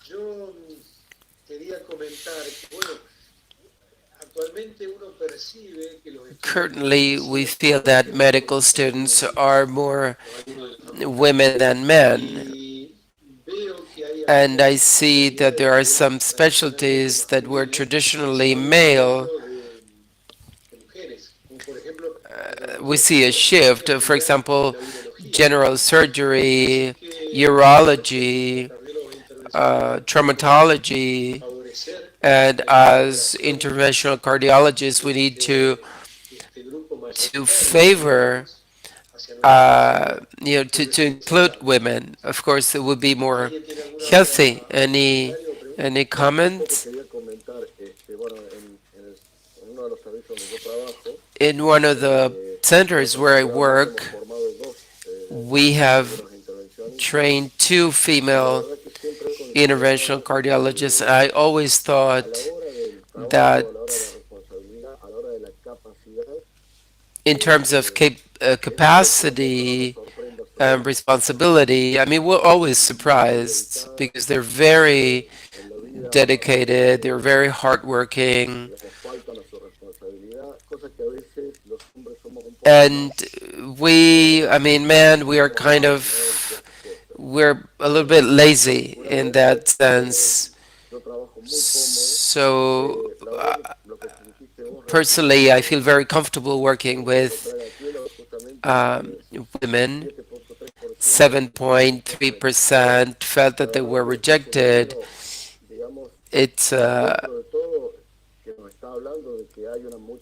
this is indicating that there is some, there's a willingness to open, but of course, that number should be 0. But it's true, when you make decisions because of, you have to make family decisions. A lot of women then, even though they feel passionate about the career, they choose family over career. Carla, I have a question. If some residents become interested in interventional cardiologists. Do you think they should contact this group? I mean, mail or? In this survey, we just wanted to see our situation today. We are very much involved. We're working together with Women as One, and we're giving voice to a lot of the female cardiologists so that everybody is aware of the profile, the reality.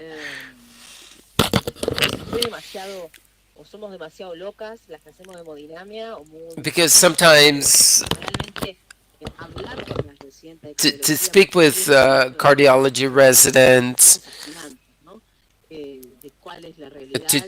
to have a look at the reality, the radiation risk, and the profession, so that they feel encouraged, you know, so they are fully aware of the career possibilities, and then, you know, gender equality, so that they are actually selected as fellows. And the other important thing is we've noticed in the surveys that once they enter the fellows, not everybody actually work as cardiologists. So after making such a big effort, there are many women that end up doing something else.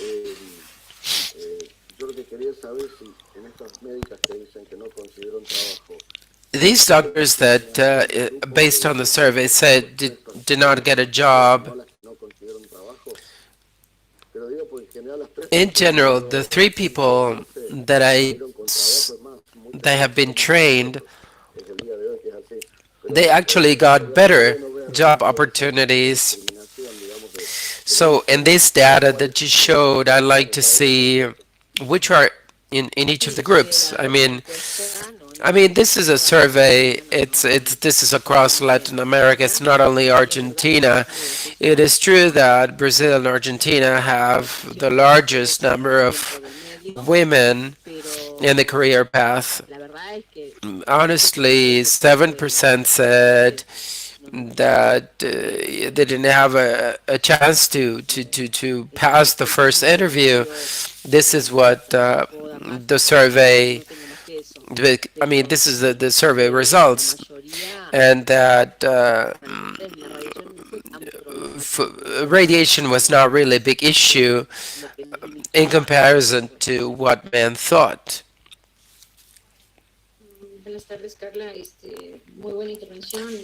Very nice presentation, Carla. We're always supporting ourselves. I have a question for you. Do you think that maybe the number of conferences that you plan for a year, is that enough, is the first question? And the second question, I think you answered it already. Have you thought about a postgraduate assessment?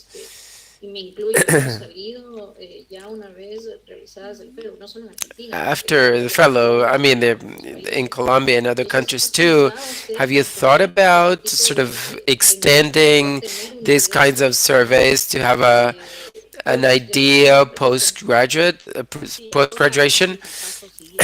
I think it's going to be the following steps. We are 150 something women in Latin America as interventional cardiologists. We're not all active, but we've been trained, 68 in Brazil, and then there are 3 in Guyana, for example. And the next step then is to survey these women that are already working, just to see, how they're doing in the work conditions, their promotion opportunities and training opportunities. That's going to be the next step. Any other questions?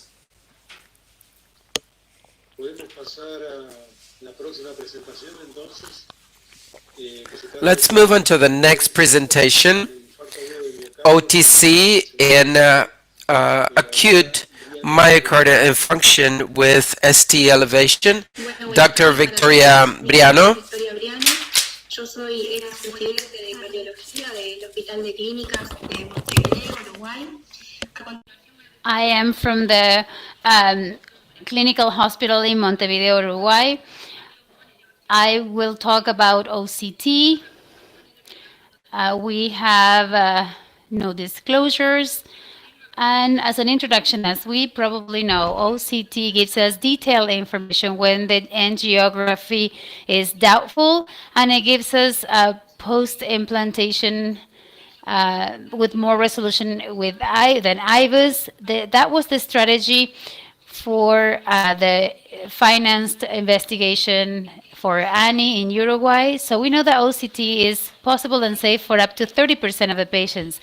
The idea of deferring it makes it more complicated to place the stent, and it decreases the risk of the intravascular damages with the reflow syndrome or other complications with the stent like restenosis or thrombosis. So the conservative invasive reperfusion strategy is this project that I said that is financed by ANI in Uruguay. I have to wait and see how it evolves in patients where we do a thromboaspiration, an isolated thromboaspiration, and the placing after the results of after 5 days. So we're going to present one of the cases that was included in this work.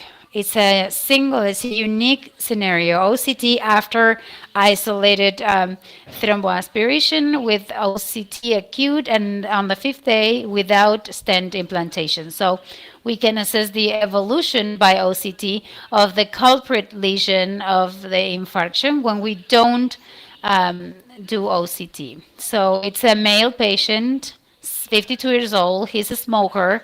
He has a 2-hour evolution angle, and the ECG shows an elevation of the ST and the anterior segment, the V1 to V6. So the diagnosis is STEMI. We do an emergency CAG BG. So here we see an acute thrombotic occlusion of proximal third, and as we can see in the static image, we did a thromboaspiration with an X-phone catheter. We aspirated red thrombotic material. In the first image we see here, we did a dilation with a balloon with 0.015. And in the middle picture, we find the CT of the OCT. We see that this is a moderate stenosis in the occluded obstruction. We also check that the pain is no longer there. And so the OCT during the infarction, as we see in the extremes, in both sides of the slide, we have the distal reference size, 283 millimeters, and the proximal one, 28 millimeters. The minimum lumen area, 630 and 662, respectively. At lesion level, we see a stenosis with high thrombotic burden. The AL minimum luminum area is 1.67, a thrombotic burden 37%, and a thrombo volume of 18.4 cubic millimeters. The patient, after that, he is released from the hemodynamic room. We do clopidogrel, 75 milligrams a day, arthobastatin. He doesn't have thoracic chest pain. He's stable, no elements of cardiac failure. Then he comes back to the hemodynamic room by protocol to do FFR and OCT 5 days after the infarction, the arrest. After the 5th day, the angiography at lesion level, we see that it has a mild stenosis. And when we verify with FFR that we have from 0 to 89, which is not as physiologically significant, so we repeat the OCT. And as we can see in the image, the reference distal diameter and the minimum luminal area is the one that we obtained before. In the second image, the breakage area of the plaque where the arrow is, and at lesion level he has a red thrombus residual in a minimum lumen area that is twice as much as he used to have, 3.06 millimeters, and it's 50% of the reference diameter of the vessel. The thrombotic burden decreased 28%, and the thrombus volume is 12.9 cubic meters. We did not put a stent, even though we did not include it in the presentation because of time. The patient, due to protocol, we did TEP, which is done after the infarction and 1 year after, and the TEP after 1 year, we don't see ischemia in the previously infarcted area. So as a conclusion of this case, we see an image evolution by OCT in the culprit lesion of infarction with STEMI.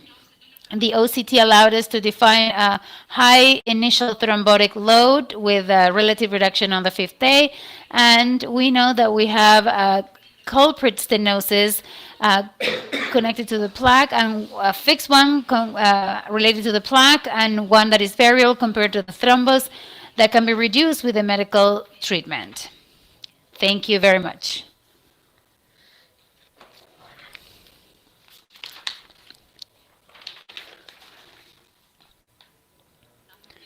You're on mute, Victor.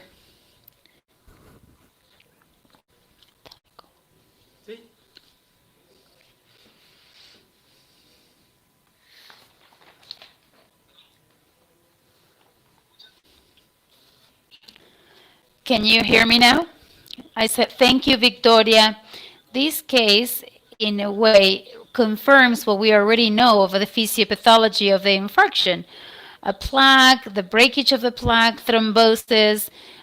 You turn to the evidence because when you aspirate, you eliminate, you extract that material. Very interesting. The only thing that I'd like to see the results of is the results of the study, because I remember before the stent implantation in acute infarction, there was a rethrombosis rate of maybe 10-15% during the first hours. It was very common to open the artery with a balloon and then go back after 10-15% of the cases. We found reocclusion of the arteries.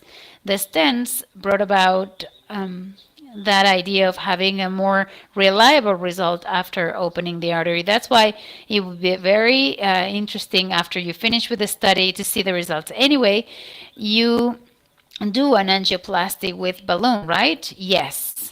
Yes, that's right. The study started in 2019, and then during the pandemic, it was put on hold for some time due to the hospitalization time, but now we've only studied 9 patients within this study. In 2 of them we had to repeat after 5 days with an angiography. One was done with FFR, and that was significant. That's why we did the angioplasty of the culprit lesion. And the other one was, we repeated the angiography for ventricular, sustained ventricular injury lesion that he had, and we did a FFR, and we did not, we were unable to prove that it was related to the culprit lesion of the initial infarction, the first infarction. And now, a little time ago, we started again with the patients of the original study. And I also wanted to ask you, the anticoagulation, anti-aggregate system that you use, they have double anti-aggregates and usually anticoagulants as well. during the in-hospital time, they're anticoagulated, and after the hemodynamic expert's opinion is received and the characteristics of the lesion, if they have how the plan continues after they are discharged. Thank you. Anybody wants to make a comment or ask a question? Go ahead. The only thing that I have a doubt of is the OCT is one of the most important tools for us. Not all the centers have OCT, but it allows us to define whether you place the stent, how you place it, and to avoid future restenosis. But using it and analyzing the plaque, and I was thinking what the doctor said before, you're talking about a vulnerable plaque. Do you have a dissection and a crack? Is the crack exposed?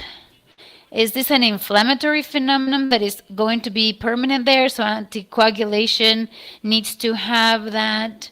It shouldn't be no more than 3 months, at least 3 months, sorry. The plan that with this type of studies, what is the plan that you have? Because if we're talking about optimizing the use of the stent, considering the OCT evidence, the lesion that is completely unstable and vulnerable, prothrombotic, I'm concerned, you know. What is the method that you're going to, because you're putting it as a study, so that would be important to know. In fact, it is, according to the hemodynamic expert, how long more he's going to be anticoagulated, but others have been anticoagulated for 3 to 6 months. Oral anticoagulants, yes. All right, any other question or comment? I wanted to make a comment that I think it's important in this case, which is what the OCT has contributed with, the concept, the rotoplaque, ruptured plaque in a PC, in a severe coronary. The one who did the OCT, and based on the characteristics of the plaque, it's the procedure that we had. Once the OCT was done, the evidence of an eroded plaque with a lipidic core very low and a fibrous plaque, it favored more to a treatment that was conservative with thromboaspiration. And that's where the ruptured plaque is the one that we are mostly used to place a stent in. And I agree with you that from the moment that I do the angioplasty to that plaque, I'm already conditioning it. Probably, if I decide to do an angioplasty, I don't know if I would be so sure that I would have placed a stent in that case, but it would all depend on what the OCT tells me. So that dichotomy, that division between the eroded plaque and the ruptured plaque is key when it comes to using such an important method as the one we have now. The OCT gives us the depth of the plaque and not the characteristics, as opposed to IVUS that only gave us the area, the surface, and due to the shadow cone in the ultrasound, we couldn't know what was there behind that calcified plaque or that superficial plaque. Let me tell you a little bit more about this, because we learn to see things that we don't normally see when we do IVUS, OCT, and FFR, and when you start seeing debris through the frame, that looks horrible. So we think that angiographically we think that looks beautiful, but with OCT it looks horrible. So I would be scared to leave a plaque like that, double anti-aggregated. We do OCT as well, and there is a redundancy of thrombosis in a complex area where you can have embolia, calcium embolism, and we do anticoagulation, and we see the patient again 24, 48 hours later, and then decide with a new endovascular image the type of stent we're going to be using. But I would be a little bit scared, to leave a patient with just that with a severe coronary episode or event. Yeah, but it's really good. It's really good. All right, any other?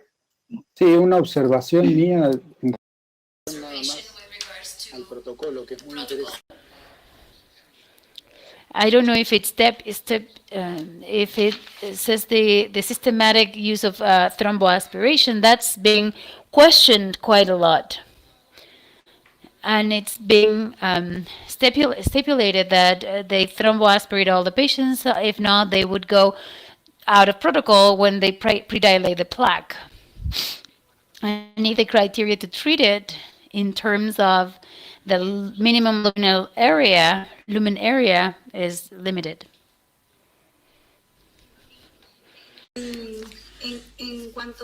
As regards thromboaspiration, yeah, this is performed in every patient.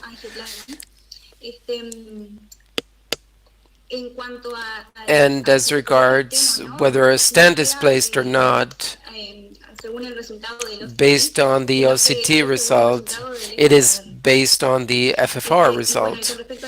And as regards that you're concerned about the plaque, and well, these patients have been on for a year now, and as I said in the presentation, a PET is performed a year later, and none of these patients had ischemia or complications at a year.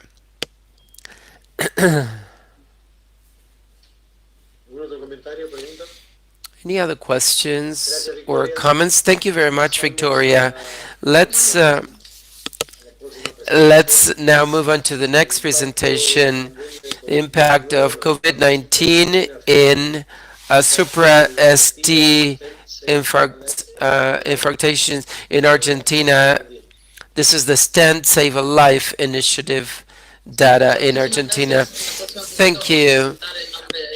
On behalf of the members of Stent Save a Life Argentina, I present this study, the impact of COVID-19 and functions supra-ST in Argentina. There were several reports showing a reduction in the admissions of cardiovascular disease.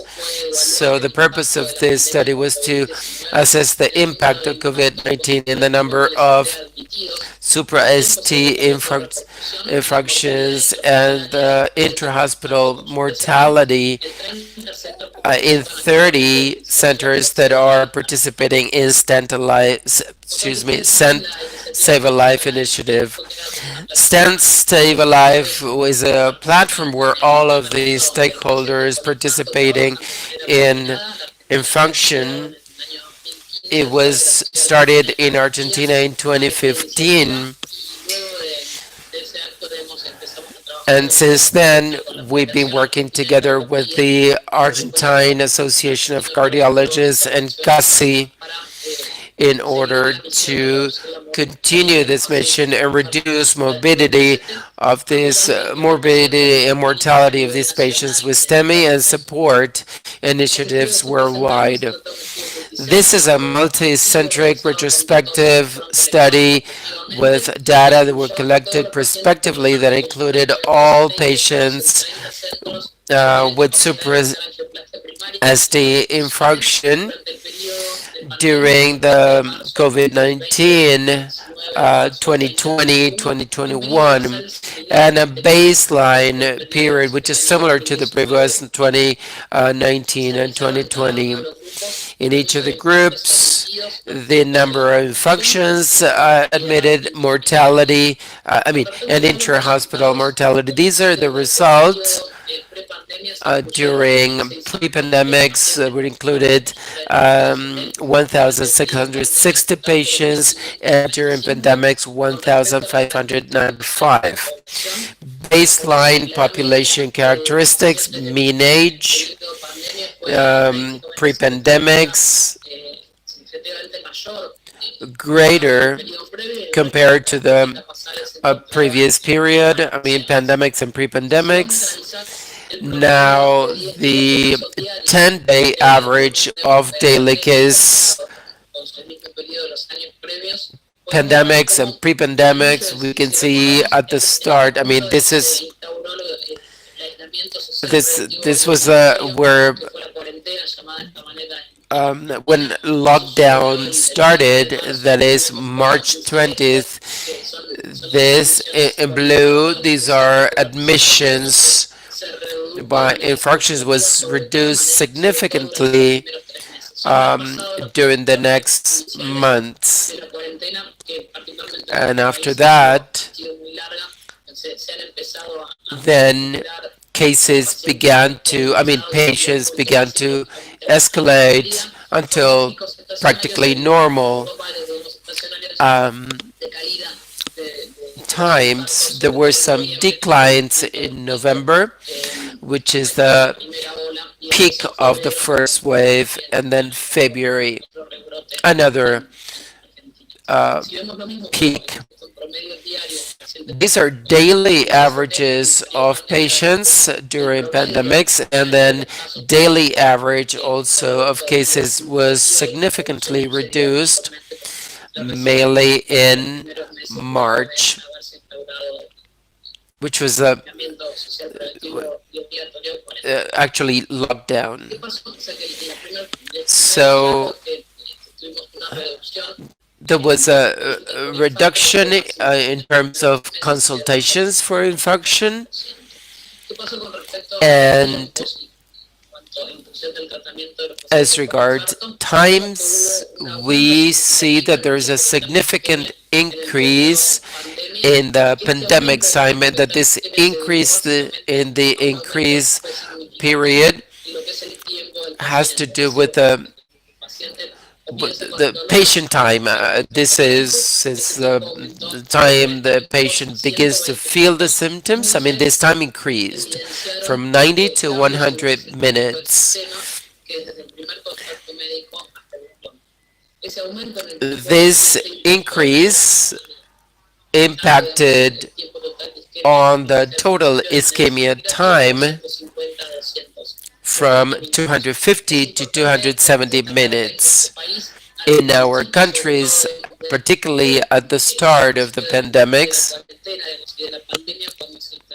when lockdown was announced, there was no virus community circulation, and our healthcare system was not collapsed,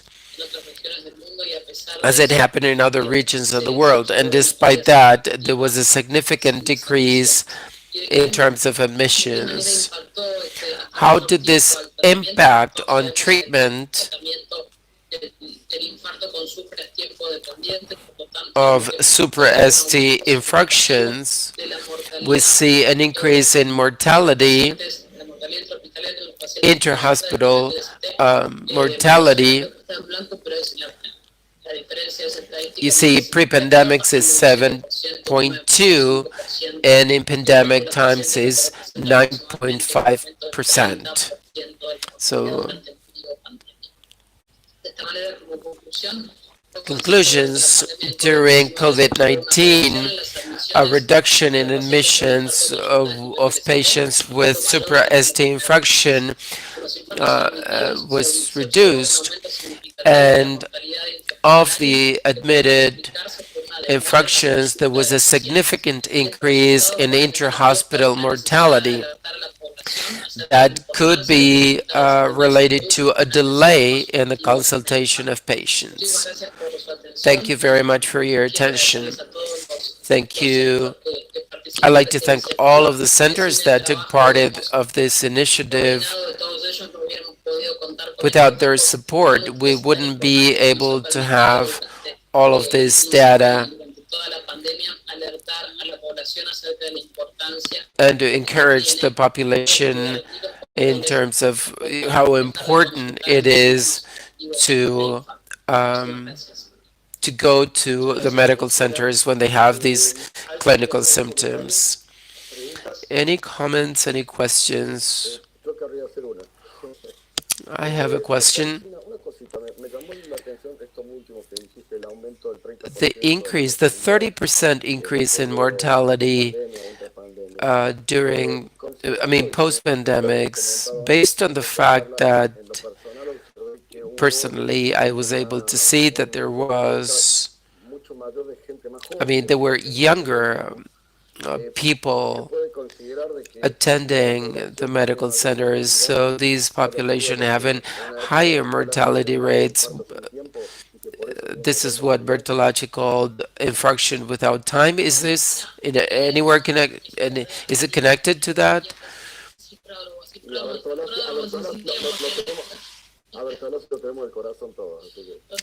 Bertolacci is in our hearts.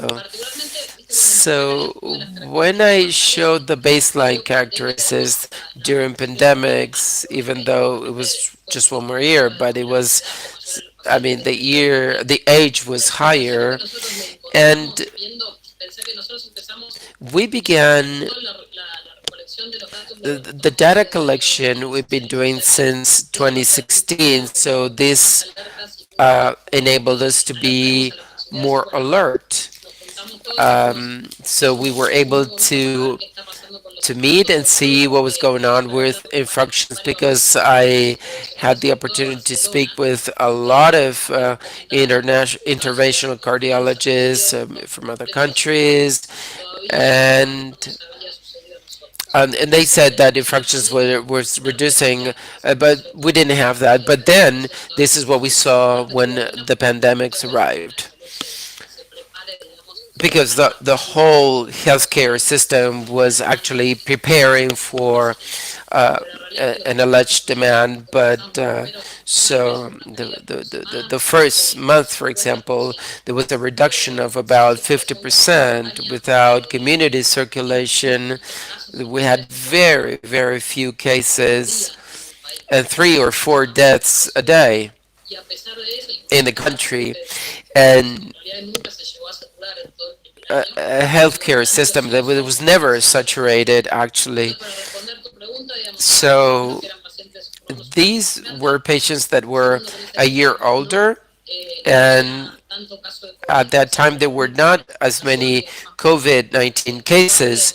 So probably it's because, I mean, they got late to the medical centers, and probably in the first 4 or 5 months there were there were many more consultations, but then they reduced over time, and it was not mentioned in the study, but mainly it's because there was a delay, and this is the patient time increases, the system time remains the same. So we may think that the healthcare system was responding appropriately, and the patient time is impacting on the ischemia time.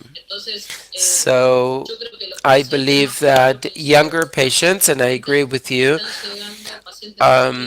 we're getting more younger patients now, where we see a lot of COVID cases.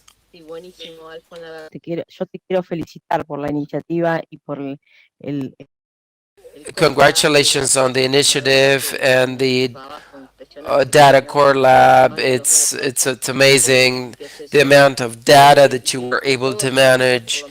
And in our case, we had patients, I mean, very complex scenarios with cardiac ruptures I hadn't seen for years. And now we are having younger patients with infarctions in the COVID-19 context.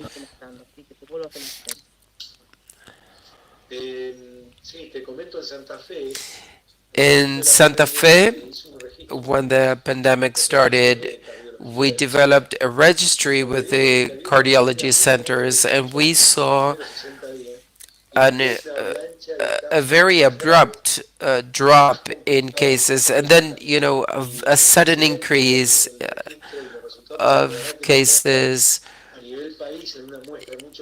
And we can see now with your study at a country level, the most important thing is that these data were really real-time data. So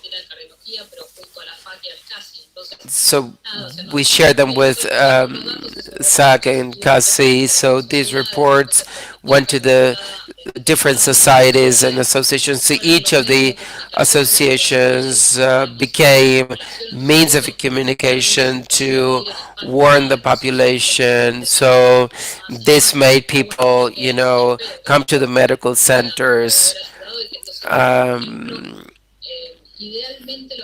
Ideally, there are certain pathologies that are, real-time data is actually crucial. This is what they do in, countries where health really matters.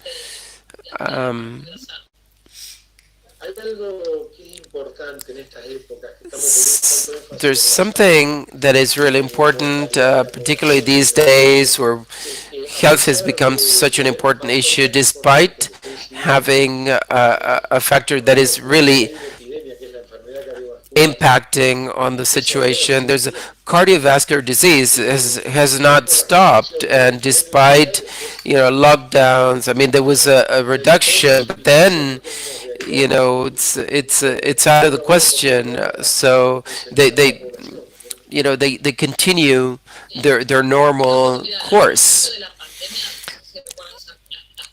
As soon as the pandemic started, I don't know if you remember the four curves, the chronic pathologies and so on. When I saw that curve, I said, yeah, but I didn't quite get it.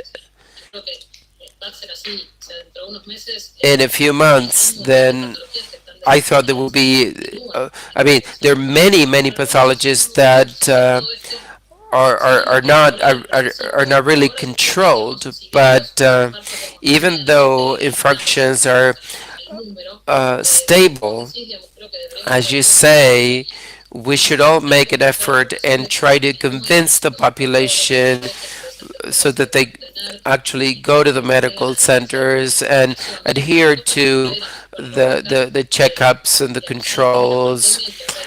These are things that we did right before the pandemics. Any other comment or question? Two questions. Well, in Argentina, you were always involved in this kind of research and infarction.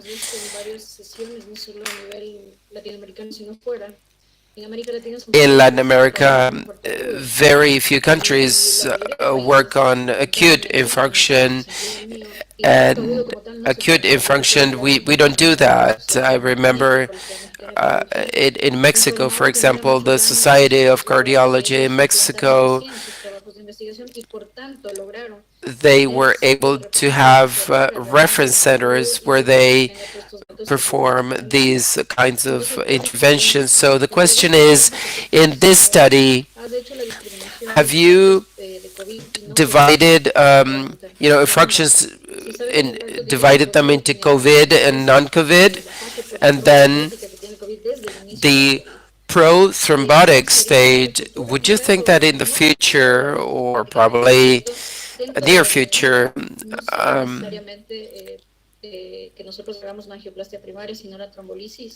thrombolysis would be actually part of the sort of the guidelines as to manage infarctions? I believe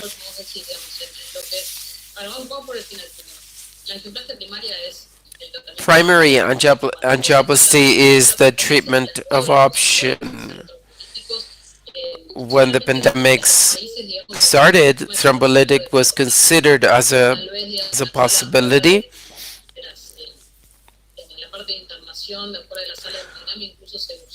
And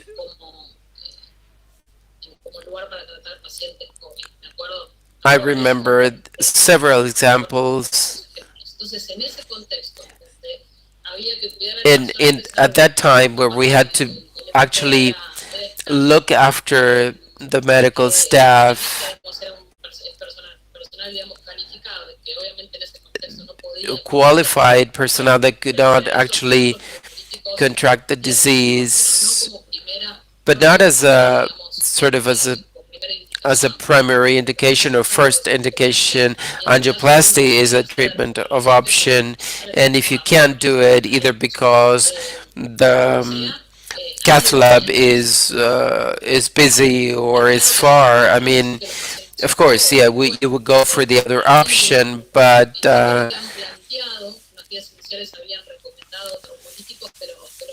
I think that, I mean, even though we considered this at the beginning, but then it kind of reversed. I mean, we went back to the original treatment of option.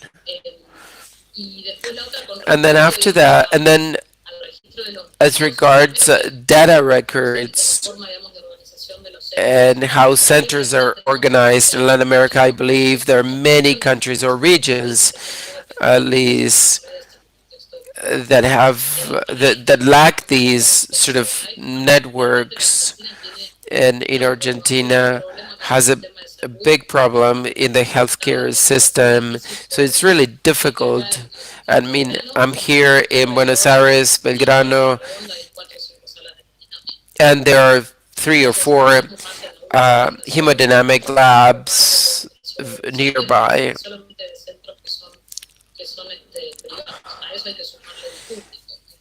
So it's pretty disorganized, and this can be solved when, I mean, if we begin to work together or in networks. So based on this, having real-time data is very important. Yes, COVID and non-COVID.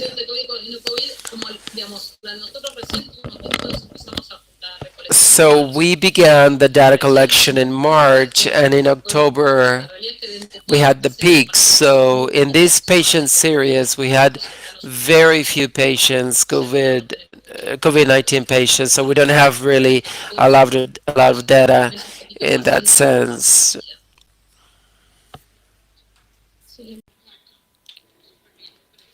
Okay, perfect.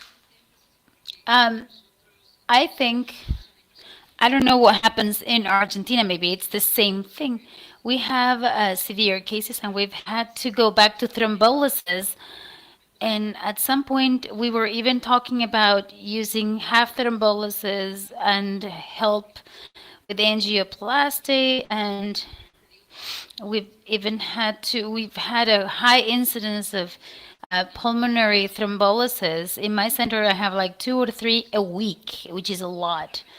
And honestly, the cases of infarction that we've had, like as Carla said, cardiac ruptures, thrombos everywhere.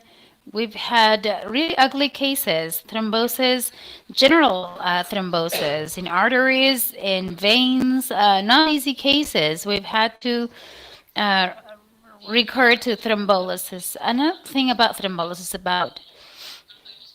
in the context of COVID-19, 6% they have normal coronary arteries. So we see that the percentage, non-COVID percentage is okay. So giving thrombolysis to someone who's suspicious of infarction could be higher. You know, COVID, they also have their risk of hemorrhage, of bleeding. If we put all that and you weight all that, yeah, we all know the risk scores, but at the beginning of the pandemic, we had patients, as you said, they They were normal coronary arteries. There were a few, but if you ask me about everything that we're doing in this COVID scenario, it's crazy. All of them come with a high thrombotic burden. The younger ones come, they do like vasculitis, thrombo and vasculitis. It's a very interesting cases. Not normal, not in a good way. Congratulations for the work you've done. Thank you. Thank you, Alfonsina. Now we'll go to the next presentation, thromboaspiration,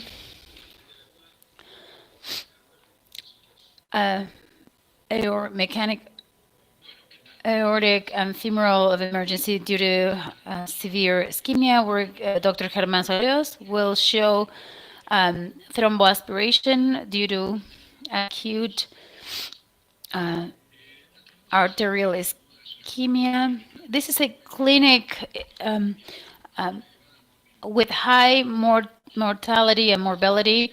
Classically, the approach in these cases was to do it through vascular surgery, through bypass, but now we've had an alternative for some time, which is a endovascular thromboaspiration. The first publications about these cases date back to the 60s, beginning of the 70s. If you review the literature up to a few years ago, we didn't have a lot of publications, but over the last years, it's become more and more common, and that's due to the technological advances that we've mentioned.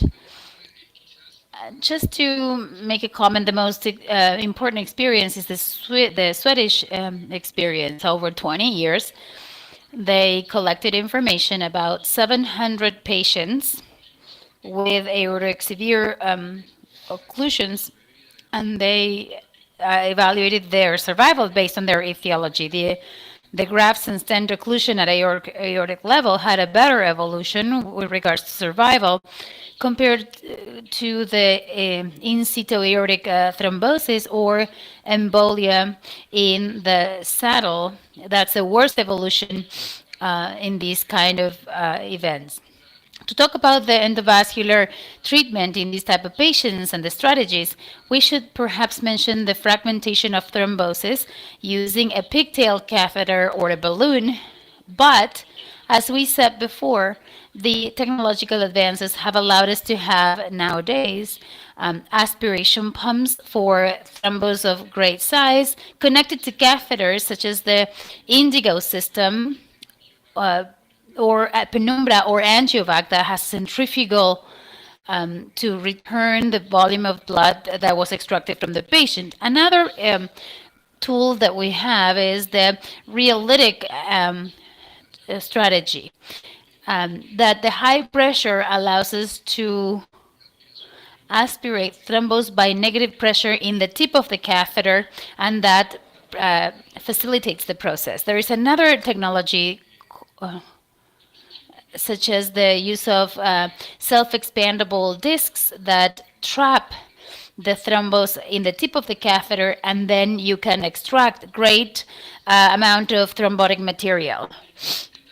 And then we also have the catheters that facilitate thrombolysis, fragmenting the thrombosis using ultrasound. The goal of our work is to present a clinical case that is challenging of secondary aortic severe artery ischemia using mechanical and emergency thromboaspiration. This is a 53 male asthmatic, dyslipidemia, former cocaine addict. In December, he came several times saying that he had chest pain, lumbar pain, dry cough, and he was sent home because he was supposed to have a gastrointestinal event. In January 2020, he came back with ischemia, and it required treatment with amidiroma and adenosine before adenosine. And well, we find a bilateral acute ischemia, and due to the evaluation that we did in the team multidisciplinary team, hemodynamic, cardiology, and cardiovascular team, we refer the patient to the hemodynamic area. We accessed the artery with Ball's chase. We entered the suprarenal. We found a huge thrombosis at the juxtarenal section and the impact of thrombus in the deep femoral right artery and on both popliteus thrombos. So what we decided to do with this team was to use a Fogarty bilateral thrombolectomia, and after 24 hours, he comes with an ischemic recurrence. So we reassessed the patient, and we decided to use the mechanical thromboaspiration, using in this case the Indigo CAT 8 catheter. We used the radial axis and a contrast image for control, and we did a bilateral approach with femoral dissection and using this catheter to aspirate first the thrombus that was at the juxtarenal section. Here you can also see the final result of this thromboaspiration. It's important to mention that in order to do this thromboaspiration, we also did a test on both femoral arteries. After that, with a satisfactory result, we continued with the treatment with thromboaspiration in the femoropopliteal sector. We used the same aspiration system. We advanced towards the popliteal segment, and at distal level, we were able to recanalize the artery by but the patient had a very bad anterograde flow. That's why we decided to do, in order to fragment the thrombus, dilations in low atmosphere with balloon adapted to the vessels of 2.5 millimeters and 5 millimeters popliteal. Then we do another embolectomy with Fogarty, and this is the final result that we can observe in both limbs, lower limbs. And we were unable to see any improvement in the distal circulation of the infrapatella vessels, but we do see a better flow towards those vessels.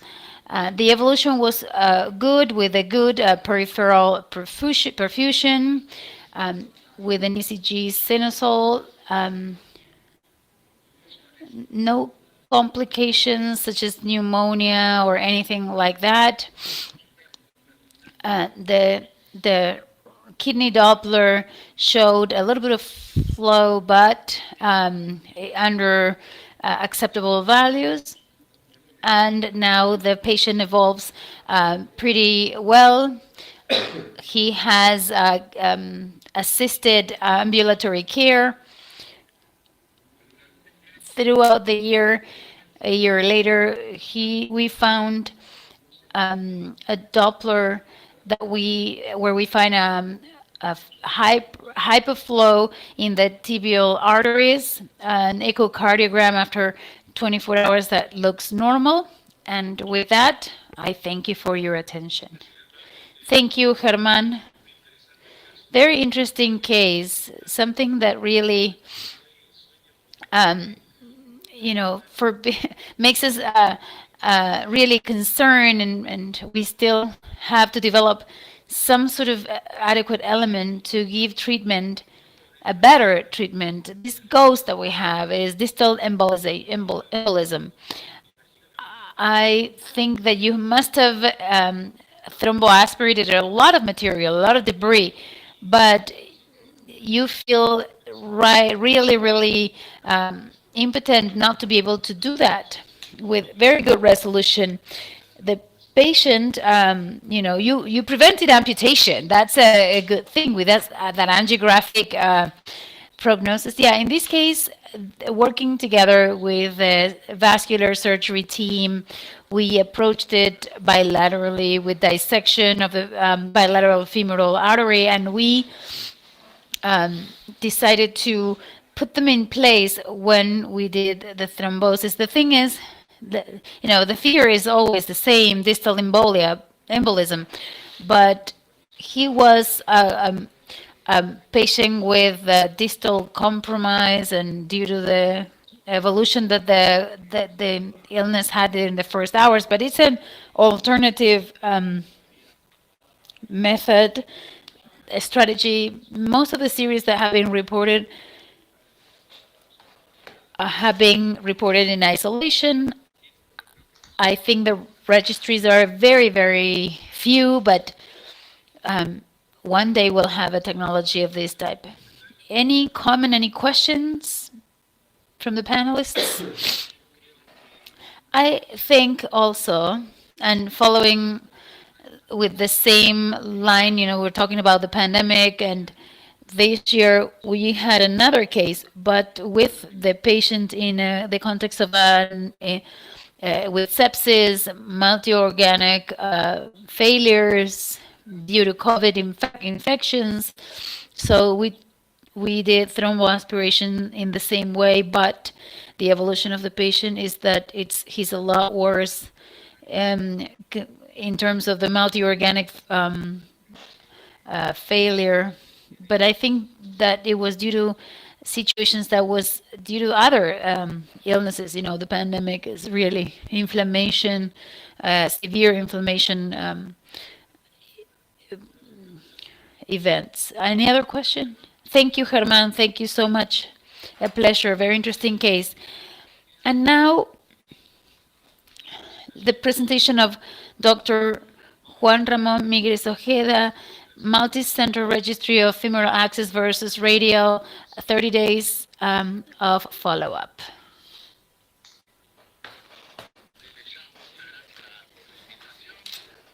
Thank you for the invitation. This is about a registry on femoral approach versus radial approach, 30 days follow-up. This is at Las Lomas Healthcare Center.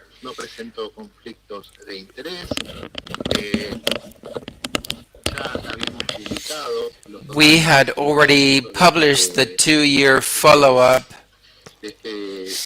of this two-way approach, and we haven't had any significant differences between the two approaches.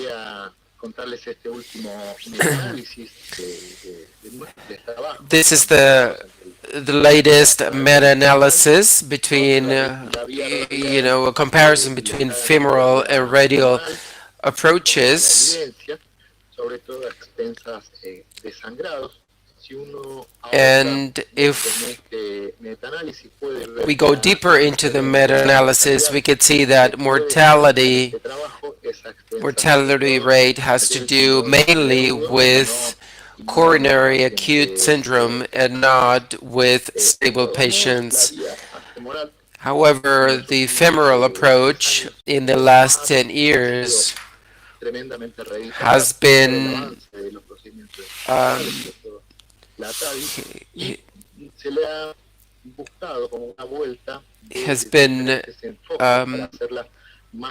has become more competitive and less hazardous for the patient with the echo-guided wires, more stringent protocol controls.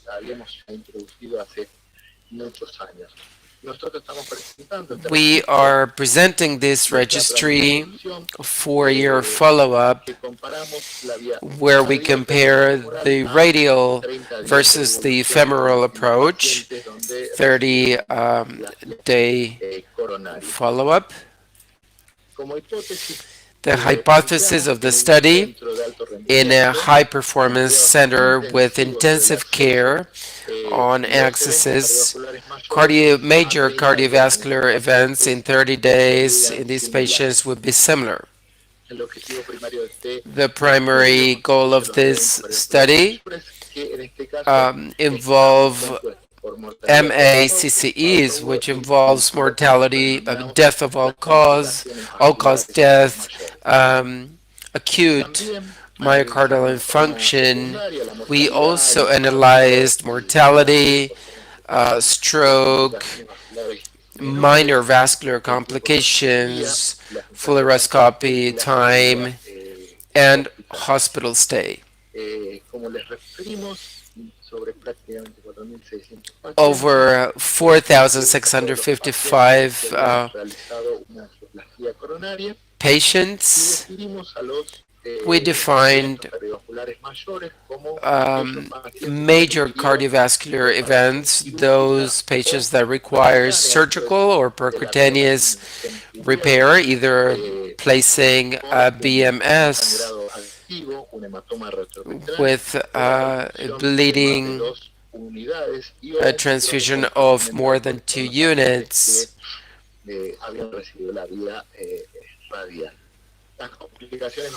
Minor vascular complications are defined as pseudoaneurysms that were treated in a conservative way, and they were closed via pressure or of at least 24 hours a day.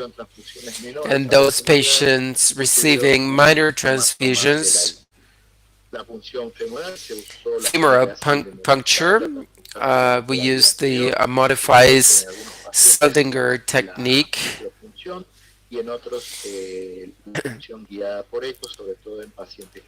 and echo-guided puncture, particularly on a specific group of patients. Then a digital angiography was performed, 30 degrees of the axis. If the punctured site was stable and there were no complications, then the patient had to wait 4 to 5 hours until the KPTT was less than 100 seconds. Baseline characteristics, we see great discrepancies. Over 1,000 patients and 586 in the other group, but patients were diabetic patients mainly in both groups, and the acute coronary syndrome was similar also between the two arms. Fluoroscopy time and contrast time was slightly higher in the second group. As regards results, we can see that we didn't find significant difference regarding death, MI. There was a difference in favor of radial guide wires, and MACCE was similar in both arms. And we developed a propensity score of both groups where we balanced them based on the clinical and demographic characteristics, and we didn't find significant differences after 30 days. Take-home message: this is a prospective registry. No difference between both axes was found in the hospital, and 30 days follow-up. No difference in mortality. There was greater incidence of complications, minor complications in the femoral group. This has to do with hematomas mainly, and we believe that both guides are safe. Where there is a control protocol of accesses, we have a lot of limitations in terms of this registry. And since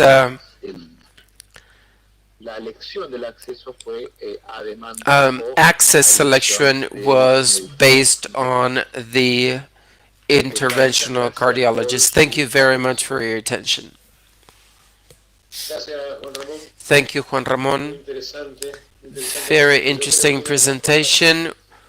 One of the important things is that after the radial access and after it became popular, it was necessary to focus on what we did with femoral accesses, and I believe that echo-guided puncture and has a lot to do particularly with the results he showed.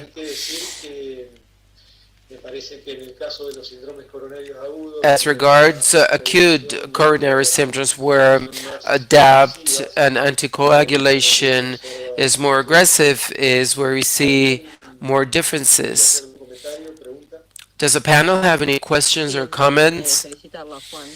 Juan, congratulations. We haven't seen each other for a long time, but personally, with the femoral and radial, I was born under the femoralist group. I think it was the Paulina,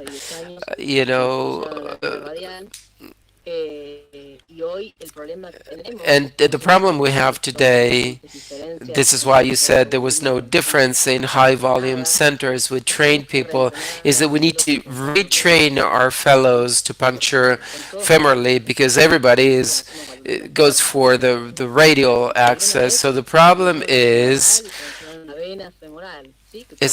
a femoral and the other thing is, in acute coronary syndrome patients, is the percutaneous closure, even though it's more costly. You don't have as many cases, and as we left the introducers and sutured, I think that our fellows.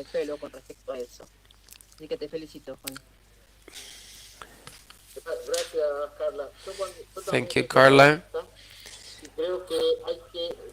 I think we need to femoralize the radial axis and try to use introducers or wider guides so we can intervene femorally. I think that the femoral access shouldn't be given up, or we need to retrain fellows because they may have some complications around the corner. A lot of the techniques were echo-guided or micropunctures.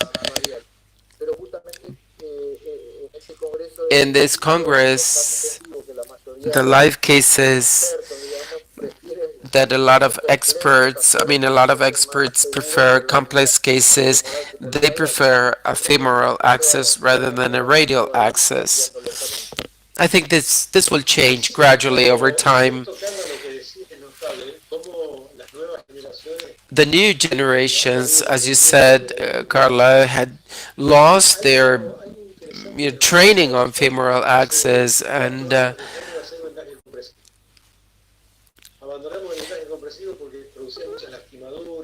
same. I think the same happened with the compressed bandage, and we emphasized the compression emphasis, and paradoxically, vascular complications reduced. I think that the compression actually,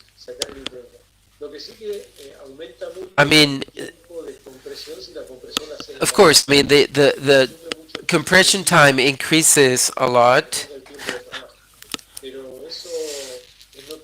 but it's amazing how, as we focused on compression time, then complications reduced. Doctor Mieres, quería hacer una consulta. Recordando un poco los tiempos de fellow, Carla, con el doctor Rojas Matas. Él una vez dijo algo muy interesante. Matas said something, Simplemente lo estoy haciendo muy frecuentemente. and I always remember it. When you, and I think my question is for the whole panel, when you perform a radial access, do you avoid the segment when it actually joins the brachial vein? Because the spasms occur in this area. Wouldn't you just, bypass this segment? Or and so I began to do that, to use longer introducers, 6 French introducers, and I get to the brachial, and I'm doing very, very nicely, very well. So the patients we have here, Carly, are patients, elderly patients, 70-year-old patients, 80-year-old patients. Radials are about 3 millimeters, so there's a lot of vessel spasms. So my question is basically, have you tried to bypass this segment and introduce or use longer introducers?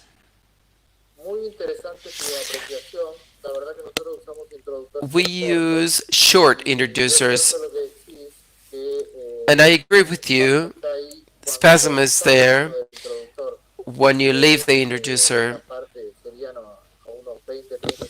20-30 centimeters.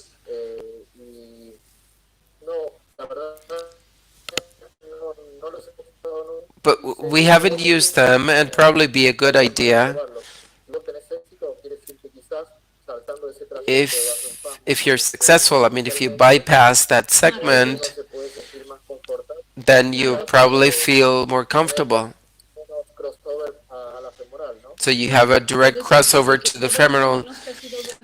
I've been doing that for 2 years. I had a terrible experience with a patient who didn't have any complications, but personally I had a complication. I waited for 10 minutes with ultrasound and until I removed the introducer, and I said, okay, over. I will use longer introducers, and from then on, no problem. I haven't had spasms. I feel more comfortable and safer. Ya le paso para publicar.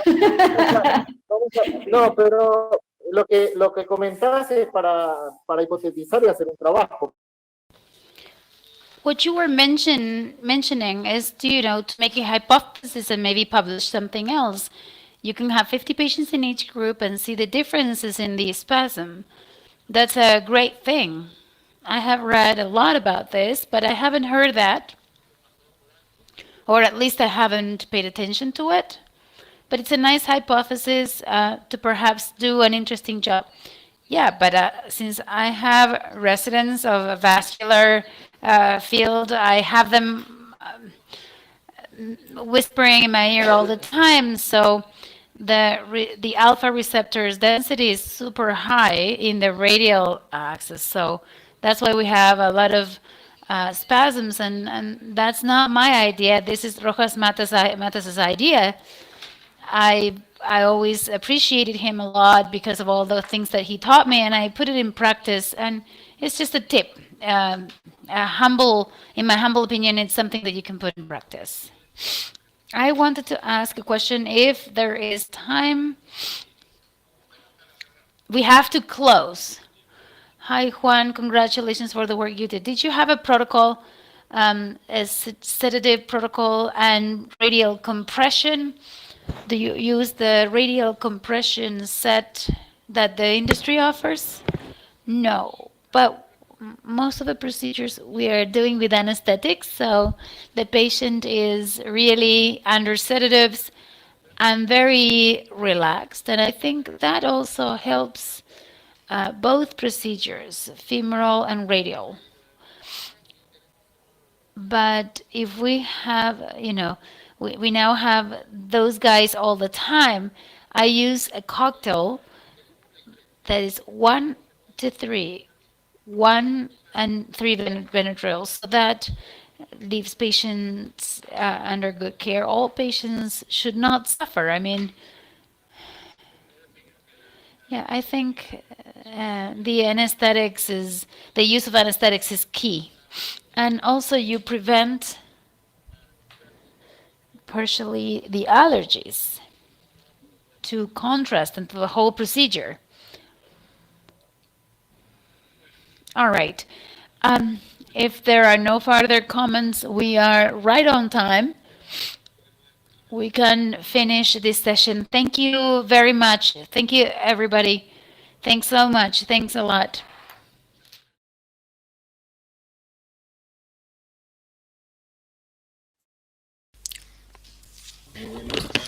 Good afternoon, everyone. It is an honor to have you here in this SOLACI-CACI Congress. I have the privilege to coordinate and introduce the two sessions for this afternoon. The first session will be on chronic thromboembolic pulmonary hypertension, and the second session on aortic aneurysms, surgical and endovascular treatment. We have wonderful experts on these issues. I'm honored to be the chairperson together with Jose Alvarez and Mariano Ferreira. So as I said, the first session will be on pulmonary hypertension. Again, an honor to welcome you all, and thank you for this joint effort. Welcome to SOLACI-CACI. Let's start with the first presentation then by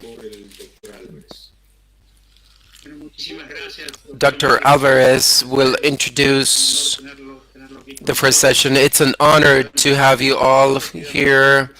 Let's start with the first presentation in the first session on pulmonary hypertension. We have three presenters, Dr. Trujillo,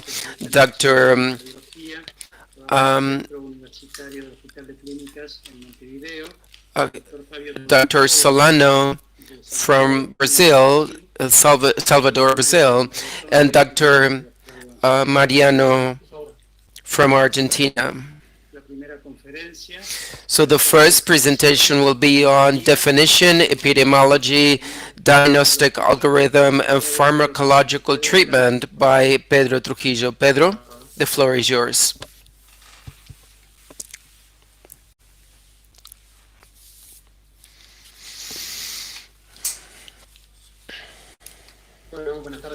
Good afternoon, everyone. Can you see the presentation? First, I'd like to thank the organizing and scientific committees, SOLACI-CACI.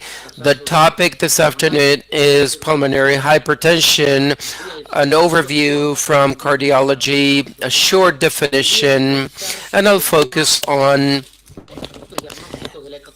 diagnostic issues like echocardiography and CCD.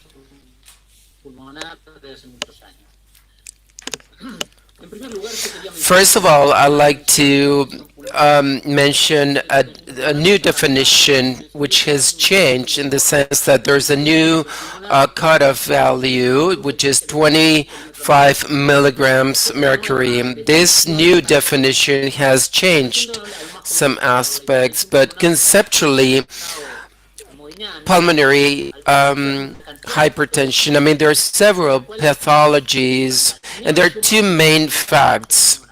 First, there's also repercussions on. There are several other aspects that I like to highlight is the importance of pulmonary hypertension because it creates more comorbidity. This new definition or academic definition is supported by solid data. There is a group of patients that has 20 and 15, which allows us to come up with a new definition.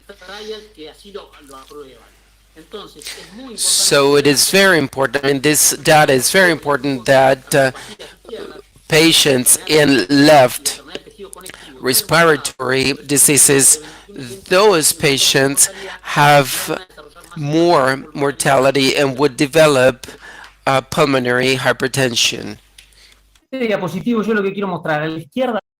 On the left, I'd like to, if the average or mean pulmonary hypertension, we would get to 20, so we'd be meeting the new definition. On the left, you can see the definition. So the mean definition is related to the cardiac flow. So the mean pulmonary hypertension will increase. The speaker is having connection problems, so we cannot get the audio right. So when there is a dominant cardiopathology,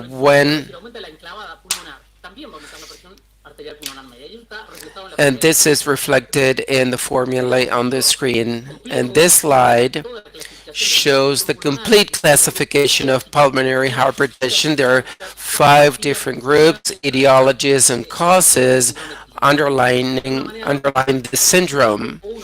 In the first group, the pulmonary arterial hypertension. Group 2 is pulmonary hypertension due to left cardiac disease. 3 is PH due to pulmonary diseases and hypoxia. Number 4 is PH due to obstruction. This is the hemodynamic definition of PH, which has changed over the years. This is defined by this new level of 20 millimeters mercury.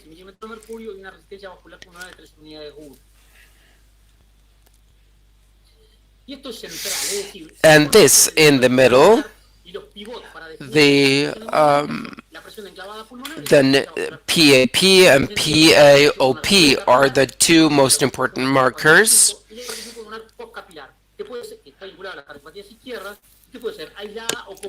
And it can be isolated or combined, and these are the reference values. And then post-capillary and pre-capillary, and the level of CUD is 3 units 1. This is the algorithm for pH. First, the value of echocardiography, which is right at the beginning of the algorithm, and then the classification of pH. Conceptually, the algorithm indicates that if there's a high level, you have to rule out the most important causes, like respiratory disease. And from there, as you rule out the 3 items, you will move on to pH. So three things I'd like to highlight here: the value of echocardiogram, and then left catheter therapy. And now we'll have a look at the role of echocardiography, which plays a key role. A diagnostic role to diagnose likelihood or probability of PH. It has also an etiological role. And as regards diagnostic, the most important parameters are connected to this formula.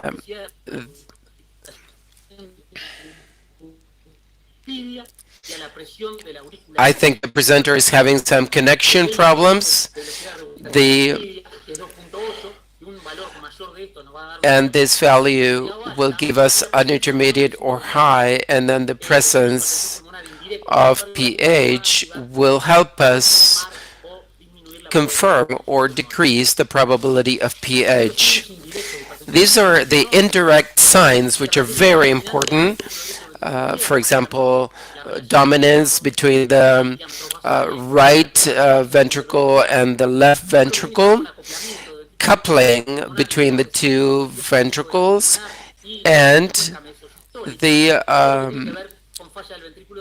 right ventricle failure.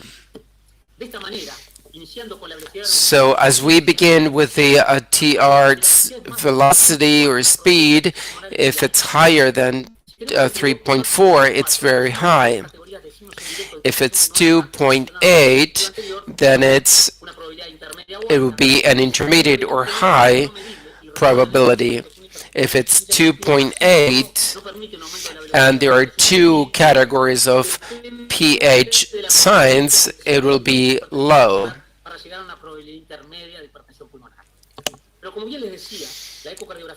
Echocardiography not only addresses pH, but it also assesses the repercussions.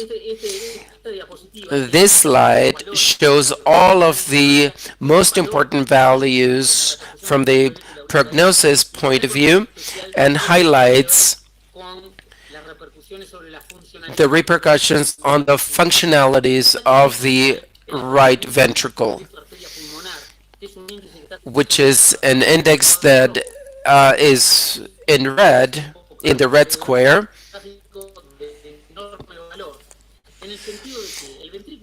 The right ventricle has to do with the pH, but the first phase is an adaptation. And after this, these adaptation mechanisms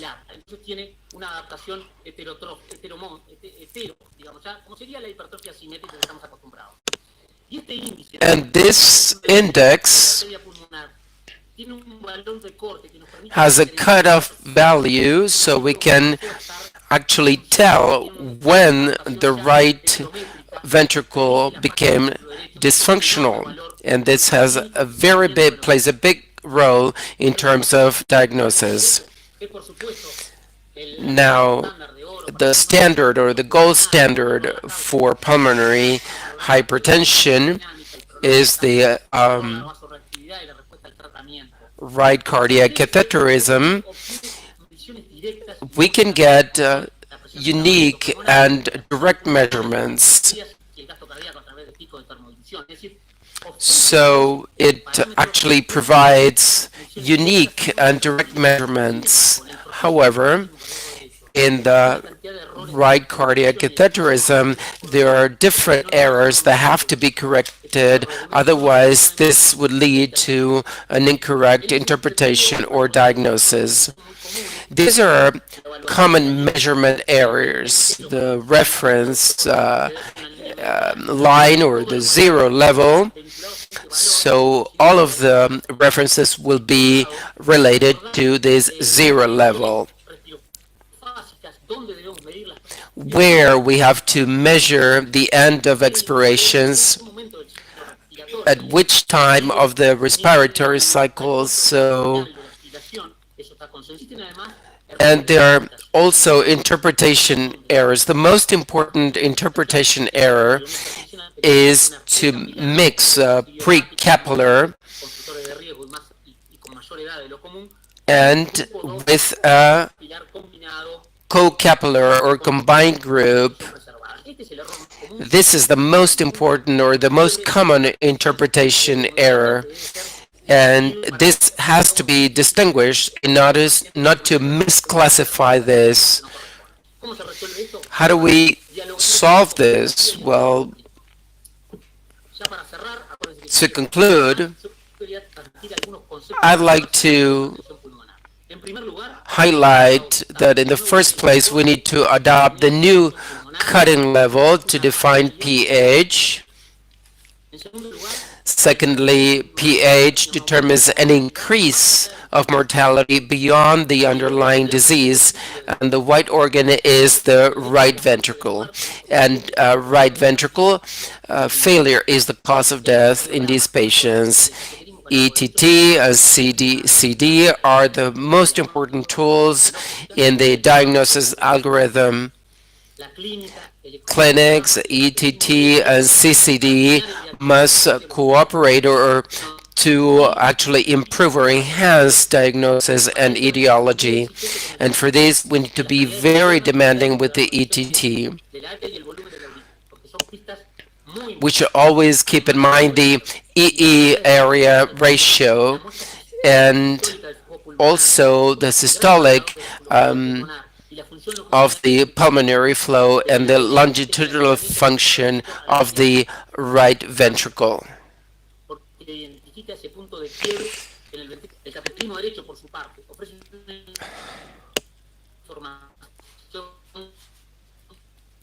The presenter is having some connection technical problems, so but we need to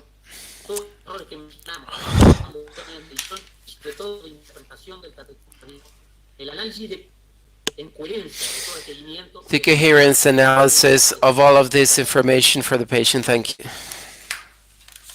Muchas gracias, Pedro. Thank you, Pedro.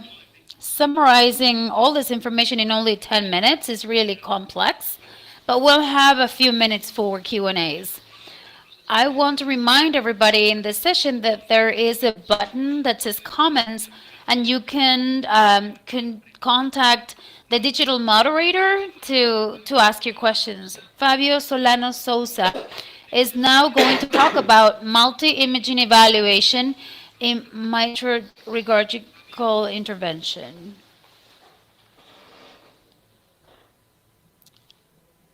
Fabio?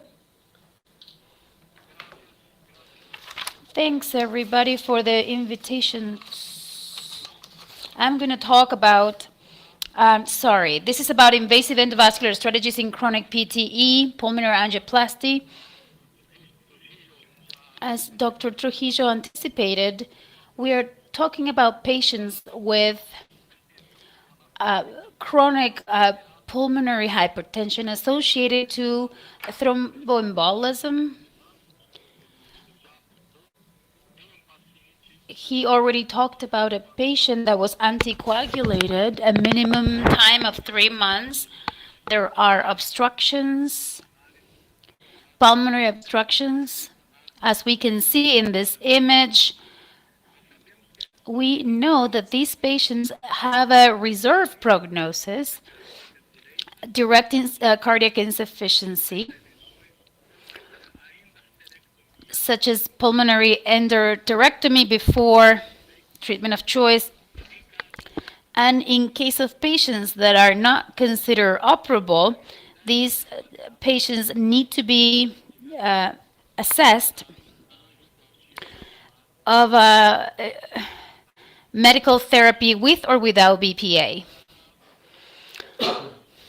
In the European registries and other registries too, there is a considerable percentage of patients, about 40%, are considered inoperable, and most of those patients at the distal side, they have a distal compromise.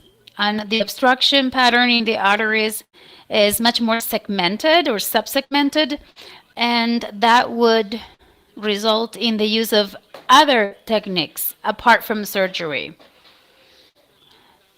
The concept of balloon pulmonary angioplasty for CTE-PH patients is when they are obstructed by using coronary angioplasty materials, peripheral material, and through the fibrous membranes, they destroyed the vessels and freeing the blood flow. This is a cross-sectional cut in a paper that was published by Mr. Masashi Kitani, showing a typical organized thrombosis that has been channeled and that has been found in these type of patients.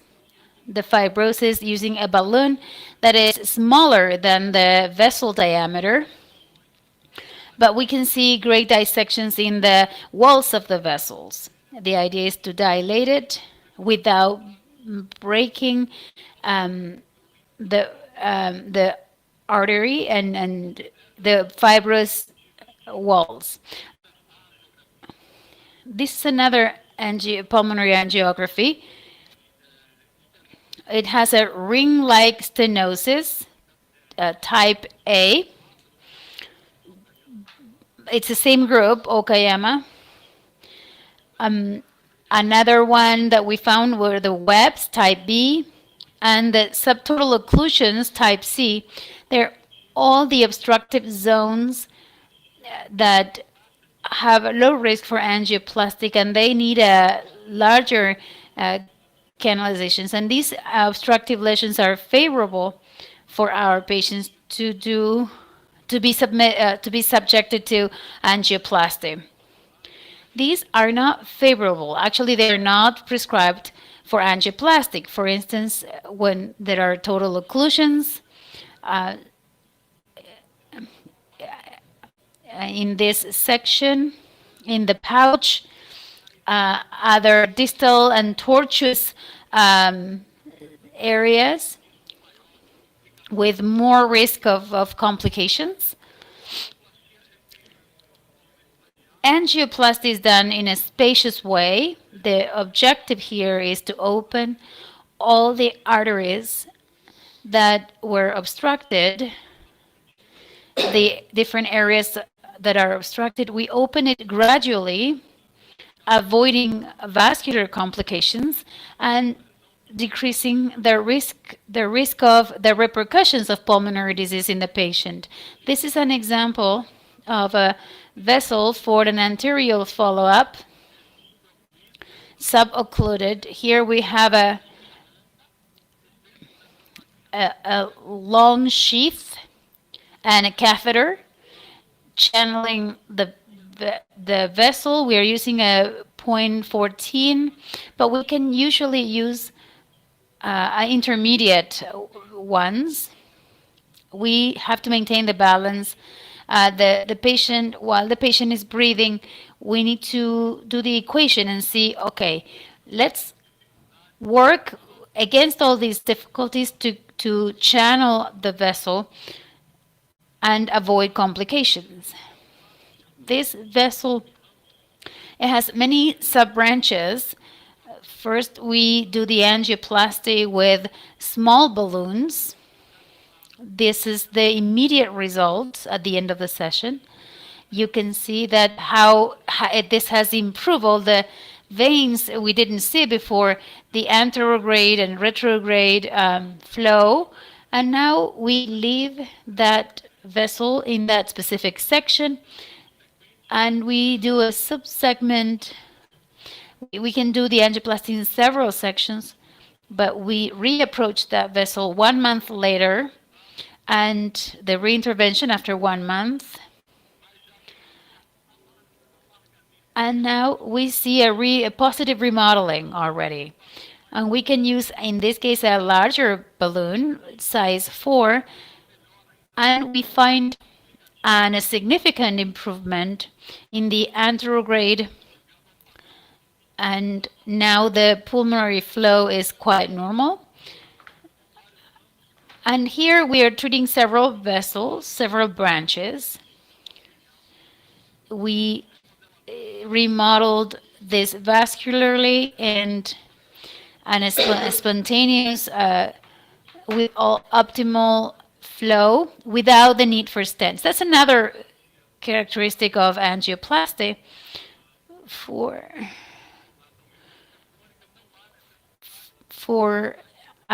these type of patients.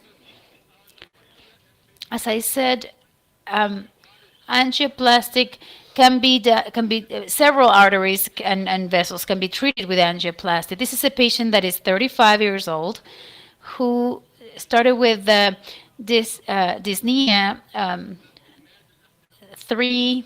The MPAP was 45, and if we follow up in 7 sessions angioplasties and look at the improvement and the progressive improvement in the hemodynamic, the pressure, the pulmonary resistance, the cardiac index, and the functionality of the patient. So this is another characteristic of the pulmonary intervention, and we see this gradual improvement, both dynamic and functional.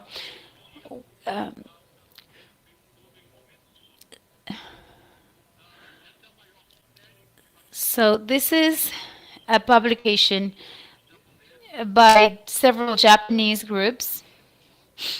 It shows the results, the immediate results, and a follow-up with functional class and the most important hemodynamic values after the catheter placement.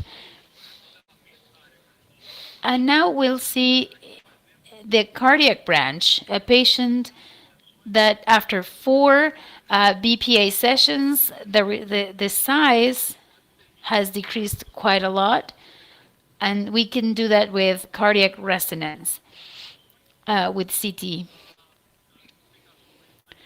So there are complications during the procedure or after the procedure. Due to the, for example, in the case of during the procedure, due to the manipulation of the catheter, there could be a perforation, a dissection, a thrombosis. And at the moment of the complication in the hemodynamic room, when we manipulate the catheter, the balloon, the guide wire, then we need to do an embolization so that these things do not persist after the angioplasty. The most common thing is the lung injury associated to repercussions of the treated arteries and to the manipulation also of the angioplastic material, catheters, balloons, with possible bleeding, local bleeding, without manifesting within the first 24 hours. So we always recommend that these patients stay in observation between 12 and 24 hours. That's the moment when we are starting to see the results in these type of treatments. These complications are the lung injury primarily has a direct relationship with the learning curve. As we can see in this unicenter study, they had an initial period of 59, and the pulmonary 13% of percentage of lung injury, and in the last patients, the lung injury, that percentage went down to 5.9 compared to the initial period. And especially in those patients that had a severe pulmonary hypertension, so non-invasive, non-intubation, tracheal intubation. So the important thing to see here is that despite the learning curve that is quite extensive, the complications occur most frequently before the perfecting stage, the mortality rate is also quite low, and the renal dysfunctions are non-existent. So the take-home messages: BPA is a safe and efficient treatment for inoperable CTE-PH patients. Also, the improvements, both hemodynamic and clinical improvements, are progressive during the treatment sessions with angioplasty. We have to really well select the target lesions based on a multimodality approach, whether it's angiography, CT. We have to avoid the high-risk lesions, type D and E, to avoid complications and improve benefits for the patients.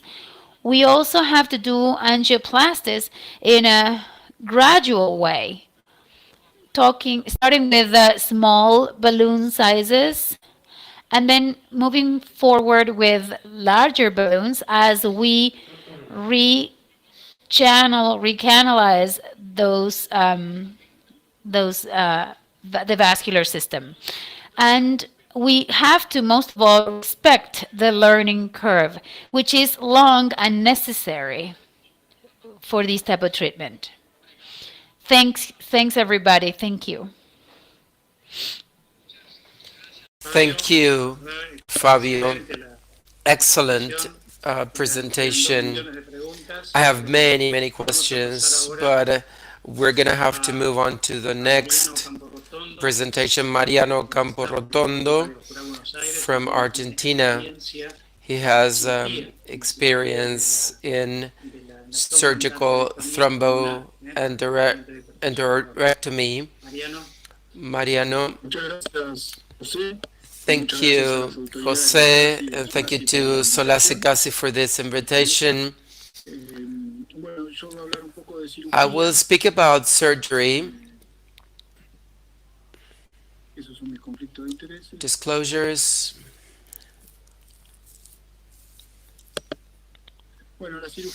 Surgery, we know that the consensus by the Argentine Society of Cardiology and the European guidelines of 2015, thromboendarterectomy is class 1C, but surgery is the treatment of option in this pathology.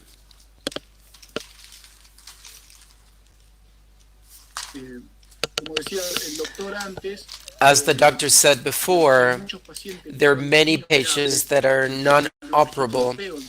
For example, the European registry, 30% of the patients were inoperable due to a distal disease or comorbidities or a mismatch between resistance and thrombotic load, or when the RVP is significant, and also due to age and other causes. This is the European registry, and the American registry that was recently published this month. Out of 750 patients enrolled, 654 were operated, and 25% were not operated due to several causes. Distal disease, the main reason, mismatch and resistance, significant resistance, comorbidities, asymptomatic patients, or old age. Care and indications. All patients are potential candidates, but there are certain points to highlight. First, the appropriate diagnosis of CTE-PH. The diagnosis is key, and then also assess patient comorbidities, the presence of distal disease. This has to do with the expertise of the surgeon and of the medical center. And then microvasculopathy, also very important, because the vascular disease of unobstructed territories lead to conditions. So these patients, even though obstruction is resolved surgically, then patients have high risk. So indications in that sense. Surgery is not a new procedure. In the 60s,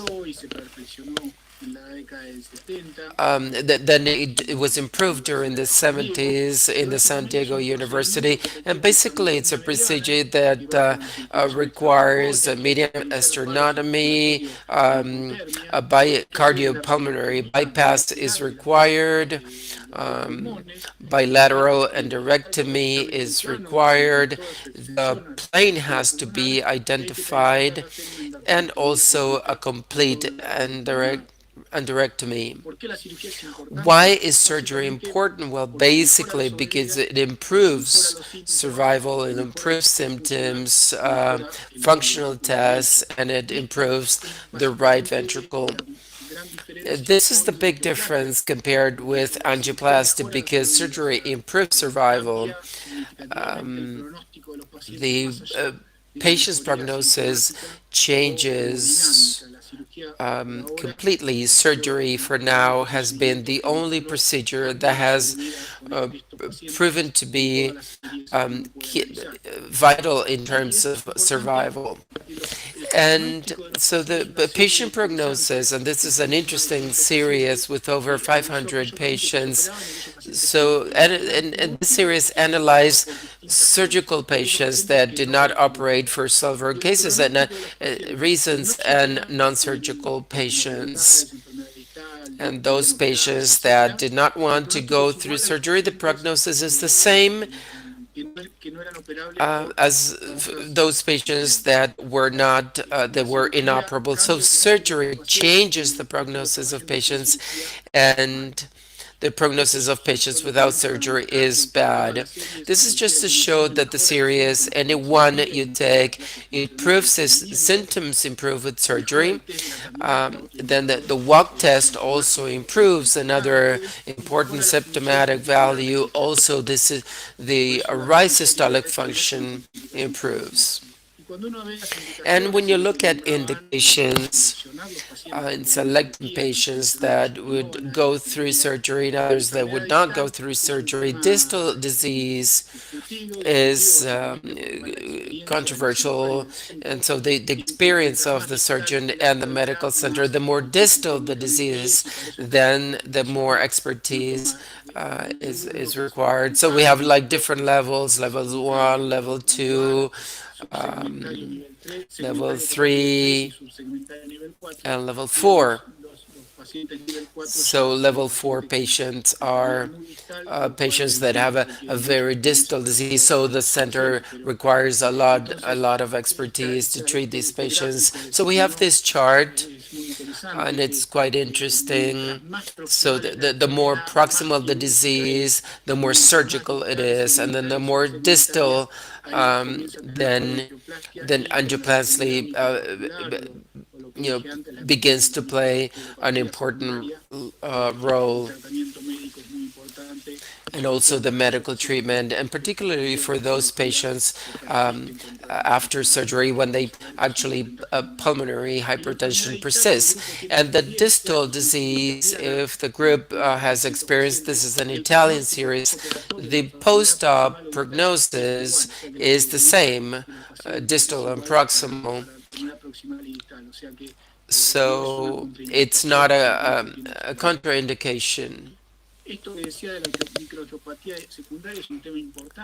This is microangiopathy. Secondary microangiopathy is important because there is previous cardiac resistance. The areas that are non-occluded are subjected to high pressure, and they develop vascular changes related to primary pulmonary functions. So this is why we say that there are two components, an occluded component and a non-occluded component. And this is important because those patients having a lot of, their disease are patients that, I mean, the screening or patient selection is very important in this sense.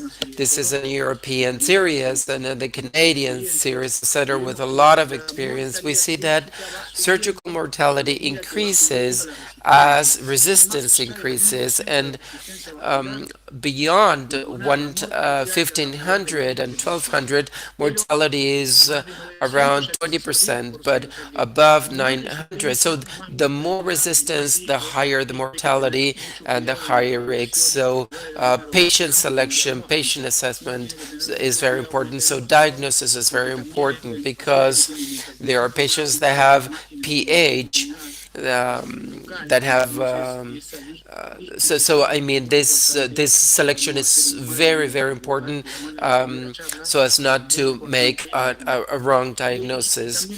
And the functional class is also important. This is a Canadian series. Those patients having right ventricle failure, then the mortality is 20%. So this is why patient selection is so important, and multidisciplinary teamwork is also very important. So, the medical treatment, angioplasty, we shouldn't be so strict and say, okay, everything should go to surgery, but we should be able to combine all treatments, some sort of hybrid, type of treatment to optimize them.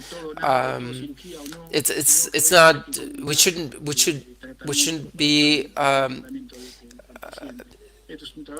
this is just to show that subpleural perfusion, this is another series, which is a small series, but it's also important. So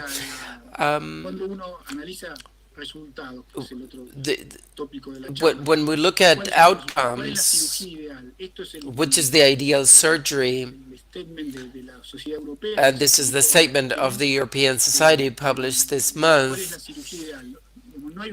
there is no exact definition, but patients would expect to survive the operation without cognitive dysfunction or major morbidity, and recover with reproduced PAP. This would be like the ideal type of surgery.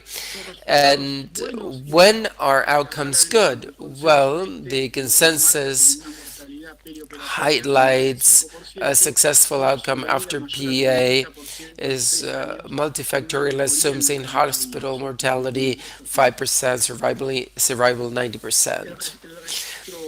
The American registry, this is outcomes of over 100 patients in 14 centers. The median MPAP decreased from 44 to 24,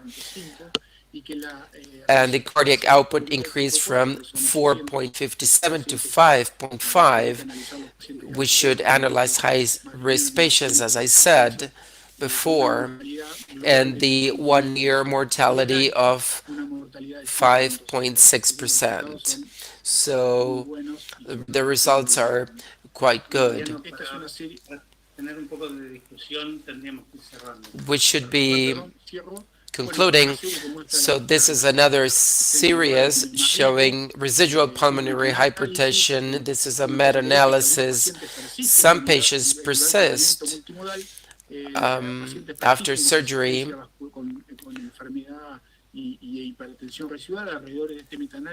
and in this meta-analysis, around 25% of patients persist with PH, and these patients should be submitted to medical treatment. To conclude, thromborectomy is the treatment of choice of CTE-PH.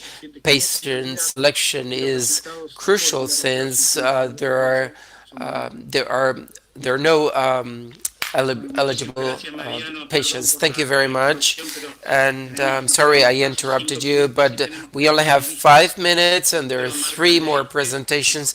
Dr. Marta Leite Marcelo Gottschall. Any questions or comments? Marta, would you like to begin?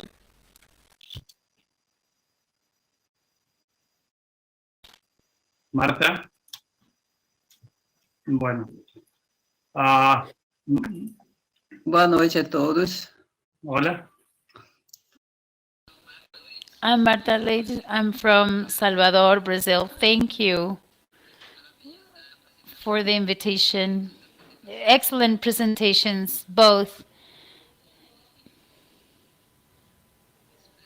And I hope that we can contribute later with the questions. I'd like to, if you want questions now or later, now, okay. I want to ask Dr. Pedro Trujillo, the first presentation, if he has any experience in some centers where using the CCG Institute. Sorry, she's speaking Portuguese and there is no interpretation. Eu gostaria de saber dele se ele tem experiência com isso, qual é a opinião dele a respeito. Sí, buenas tardes. No sé si entendí bien la pregunta, pero... I understood the question correctly, but for us, in terms of diagnosis, our country is rather small. We've worked for more than 10 years in that topic. What we do with the thromboembolic disease, we do angiotomography, direct pulmonary angiography. From the analysis of the hemodynamics we get the conclusions. That's a little bit the summary of how we analyze it. I recognize that imaging has improved a lot and we have great advances in imaging, but the reality is I am the invasive arm of this pulmonary hypertension, but when I have a thromboembolic disease, I end with an angiography like a clinical one, because when we have the atheneum with the team and the mix of the hemodynamic, the raw hemodynamic,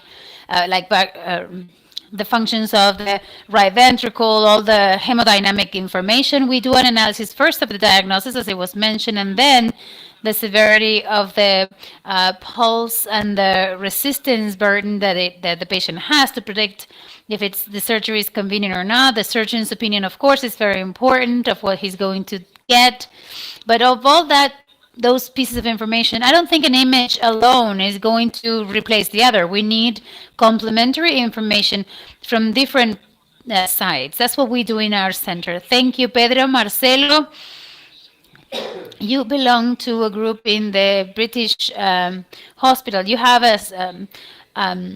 experience in this type of procedures. Thank you for the invitation. Yes, we do this surgery at public level in public hospitals. I want to congratulate the three speakers, and especially Mariano, who talked about surgery. Very good presentation. And the question I wanted to ask Mariano is if in your series you were able to treat this type of patients that are called chronic thromboembolic patients, and not pulmonary thromboembolic, the CTEPH, those who have thrombotic charge, they have symptoms, but they still have not developed PH, chronic PH. In great centers at world level, when they are symptomatic, they operate. Out of 23 patients, we only had one. And I wanted to ask Mariano if they had the chance to treat these type of patients. 30 seconds, Mariano, please. Yes, we did. Only one, a woman that was very symptomatic. She had 22 of pulmonary pressure, and the doctor said, if you think that in the next guidelines they are going to reduce it to 20, this will be as a new CTEP. But But now the guidelines recommends it, but it's not categorical. So between 21 and 25, that is not a disease. If the next guidelines change, it's going to be CTEP, and then we'll have to do it. Marcelo, you will close now this first part of the session. He's speaking Portuguese. Muito rica a sessão, né? A gente conseguiu contemplar as três principais características da doença tromboembólica crônica. Eu vou aproveitar e fazer uma pergunta para o meu colega Fábio Solano, né, sobre o que é que a gente espera hoje em dia da angioplastia, né? A gente sabe que a gente ainda não tem diretrizes muito bem estabelecidas, critérios de término de tratamento, de parâmetros de suspensão, até onde a gente pode ir, mas na prática dele, né, o que é que ele utiliza, né, porque tem pacientes que vão fazer 4 sessões, tem pacientes que vão fazer 10 sessões, para a gente tentar chegar em algum objetivo, seja clínico, seja de resposta hemodinâmica. O que é que ele acha que é mais importante, já que é um tratamento tão prolongado, né, diferente da cirurgia, o que é que ele utiliza de parâmetro para dizer que o paciente já está totalmente ou está estável, né, está num nível aceitável de tratamento? Fábio, 30 segundos para a resposta, por favor. Bom, o que nós fazemos, né, Marcelo, porque nós fazemos muito dos casos juntos.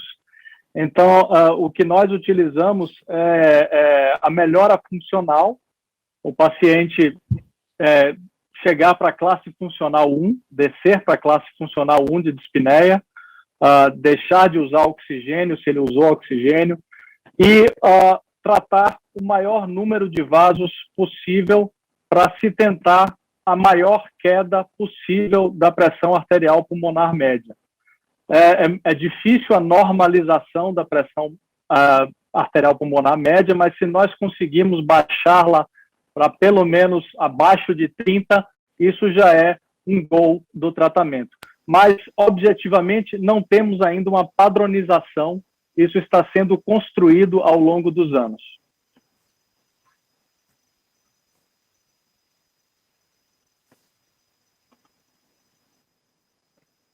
Esto daría para mucho tiempo más y mucho comentario más. Muchas gracias a los oradores, muchas gracias. So much to the speakers, to the panelists. I have to give the floor to Mariano Ferreira because he's jumping on his chair now. Thank you, Jose. Thanks to all the previous panelists and speakers. Let's start now with aortic aneurysm. Thank you, SOLACI-CACI. I'd like to present the 3 next speakers. Juan Varela, Chief of Sanitas in Colombia and in Reina Sofia, Bogota, Colombia Institute. Zhuka from the cardiovascular. Second, Yang Ye in Beijing, China, and Dr. Douglas Cabey, vascular surgeon from St. Vincent Private Hospital in Germside, and mostly member of the International Society, Andrews, that as you know, has an academic intention that is very important for us. So I'd like to ask Dr. Varela if you could share your screen and start with the presentation.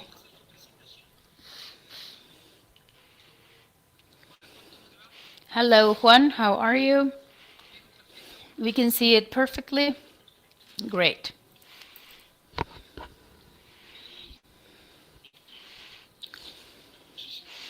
Well, thank you very much for this invitation. Just a second. Can you see the screen? Yeah. Okay, thank you. Thanks to the SOLACI committee for allowing me to be here at this prestigious event. They asked me to talk about different necks and different devices. These are my disclosures for this conference. And of course, when we treat anatomies in the infrarenal anatomy, what is the limit in the infrarenal neck? And we have to go to the FIU or the use guidelines because That's what we do. These indications are for a favorable anatomy, a length more than 15 millimeters of neck, diameter between 18 and 28, and an angle smaller than 60 degrees, less than 30% of thrombotic circumferences, and little calcification. So if we ask ourselves, in this type of anatomy, a neck of 20 millimeters, 2 centimeters below that line that is rather low, well, what do we do in this case? Well, the answer would be we could use any functional, any device will work. So the one that the hospital provides, or the one that we have more experience with, the one we like the most, we are going to do it and it's going to work. A difficult neck, however, is a different situation. A difficult neck, it has 15 millimeters in length with a diameter less than 18 or more than 28 when the angle is extreme, less than 60 degrees when we have more thrombosis in the circumference, more than 30% when we have a lot of calcification, and even worse when we have different combinations of all of these aspects, all of these anatomical facts. If we have a very angular neck, long angular neck, there is something that maybe we can use as a device that is very helpful, and is not to use the ones that have suprarenal fixation, because we cannot predict how it's going to behave, how this suprarenal fixation is going to behave, like Agoria, Orthix, or Anaconda could be better devices for these type of angular necks. Now, when we have very angular necks, in Latin America we see 120, 140 degrees. The situation may not be that good for all the devices, but we like this type of endoprothesis, the Aortic that has like a fish mouth, that has like a semifenestration in the anterior and posterior renal and the mesenteric superior. I call it subfenestration, but it's not true.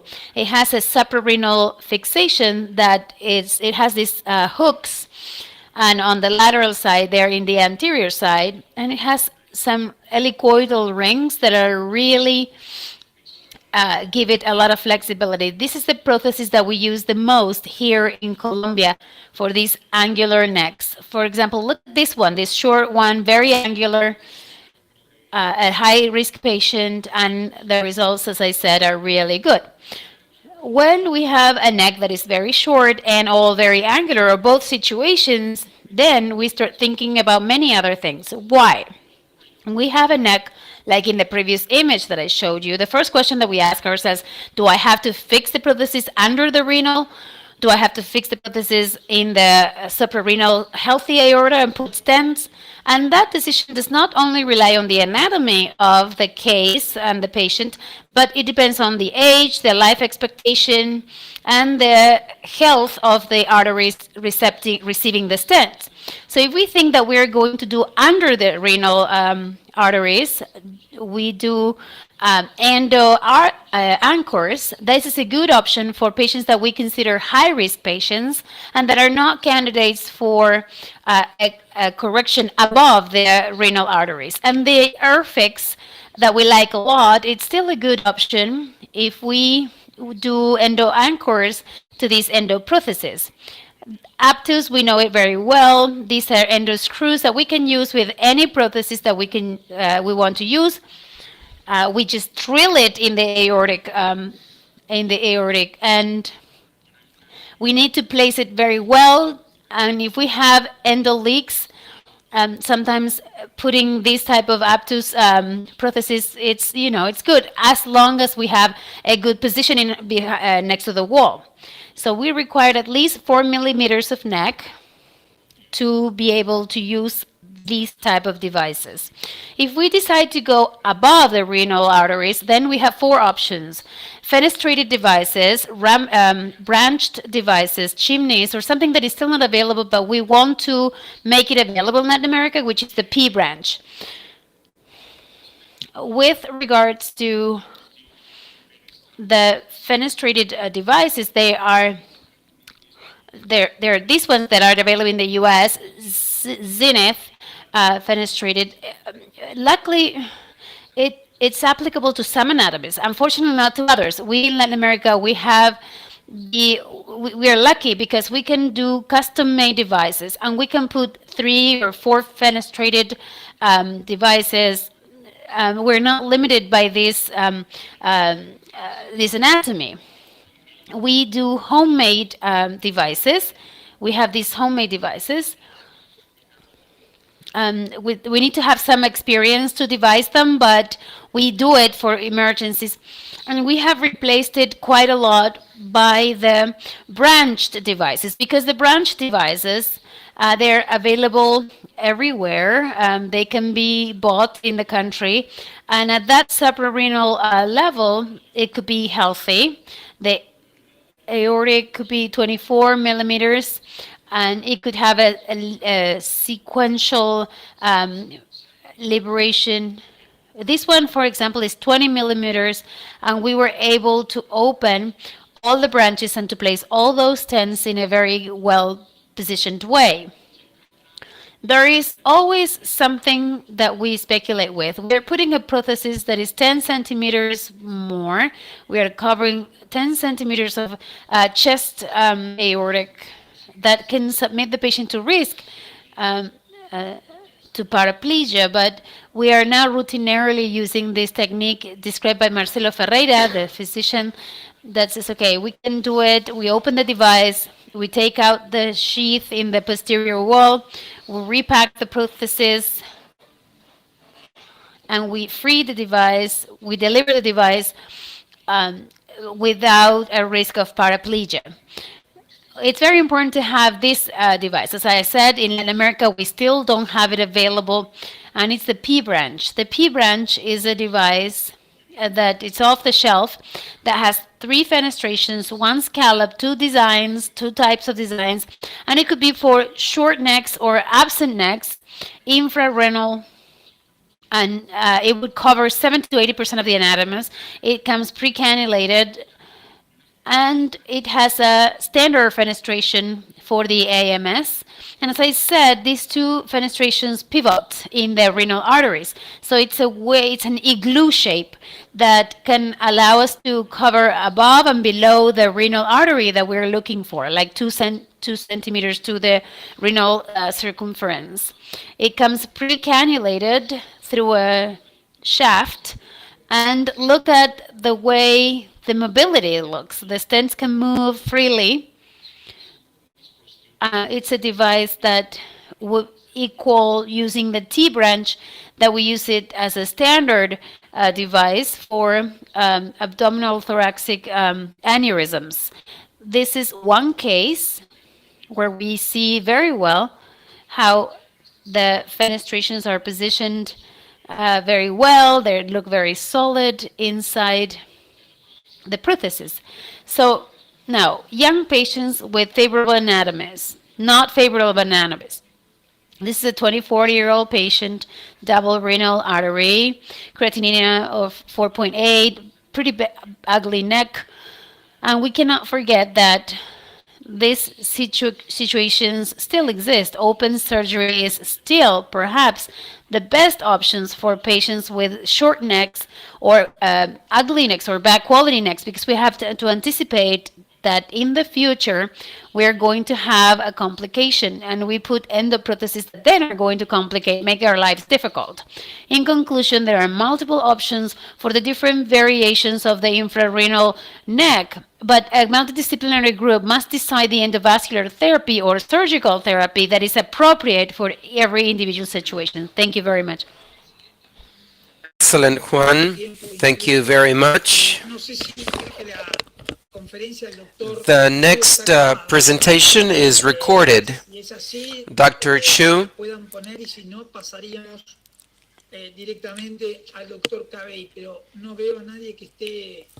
can you play? Dr. Cabella, are you there? Are you ready to share your screen? Oh, Shu, Dr. Shu, you are there. Oh, how are you? We can hear you. Hear me now?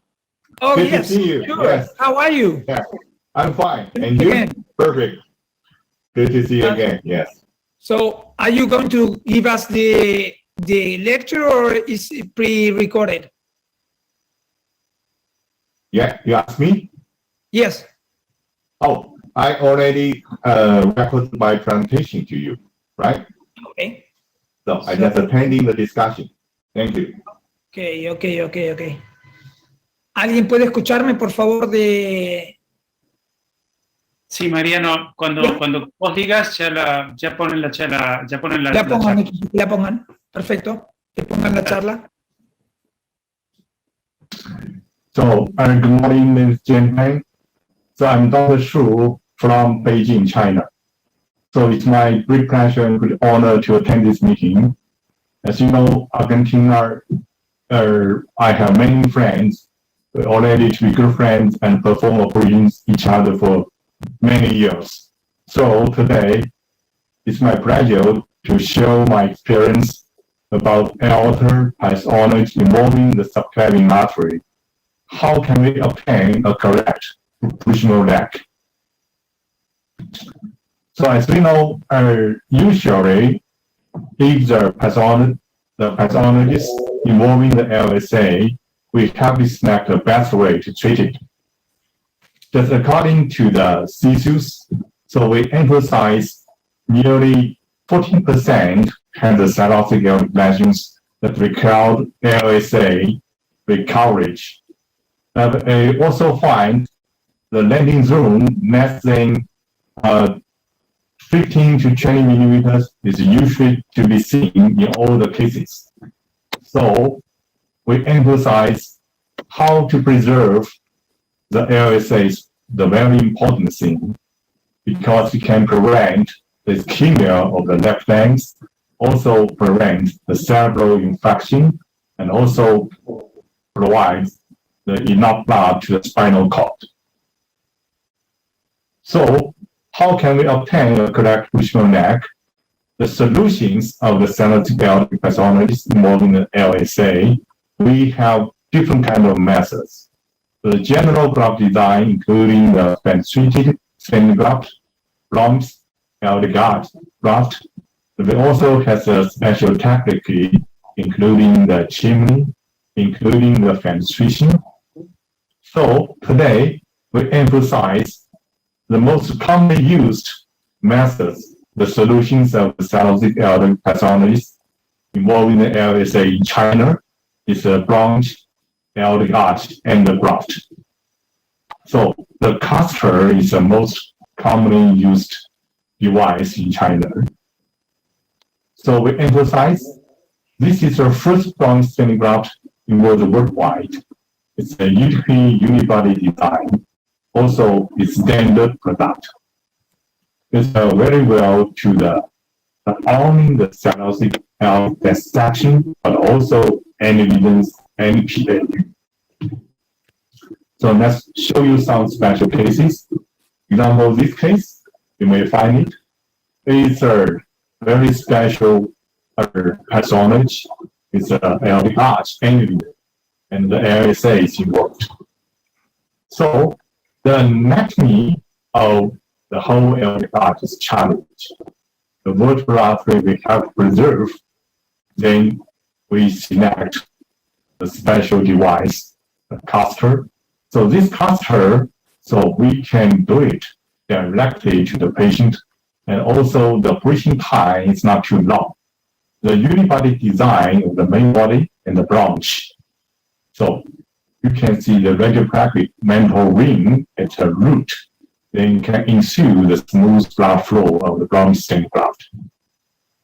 So let's show you the image. So in this location, so when we find it, it's a similar aneurysm like in the aortic arch. Then we perform the stent graft with a catheter to preserve the LSA, and also isolated the aneurysm very well. So the different angles we can see the aneurysm disappear. This is also a very challenging case. We find it near the LSA. It's a things like seed enemy cause a contrast of the Miscellaneous. So we use a caster to it and we find it. No endovascular and very good. Let me show you the dissection case. For example, this one, dissection is very near to the LSA. And we perform also with a caster when we find it. It's a very nice device. Then you will find it, the subclavian artery preserved so well, and the dissection disappeared. Also, to this challenge case, already done open surgery before, but nowadays he had a severe PAU just inside the aortic arch, very near to the LSA. So this case, we select the device of the caster, then on the positional side, we have the 2 centimeters long and the branch vessels to the LSA. So we have about 3.5 centimeters. Then you will find it. Use this device is so quickly and get very good result. So this case is a little similar to the first case, but anyway, it's totally different. Why? Because this case seems like an aortic arch anyway, but anyway, it's a rupture contained. So we do this case in emergency, and in very good result, you will find it. I stated the ending so well, and the LSA is also preserved very well. This case is acute aortic dissection, and the patient's old enough, is 72 years old.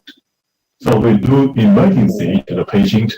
When we find it, as we use the catheter device, we not only preserve the LSA, but also you will find the distal side, the visceral artery ischemia totally changed. Then the patient's life saved. This case is also when we find it. The aneurysm also involves the LSA. So this case is very good for us to do it by this caster device and get very good result. So this case, let's take a look of this one. It's very special. Why? Because the PAU is very near to the LSA and also very near to the left carotid. So we will do this case not only use a caster device to preserve the LSA. We do it combined with a chimney to preserve the left carotid. So this solution, I suppose, is a very good method to the patient. So you will find it, the result is perfect. And the patient's total operation time is just within 1.5 hours. So this case, we also use a caster plus the chimney to preserve the 2 branch vessels because the PAU is also very near to the LSA and the left carotid. So we use the chimney to preserve the left carotid, and then use the caster to preserve the left subclavian artery. Also, the operation time is very short, and the patient's age is also 71 years old. It's not too young, but the result is perfect. No complications. So we emphasize not only the bronch syndrome can be used in the aortic arch, we can also use a fenestration technique or pendulum syndrome. But we emphasize the fenestration technique still has some limits, including it is not a routine technique. It also requires the operator is very special. And the pendulum syndrome, we still worrying about how about endolics and the long-term patency. So let's take a look at this technique. Of course, we can use this technique to preserve the 3 branch vessels. But anyway, we're still wondering about how about the long-term result. So this case we had performed. But anyway, we don't know, maybe 10 years later, how about the 3 branch vessels.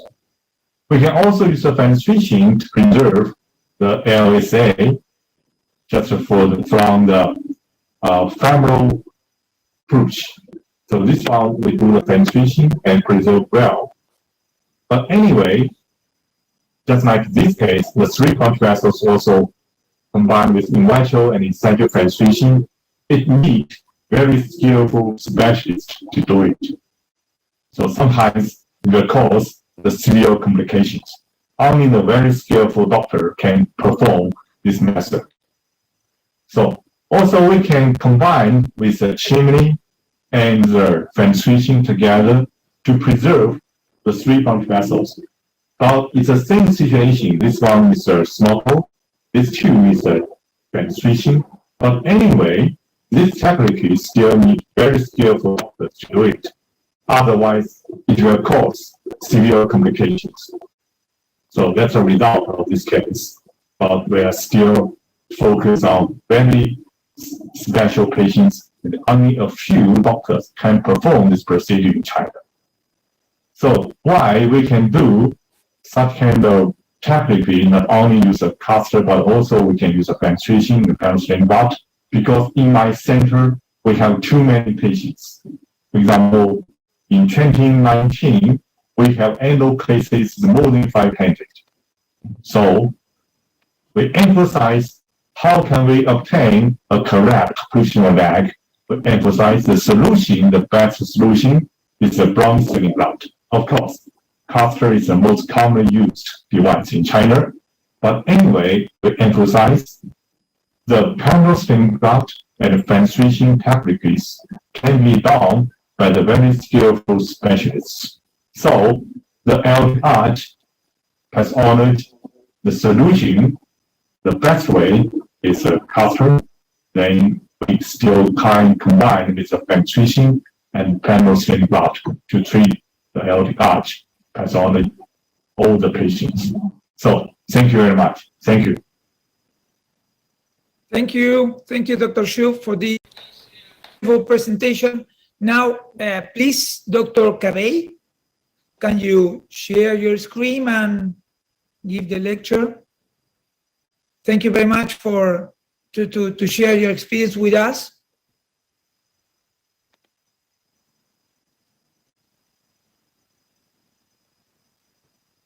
Dr. Cabey, can you hear me? Can you hear me? Yeah, excellent. Yeah, sure. Yeah, thank you very much and good morning. Good. You can see my screen okay? Not yet. No? 1 minute. I'm, let me try here. Now? Yeah. Yeah, great. Yeah. Thank you very much for the invitation. It's a difficult disease, aortic dissection, and my interest in it began many years ago.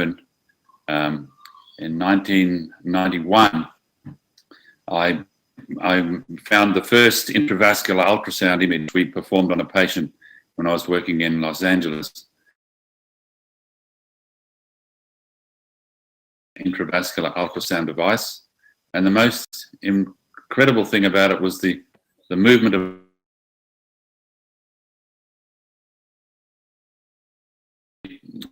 patient was awake, and we were looking at the flap.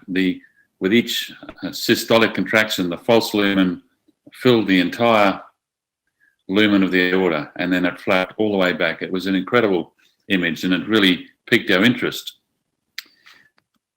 The first really basic stent, it was a simple concept, obviously, that if you could place a balloon expandable stent, which is really all we had in 1992, over the tear, the concept was very sensible.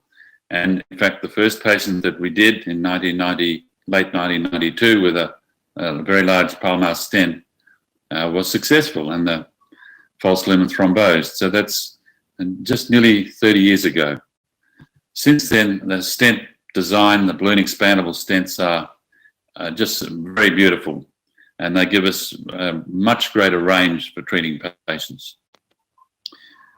We all know what a type B dissection is, and when you look at this image, you would think to occlude that false lumen with a balloon expandable or self-expanding stent would be a very simple concept, but it's not simple because the aorta is a dynamic structure. It twists and curves and moves when the heart beats and when the patient moves.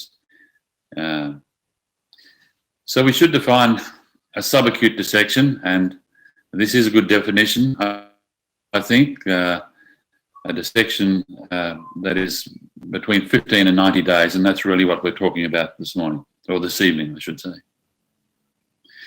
So just to quickly deal with early intervention, the indications for early intervention, whether it be endovascular or with surgery, are imminent rupture, evidenced by severe ongoing pain, effusion or hemothorax, CT changes to suggest imminent rupture or contained rupture, severe malperfusion, particularly splanchnic vessels, renal vessels, lower limb, visualized extension of dissection in early imaging, and if there's a very large false aneurysm when first seen, greater than 4.5 centimeters diameter. These are indications for early intervention. Currently, if the anatomy is favourable, and the anatomy changes all the time with these new devices that Dr. Shen has just shown us, the treatment paradigm essentially is anti-impulse therapy plus TAVR plus ancillary procedures to correct malperfusion. This is in the acute phase, 0 to 14 days. If the anatomy is unfavourable, there still is a place for anti-impulse therapy and open surgery. If you are attempting to treat poor or unfavourable anatomy with an endovascular device in the acute phase, you can get yourself and the patient into a lot of trouble.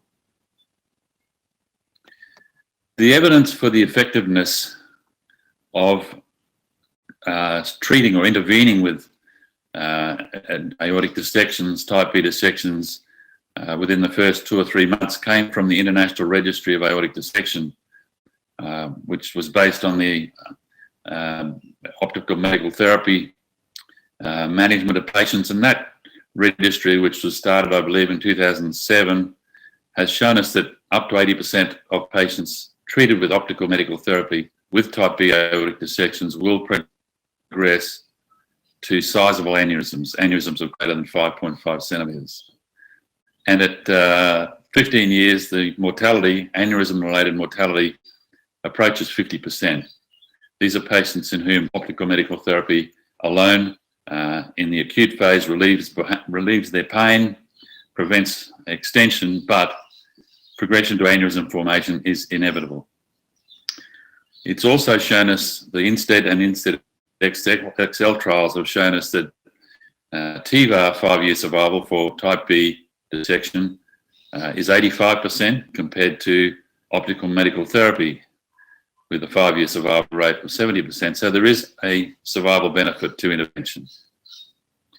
These are some facts we can't ignore. Medical management, anti-impulse therapy results in aneurysmal progression. Aneurysms result in poorer long-term aortic-related morbidity and mortality. And endovascular aortic repair improves long-term aortic remodeling, protecting against aneurysmal progression. What's changed in the last 30 years since I first placed a stent for an aortic dissection are the grafts. And we've seen some beautiful examples this evening. Again, starting with bare stents, recovered. We have partly covered petticoat grafts, branch grafts, fenestrated, tapered, flared grafts. We also have amazing lower profile delivery devices now. The first TAVRs we did in Australia in 1996 were using a 32 French device, 8mm diameter. And that's now down, you can get TAVRs now, as you know, down to 16 French, 4mm. It's astonishing. And they're flexible, they come preformed, they're pushable, you can partly deploy and retrieve. It's incredible. And the other thing that's changed is the imaging. The CT overlay imaging is just phenomenal, particularly for dealing with parallax and sizing and in complex aortic shapes.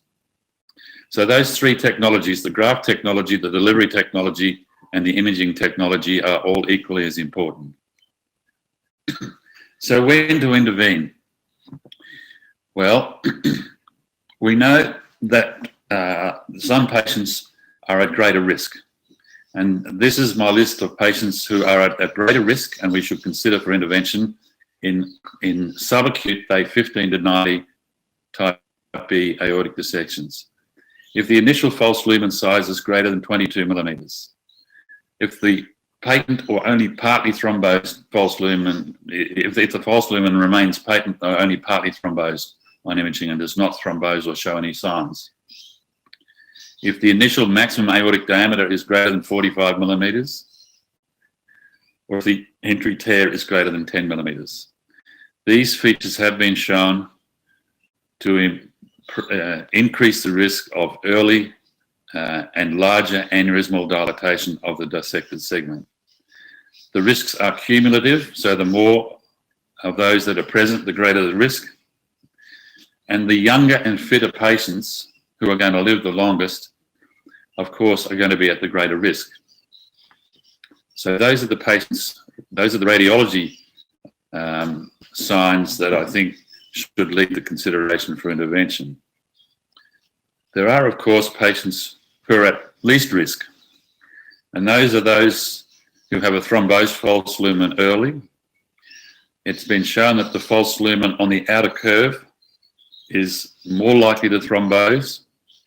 Interestingly, if there are multiple entry tears, multiple small entry tears are associated with a higher chance of the false lumen thrombosing. It is counterintuitive. And the other important radiology finding is if there is a concentric dissection, a circular true lumen, they tend not to progress as fast as the others. So in these patients with subacute type B dissections, surveillance with CT is recommended. Of course, you can change the plan at any time, depending on what changes on their radiology. All of these patients, of course, are receiving anti-impulse therapy. So how to intervene? And the answer really is endovascular aneurysm repair, thoracic endovascular aneurysm repair in subacute type Bs. Can be done through antegrade or retrograde and commonly combined approaches, particularly if you're wanting to protect target organs. Ancillary procedures required often endovascular side branch revascularization, particularly renal artery or lower extremity. And we have, in the early days, performed many hybrid procedures to particularly lengthen the proximal landing zone with ligation of the subclavian artery, the carotid subclavian bypass, or in the lower extremity, taking grafts from the iliacs up to the renals and extending the landing zone down. Target organ protection is becoming more common, particularly the carotid arteries when the intervention involves the arch, and spinal cord protection, of course, is mandatory. This is not an intervention for every small provincial hospital. This is an intervention that requires good people with a good hybrid operating room, with favourable anatomy, and good grafts and good equipment. One of the most common ancillary procedures has been renal artery intervention, and the imaging we have these days is phenomenal compared to what it was 30 years ago. We can see on that panel there that the false lumen, in fact, gives rise to the right renal artery and the celiac artery, whereas on the left side, there's a contribution from both the false and a true lumen. So very important to know this information. And it's just an example of some of the hybrid interventions that can extend the landing zone right down to the aortic bifurcation. Target organ protection is becoming more common, I think, and routine protection of the renal arteries when the graft is coming down to the renals is important, and particularly for arch work, I think there is a good case for, particularly on the left side, a device to protect the embolic stroke. Spinal cord protection is mandatory. CSF drain, there are multiple protocols around the world, but in summary, the risk of injury is increased if there is a long graft, particularly greater than 20 centimetres, particularly at the distal thoracic aorta. If in addition you've covered the subclavian artery or performed a previous bypass, at least ligation without bypass, and also if there's been a previous aneurysm repair taking away collaterals. In conclusion, I would say that grafts and imaging and skills have improved dramatically. The intervention for subacute type B dissection is known to reduce aortic-related mortality, but I would take Tom Fogarty's warning from the mid-90s. Dr. Fogarty has a beautiful winery at Palo Alto near Stanford where he worked. And I've spent quite a bit of time with him and working with him, and he's explained that innovation, technology and innovation is like his wine. You don't really know what you've got until you've waited for a few years. Thank you very much. Thank you very much, Dr. Cabey. Excellent presentation for this challenging topic. Me gustaría ahora sí pasar a presentar a los panelistas que van a hacer comentarios. Primero quisiera presentar al doctor Álvaro Razón. Now to present the panelists who are going to make some comments. He's the Executive Director of Teaching and Prevention in Sao Paulo, Luis Furusha, vascular surgeon from the School of Medicine of Sao Paulo University, and Dr. Michel David, cardiovascular surgeon and teammate. We work together in the German hospital and the British hospital. So I'd like to hear from them. What we have exactly 13 minutes, actually 11, because we're going to ask one of the chair people to close. So any comment, any question to any of the speakers?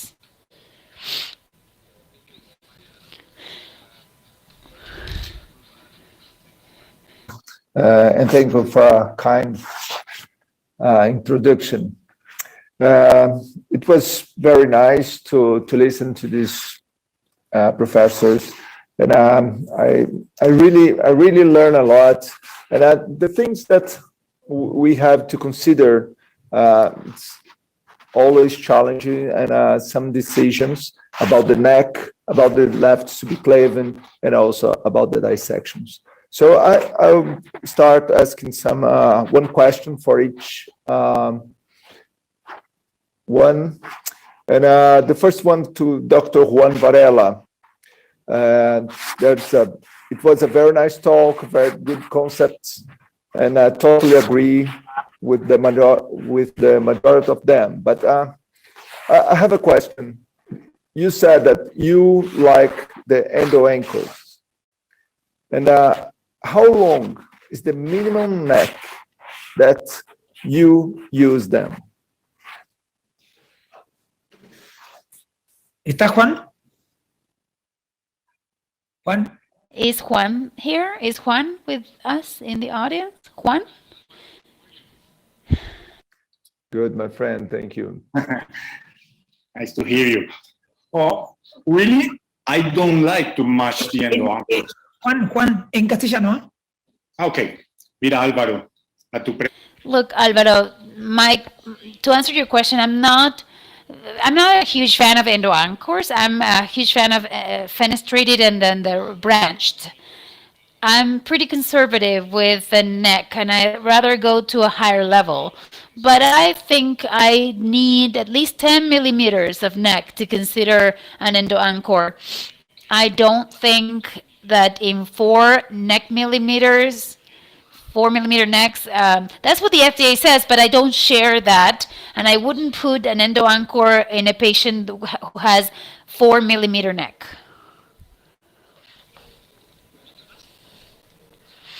Dr. Shu, consider that, thank you for your talk, and I can see that you use a lot of branched devices for the subclavian. So considering that, is there any case that you choose not to preserve the subclavian artery? Yes, thank you. Very good question. So we do know that to perform the aortic arch pathology, of course, we usually use the catheter to preserve the LSA. But anyway, in some special situation, for example, the severe angulation or kinking of the bronchial vessels, or sometimes the whole aortic arch exists the congenital anatomy, then the whole bloodstream is not so smoothly as we observed. So in such kind of situation, we will select, sacrifice the sacrifice the LSA, and to perform a bypass to the left carotid to subclavian artery.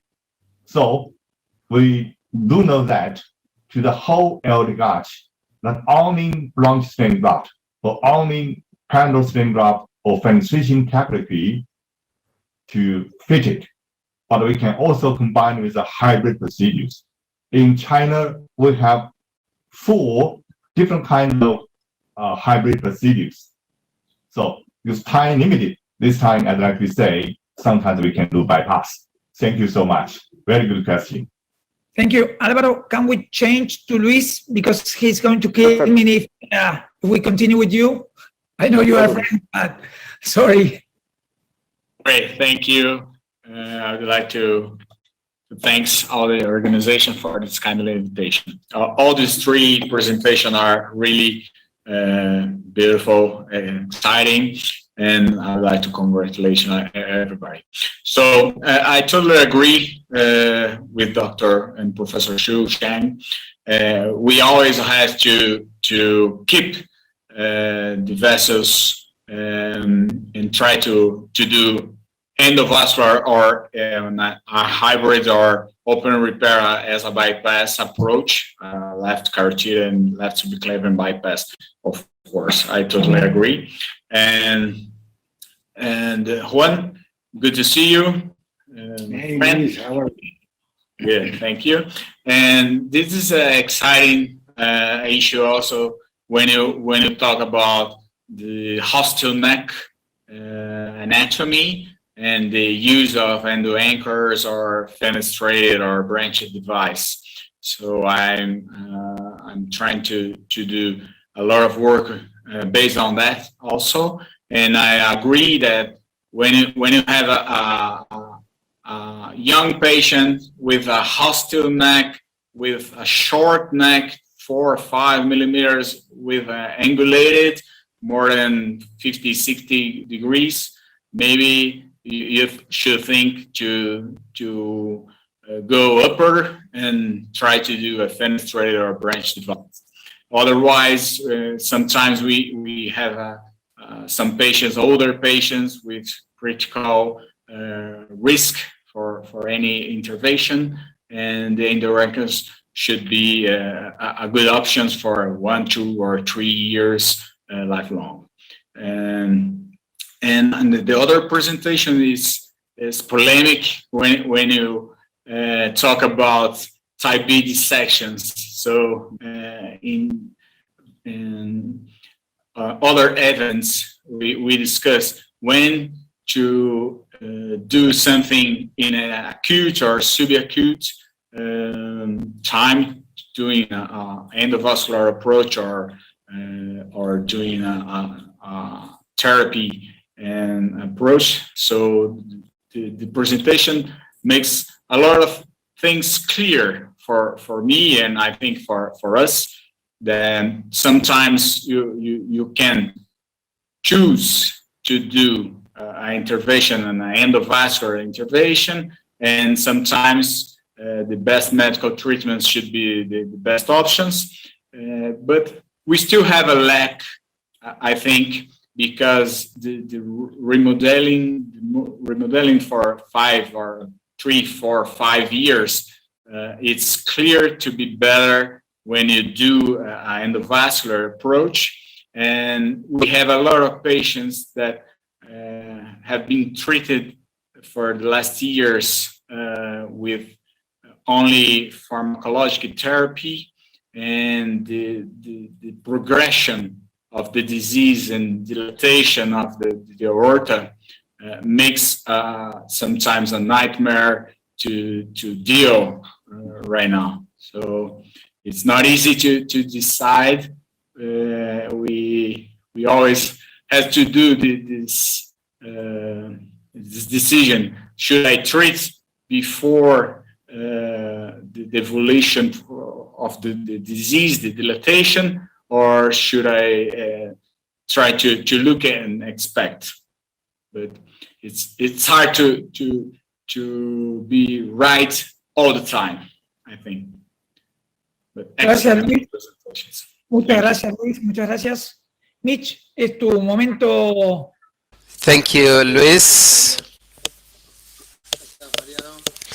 Thank you, Mariano. Wonderful presentations. A lot of the questions I had already been answered. I would like to ask Dr.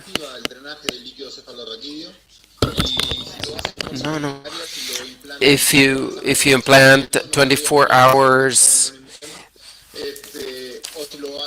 or if you do it before or immediately before the procedure. Creo que, Mariano, vas a tener que hacerle la pregunta. Okay, Dr. Cabey, can you hear me? Yes. Okay, the question is about to drainage. Before the TAVR, what's your neuroprotective protocol? If you use the drainage, is simply hours before or the day before? No, we use it. The catheter is put in before the patient goes to sleep. Okay. They get their spinal catheter, and it stays in for 72 hours if the patient is neurologically normal. And we keep the CSF pressure at 10 millimeters of mercury. And after 72 hours, if the neurology is normal and the pressure is normal, take it out at 72 hours, 3 days. Okay, thank you. And again, as you shown in your presentation, you use it selectively, not for every patient, only for high-risk patients of some kind of neurological deficit. No, every patient who has a TAVR, patient who has a TAVR for aneurysm or dissection, we all 100% the spinal drain. Oh, okay, okay. Every patient, yeah. Okay. Thank you very much. José, no veo que haya ninguna pregunta del auditorio. We don't have any other questions, so we have 1 minute to wrap up. Wonderful presenters and panelists. Dr. Martinez Rios, would you like to wrap up? I would like to ask the audience to stay with us. We'll have a symposium by MEDTRONIC. Thank you, Jose. I would like to thank all of the presenters, the panelists on pulmonary hypertension and aortic aneurysm. It was a privilege to have had you. Thank you very much for your collaboration and support.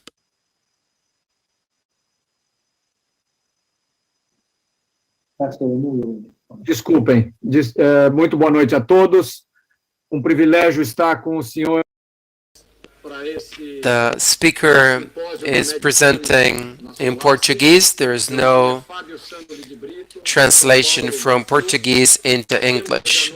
Simpósio extremamente interessante, que vai tratar de um dos temas mais atuais e desafiadores que nós temos enfrentados com o implante transcatéter de válvula aórtica, que é justamente o acesso coronário.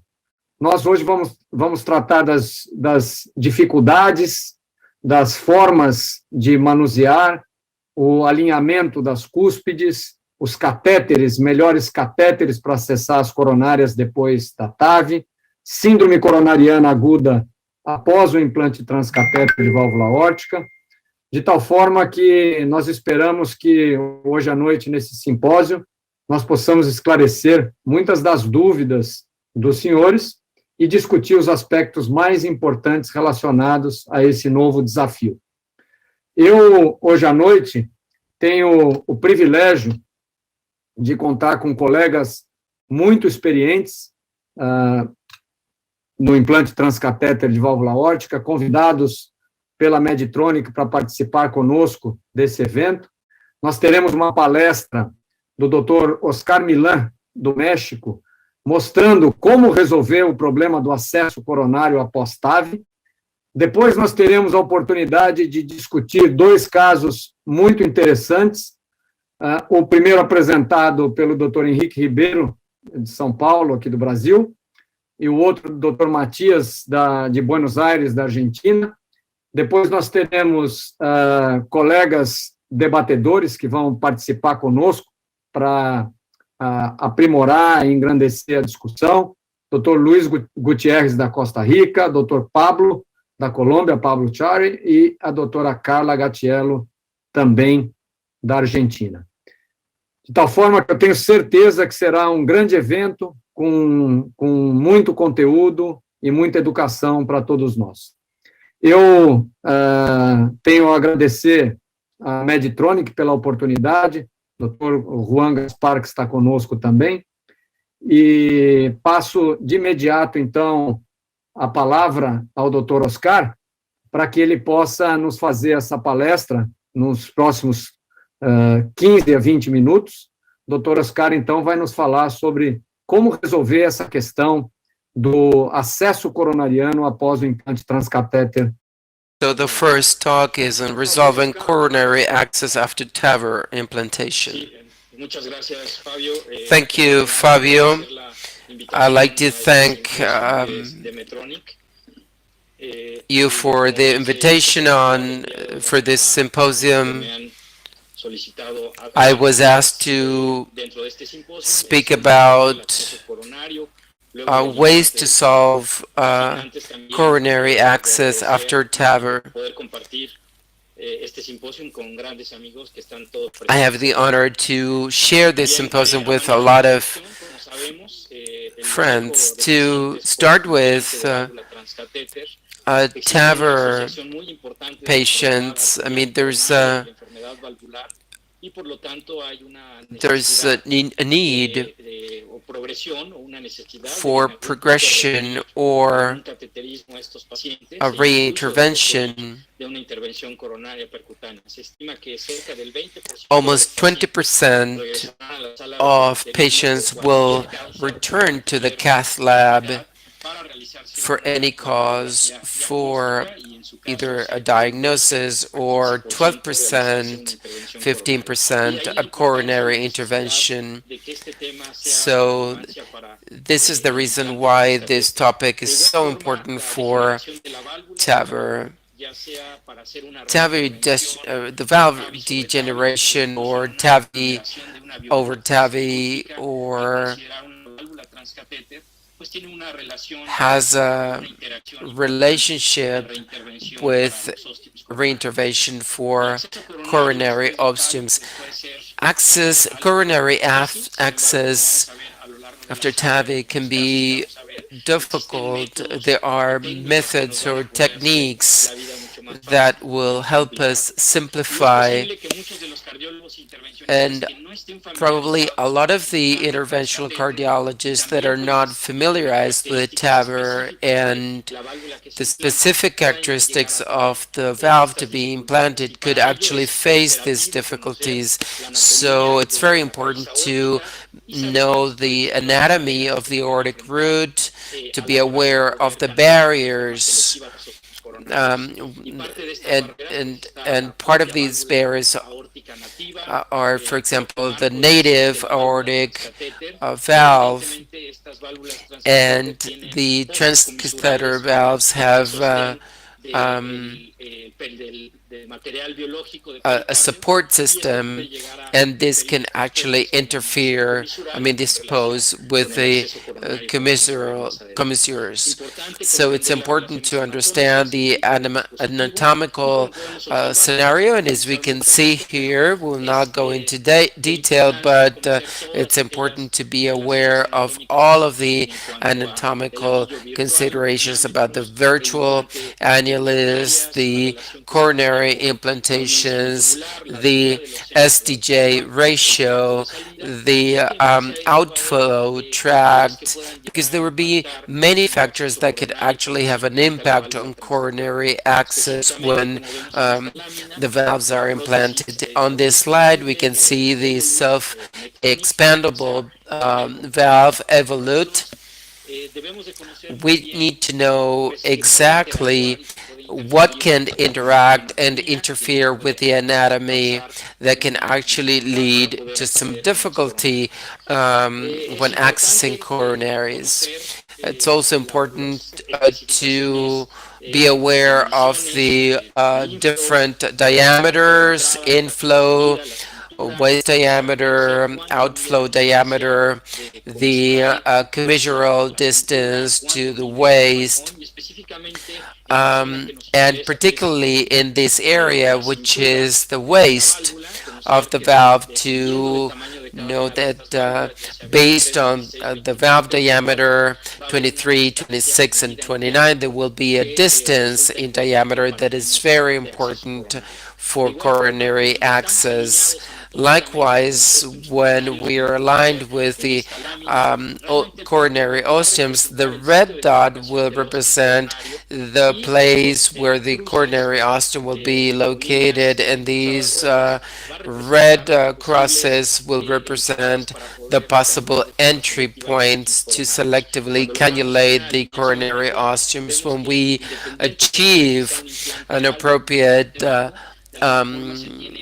alignment, then we can have a proper coronary access. If this commissural alignment is not achieved, then it will be very challenging, and it could be actually very complex to selectively access coronary ostiums. Each of these points will represent the takeoff of each artery, 10, 14, 18, and the crosses with the interfere of the commissures will represent the different access points.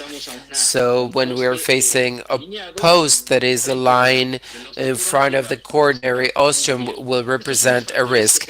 These are the factors to be considered for proper coronary access. These two boxes, that is a THV commissural alignment, so that commissural alignment is one of the defining factors, and for this, anatomical models and CT reconstructions will see that these are the potential risk or interference to selectively cannulate a coronary. First, the strut ratio, the interference, as I said before, of commissures, and the interference of the skirt that will actually have an impact in green, yellow, and red. So if the ostium is in front of the coronary, then it will be difficult to access. We need an access angle between the commissures, which, if it's a closed angle or a small angles, and the difference or the ratio of the commissures. So commissural alignment could be very important for future valve reinterventions, either coronary or aortic after TAVR. And also when a bioprocesses degenerates, regardless of the technique used, either basilica or If you leave the commissural post in front, then the benefit or result is not achieved. I mean, having an optimal coronary access. One of the studies that has actually supported commissure alignment is called the Aligned TAVR, led by Dr. Gilbert. They have included 828 patients in 3 platforms: Sapien, Evolute, and Accurate Neo. This is the rationale, which is to start with a projection or an alignment that is echoplanar. So you see a complete alignment in a single plane. The basal and to be able to deploy the valve with CTAP commissure towards the internal curvature will be translated into an appropriate axis. We can see on the left here, the left coronary will be opposed to the struts in order to directly access the right and left coronaries. Each of these points are the solid points. The yellow points will represent the commissural posts, and the green and red will represent the coronary ostiums. Regardless of the studies, what we found is that when the crippling is performed, either clockwise, 12, 3, 6, and 9 o'clock, no statistically significant difference is found. But the greatest benefit of all in this system is to be able to identify the markers of the THV, which has a sort of a flip here, which looks like a C. It's like a C marker. So what we want to avoid is to have it in front. This C tab is 98 degrees with a head marker. The head marker is radiopac. We can see it in the delivery system of the THV, which will be the marker in order to align and achieve a commissural alignment when we begin to deploy the THV. When we place the C-tab in the internal curvature or in the center, then we can orient, we achieve a 90% orientation, and so we want to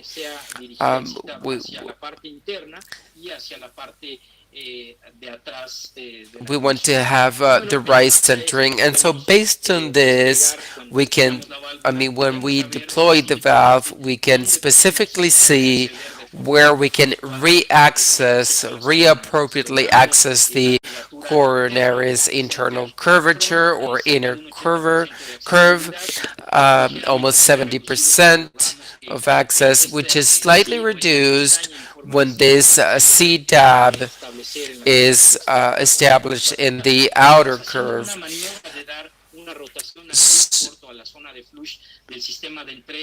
So you can see here how we can orient the inner curve or the center back curve 66% and achieve perfect match close to 16%. And the only way to do this is to orient the flashboard 3 o'clock in order to make the head marker in the outer curve and to achieve or to maintain the C-tab towards the outer curve and the cusp overlap view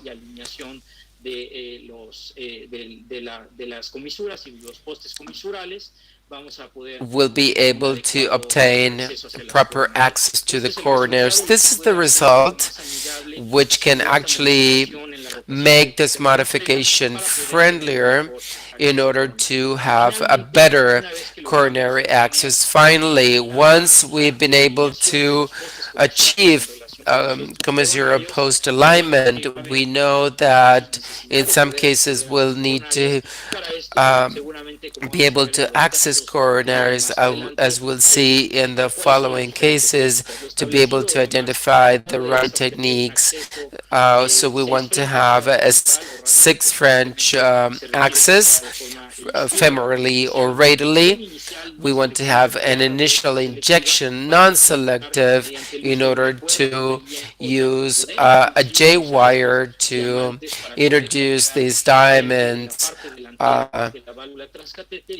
and in this way to maneuver and selectively engage the coronary osteums. We recommend FL 3.0, 3.5, or the left Ikari could be very useful for the second coronary. If there are some difficulties, we can use other things such as the coronary guide, 0.14, or use a guide extension catheter for the right coronary. We can use French 4 or multi-purpose wires. If the skirt is too high, the multi-purpose catheter could be fine, or the carry right. And when there's some difficulty, we can also use 0.14 guide wires. Thank you very much. And now we're going to have a look at some cases.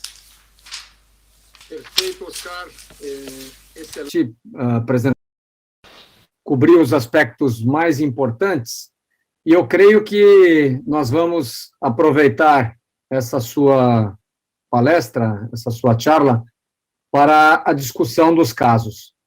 Creio que nós podemos, então, passar ao primeiro caso. O primeiro caso vai ser apresentado pelo Dr. Henrique Ribeiro. E, Henrique, nós podemos ir parando durante a apresentação para justamente discutir esses aspectos. Enrique, could we please, now you're going to present a case, could we stop during your case so that we can discuss while we do it?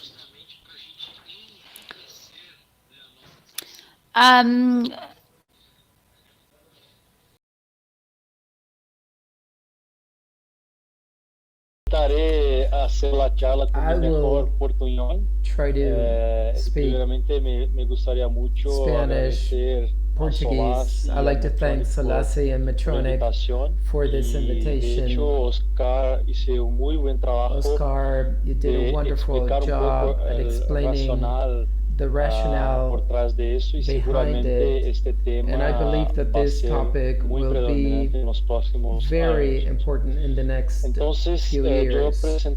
So I'll be presenting an interesting case because it was the first case actually after a meeting we had with Gilbertan, where we discussed commissure alignment, and it was very interesting because it was the first case where I put into practice the commissure alignment technique. This is a 79-year-old patient with a medical history of hypertension, pulmonary hypertension, PSAP 50, and COPD. In the last 2 to 3 months, he had heart failure and he had symptoms of angina CC2.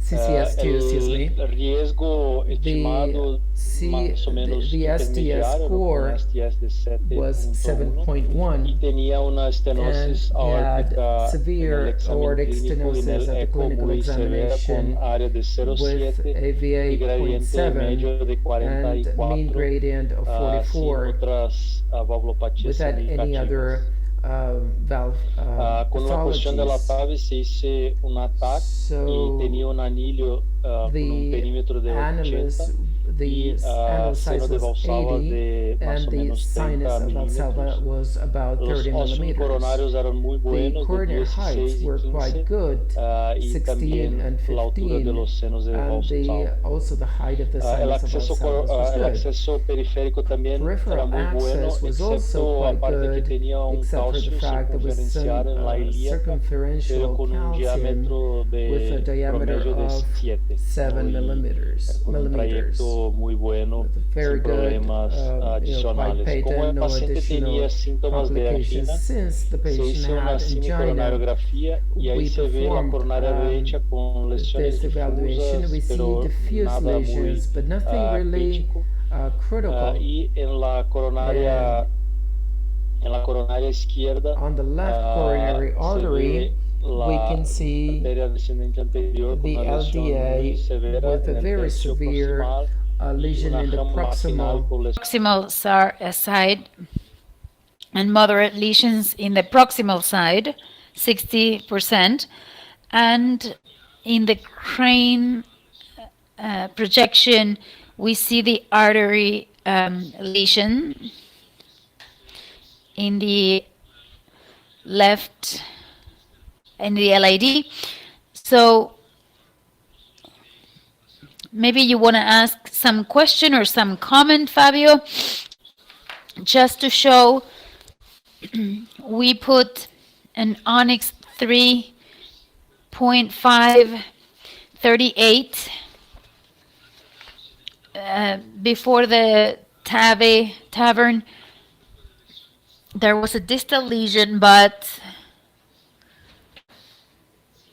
without severe obstruction. I don't know if there is any comment or anything you'd like to say.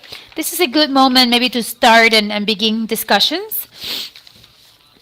I'm going to give the floor now to Carla, ladies first. So Carla, thank you. I think it's a very interesting, this point is very interesting to define who go to tavern and at the same time catheter using a catheter. Same session when we find this, who do a stage. So first coronary and then PCI, and maybe later to do tavern.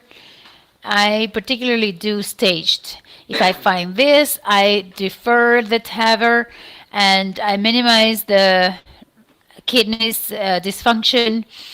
I would like to know what you think about it.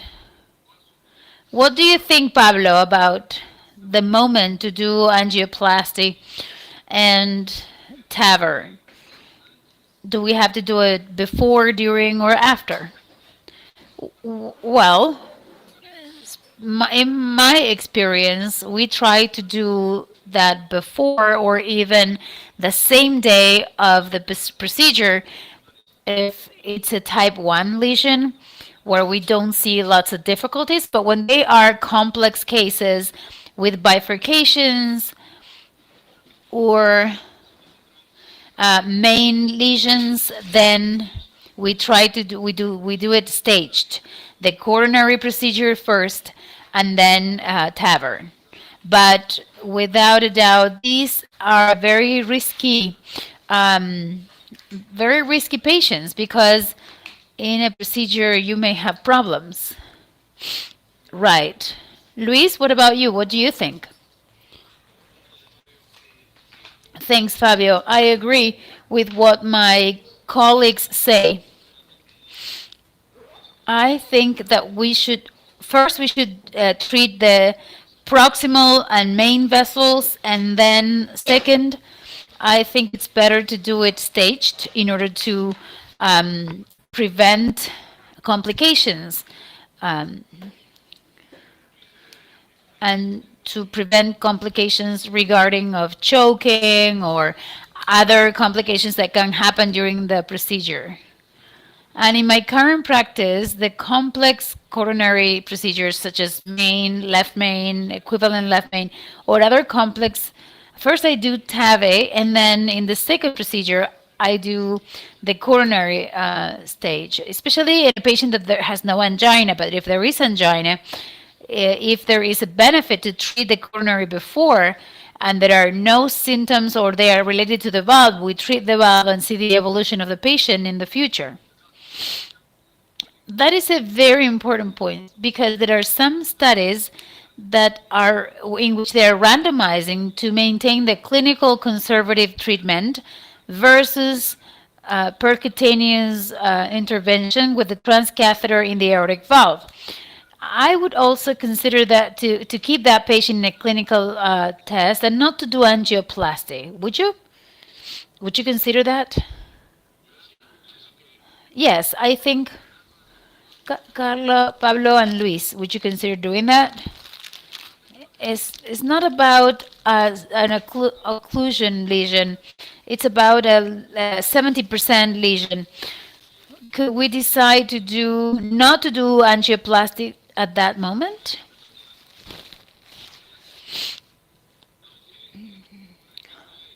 Regarding that, the activation trial, the one that evaluated coronary lesion at 70% TAVI versus clinical treatment, excluded patients that had type 3, 4 angina. In this case, it's not a patient that would have made it to the registry or the activation trial. So there is no information on whether it is beneficial or not. When there is angina, it's a lot more difficult to make a decision because angina could be stenosis, aortic stenosis, or dissociation. But when a patient does not have symptoms, that's where we have the answer about a better strategy for treatment. Could you continue, please? All right. The decision for treatment was a bifurcation with a diagonal branch that was pretty big. The contrast and minimizing the kidney dysfunction is something that we have waited to do it before. So that's when I planned the TAVI procedure. Conscious sedation, Evolut R29 is the one we used. There, in that case, I think we would have done a TAVI without predilation, but in those moments I decided to do one with a 20 millimeter balloon and a commissural alignment.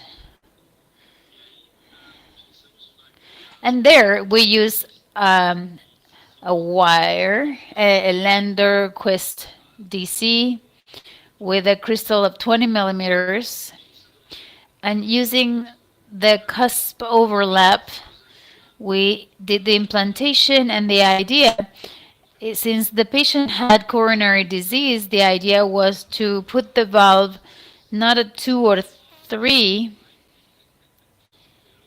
but more like 4 or 5 millimeters, taking into account the coronary disease that was quite significant, and the final positioning, the release. We did the left side, the left imaging to see what the position was, and we had no leak, almost no leak. And then we did in the left oblique to take a look at what Oscar showed you. The C-tab is in the left atrium, is pretty far from the coronary ostium. So in the future, the coronary access could be maybe easier or smoother. so no leak, mean gradient 4, and the patient was discharged after 48 hours with a normal EKG, and in the follow-up after 30 days, he was still without symptoms. But after 2 months, maybe 3 months after the initial implantation, the patient was readmitted with chest pain, very typical of an increase in troponin, and he had an alteration. I don't have the EKG, but he had an alteration in the lateral wall, and that's when we went to CCG. The left main was very similar to the starting. It's not disease, diffuse disease, nothing significant, but in the left main, when we see the stent in the DA is pretty good, but then there is this lesion in the marginal branch that was maybe 60-70% before the TAVI procedure, but clearly we see that it's worse. Then with a JL 3.5 catheter, we were able to have the femoral radial access. In general, we had a good experience with the JL 3.5. We did a predilation and we put a 2.5 stent, 2.518 with very good results. And with this patient, we already have a 1-year follow-up. He's still asymptomatic and functional. Excellent, Ricky. A great case showing that for those patients with coronary disease, it's key to preserve the coronary access for the future. It was just a few months after the procedure, and in the literature, there are some publications that around 5% of the patients after the transcatheter implantation, the first year, they need to have a coronary intervention due to severe coronary disease. And so it's very well shown. Something important that we have to consider here, and I'd like to have the opinion of the other panelists. The commissural alignment helps us a lot so that the coronary access is facilitated.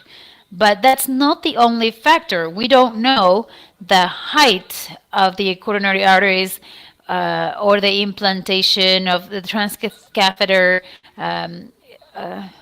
implantation, the height of the prosthesis. All those are the factors that contribute to the coronary access. It's multifactorial because we can think that but by only doing commissural alignment, we have access to all the coronary arteries. And Carla, in a case like this, when the coronary accesses are rather high, about 15 millimeters, as Enrique showed us, do you have any concern when it comes to accessing to preserve the coronary access? Because Enrique showed that he implanted the prosthesis a little lower, at about 4 or 5 millimeters lower, and not at 2 millimeters. What do you think? I think that today, even though we're talking about re-access, the first thing that concerns us all after TAVI is that we don't have to put a pacemaker. So the trend now is to always go higher than this. For me, this is a low implantation for what I do now. Of course, 15 millimeters of coronary height, we are all right with that in a very high implant. So in this case, really, the valve height would, I would have been worried for the conduction process. And of course, the reorient and recurse this coronary, in a coronary patient, this is key. And I wanted to ask Enrique, I see that you have the wire that is in the circumflex, and you have a rope. So the guide catheter is usual. I mean, is that usual for you? If there is more tortuosity, what do you do? Does the choice of the guide wire, do you make a different choice? Really good question. In fact, the patient had a little bit of tortuosity in the coronary artery. I already had cases in which I have used GuideLiner, GuideZilla to place the catheter and to have more support, but in general, I use BMW or standard wires, as in this case, and I have needed a little bit of special intervention to pass the stent, but at the end, I didn't have any difficulty or extra difficulty or something like that. And the other thing is that the distance between the coronary artery and the prosthesis was really big. And so if I left the catheter outside as if it were the ostium, then my image was not going to be so good for the coronary artery. So every infection of the main was too much, and the contrast went to the LAD. So the guiding was more about having a better image, a final better image. Enrique, Oscar here, just to emphasize what you presented really well. You did a cusp overlap technique to determine the depth, and we saw the way you positioned the center front, the hut of the release system, and that allowed you to, and that contributed to have reaccess. So my question, I saw that you use Underquest. In my experience, I do it too. Do you think it could, the crossover could be changed in the external, in the outer curve, and then positioning it? Do you think there is a relationship in the time of guide wire that you use? And the question is mostly because the rigid Londerquist, like rigid wires like Londerquist, transmit the crossover and it moves its position. What is your experience? Do you think that the type of wire, rigid wire that is being used in the ventricle could favor this technique? A quick response because we have to go to the next presentation. It's a very good question. I had this discussion with Germán sometimes, and he advocates for the use of this curve wire in all the cases. For me, the sizes, the smaller sizes like 23, 26, and in some cases women with a 29 valve, I see that it doesn't change much, and the risk of perforation lesion is more important with the Londerquist. In the overlap study, and I hope we can start with that soon in Latin America, one of the things that CRF has is the type of wire. And I think in the near future, we will be able to answer this question based on science. Matthias, we have to listen to your case now to complete the discussion. You have the floor now. Thank you. Thank you, MEDTRONIC and SOLACI, for the invitation, and thank you for this topic.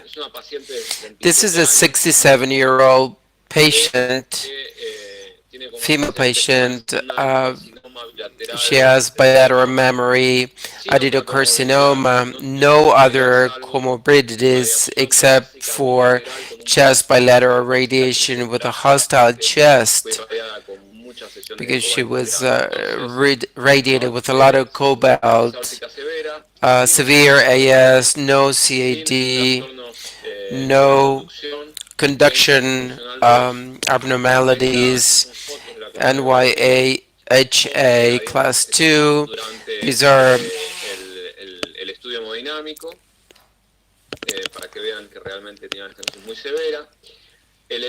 this is the electrocardiogram, no conduction abnormalities or distortions. And over here you can see a peak gradient. As regards CT measurements, I think it's important to highlight a few things. The perimeter is 70.2. So this is a 26 valve. Regarding the annulus, coronary heights 15.2 right and 13.2 left. Excuse me, right and left. And coronary sinus, which are suitable for a 26 valve, but not too big, 28 on average, 28 millimeters. You know that a 26 valve is safe from 27, but as Fabio said, you know, different factors such as the height of the processes, a little bit of calcium in the outflow tract, the implant, we always do cusp overlap, and right 11, flow 7. Femoral axis is very nice. This is the right femoral, 6.6. So we decided to use Evolut Pro 26. We believe that if axes are favorable, then using Evolut Pro improves. Case planning, conscious sedation, no TE, no Foley catheter, no central venous access. We plan to use wire pacing, 2 proglides, radial access for the pigtail, and commissural alignment. Commissural alignment, 100% of the cases, this is what we're doing. All of the cases, regardless of whether they have a coronary disease. I mean, we always do it, and we believe that this is the teaching point of this case. So this technique, I find it, you know, I feel very comfortable doing. But anyway, I check with a micropuncture whether I am at the desired length or height. Then I check the cusp overlap.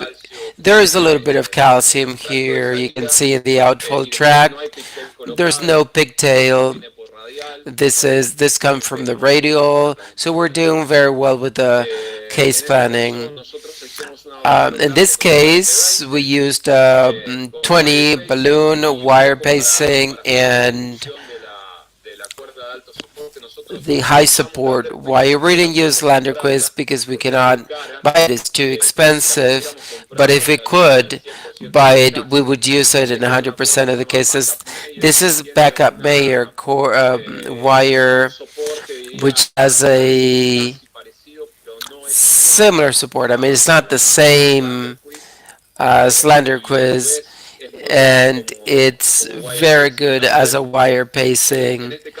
In this case, you see the curve looks the other side. It's not a perfect curve because we manually curve it, but this is very floppy. This is the hard part, so it's okay, it's safe. So this is how we start with the implantations as described in the techniques.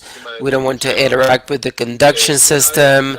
And once we are happy, with the implantation side. In this case, we aim at 7 millimeters, no 0 millimeters.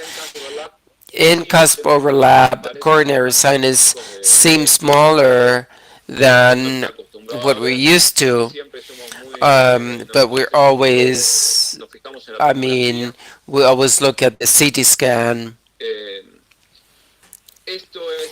This is cusp overlapping, cusp overlap positioning.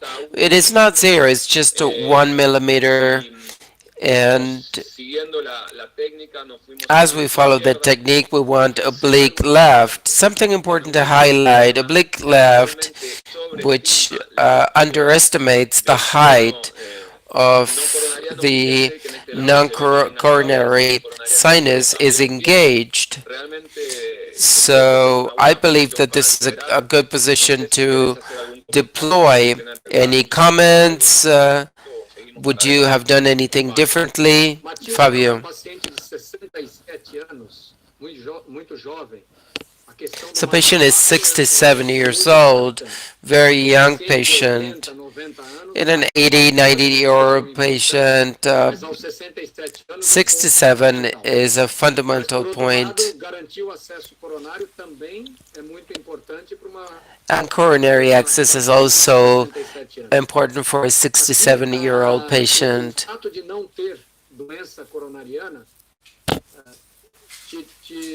Permitiu ou te deixou mais livre para implantar essa válvula mais alta, mais shallow, ou você não leva isso em consideração? We took that into consideration. We thought that, the biggest problem we had to avoid here was, as you say, the left branch blockage due to the age of the patient, because and the coronary height, we thought the word high coronary sinus were quite acceptable, so we were not so much concerned about the coronary access, but we did do coronary commissural alignment. So if we get commissural alignment, then if you go very high, as you say, it's an important factor to involve future access. It's a trade-off, basically. Let's continue.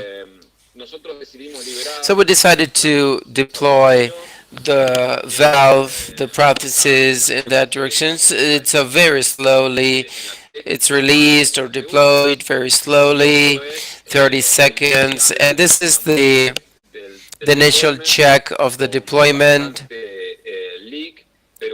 with a lot of leak. This is a central leak. And the end of the procedure was perfect, no gradient and zero. It's something very, it's gratifying to see these kind of results in a young patient, good hemodynamics. E a perfusão das coronárias não parece muito boa nessa última injeção. Sí, a nosotros no nos llamó la atención. Honestly, I was getting ready to close the probe lights, but suddenly pressure collapsed and there was an AV block, a sudden AV block. So every time this happens to me, I remember the first case of occlusion, which was this. I always have it. It was a case where it was a high implantation, and you see the skirt is pretty much above the coronary. So immediately after that, we performed an angiography, and here, this is we see there's a thrombosis or a sinus. All of the coronary sinus on the left sinus. And here you can see there's a thrombus migrating the distal side of the right coronary. I don't know if you could see it there, Fabio, but then the artery opened up again en el transcurso de los segundos. in just a few Acá seconds. nosotros interpretamos que había Here a nivel we assume, coronariano we derecho, presume there's hyperflow, la actitud fue so we wanted to immediately place a pacemaker and cannulate the right coronary artery. In this situation, I think we fortunately had measured the commissural alignment. If not, this would have been very difficult. And usamos una cuerda guía. we used a guide wire, and En estos casos in these kind of cases, I don't leave them open. I place a stent, not a chimney stent, but just to have some room between the valve and the coronary sinus for blood flow, because there was pressure dumping in the coronary ostium, and with the stent in place, it looked very nice. Then we checked the left coronary arteries. You could see the commissural alignment, and this is how we completed the case. Patient was monitored for 24 hours, no ECG changes, echo with mild RVEF depression, discharged at 48 hours, and we planned DAP for 1 year. Thank you. Caso espetacular, Matias. Excelente. Uma situação desesperadora, porque atrioventricular total, e muito bom que houve a recanalização espontânea da artéria e se tornou uma situação não tão emergencial de tratamento. Mas gostaria de ouvir a opinião dos outros colegas sobre essa questão. Vejam, é um caso que tinha coronárias relativamente altas, só que os seios estreitos. Talvez esse tenha sido o maior contribuidor da oclusão coronária. Como eu comentei anteriormente, essa questão é multifatorial e o planejamento é cada vez mais importante para que a gente possa antecipar esses problemas, certo, Matias? Sí, creo que I think that if I had to do the case again, because the question is, what would I do differently in my next case? Yes, a lower implant maybe? I don't know if I would do a lower implant, because if he has a pacemaker, that wouldn't be good either. Perhaps I would protect the coronary artery directly, but maybe a little lower, yes, a little bit lower, yeah. But it's, we're there. Retrospectively, it's easier, right? I mean, with Monday's paper, everything looks easier. What's your opinion, Oscar, for a case like this? With very narrow sinuses, could we have a valve implantation a little lower? Yes, going back to Matias' comment anyways, I would have done a little lower implant. I think evidence tells us that even though you implant higher, the importance of a commissural alignment is to have the access to the coronary. Remember that the distance, the valve 14 is 40, the 34 is 14 millimeters, and the coronary measures 10.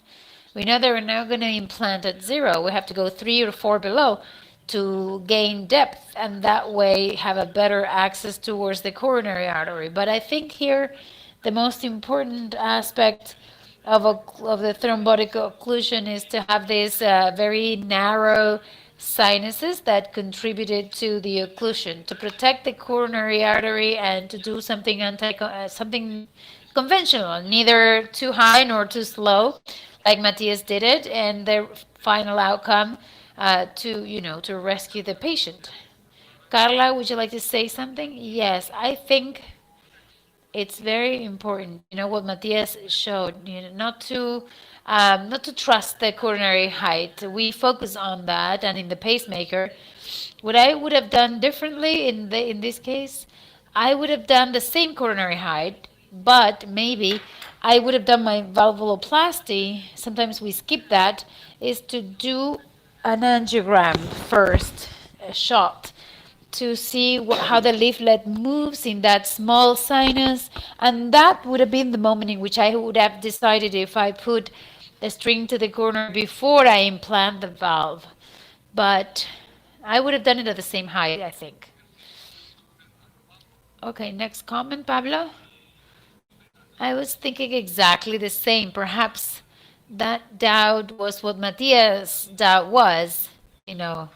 He saw the smaller sinuses in the angiography, and maybe the other thing that I would have done is that, looking back, it sounds very easy, but to have a coronary image, I need to make sure if it was a thrombosis or a spasm, or if we have to make the decision.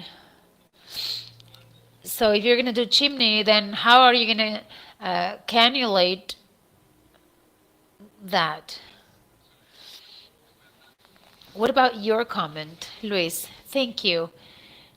I think that most of the colleagues have said the same. I think that we can implant maybe deeper is very important.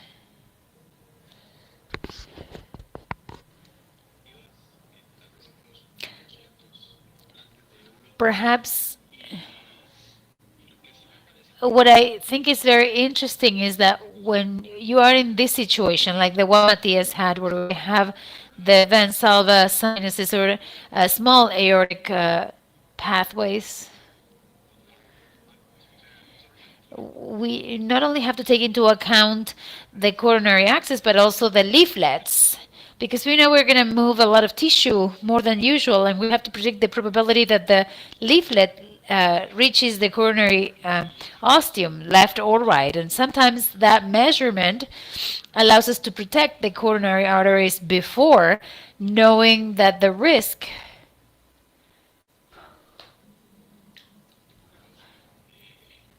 is a lot bigger. So if you allow me, due to the time restraints, we have arrived to the 1 hour of symposium, very fruitful symposium, excellent. And here we discussed the topic of the most relevant ones related to transcatheter implantation of aortic valve. So for us, it's very important to see those cases as Matthias and Enrique showed us. Several points that were very important. We will continue now waiting for MEDTRONIC to work for us, to involve us in more technological advances that allow us to have a coronary access that is easier and more predictable also. But anyways, I'd like to thank once again to MEDTRONIC for allowing us to be with us, for being with us tonight. All the colleagues for the excellent presentations, Oscar, Enriquez, and Matias. Carla, thank you. Luis, Pablo, thanks for the great comments. And good night, everybody. Thanks a lot. See you next symposium. Bye-bye. Buenas noches. Chao, gracias.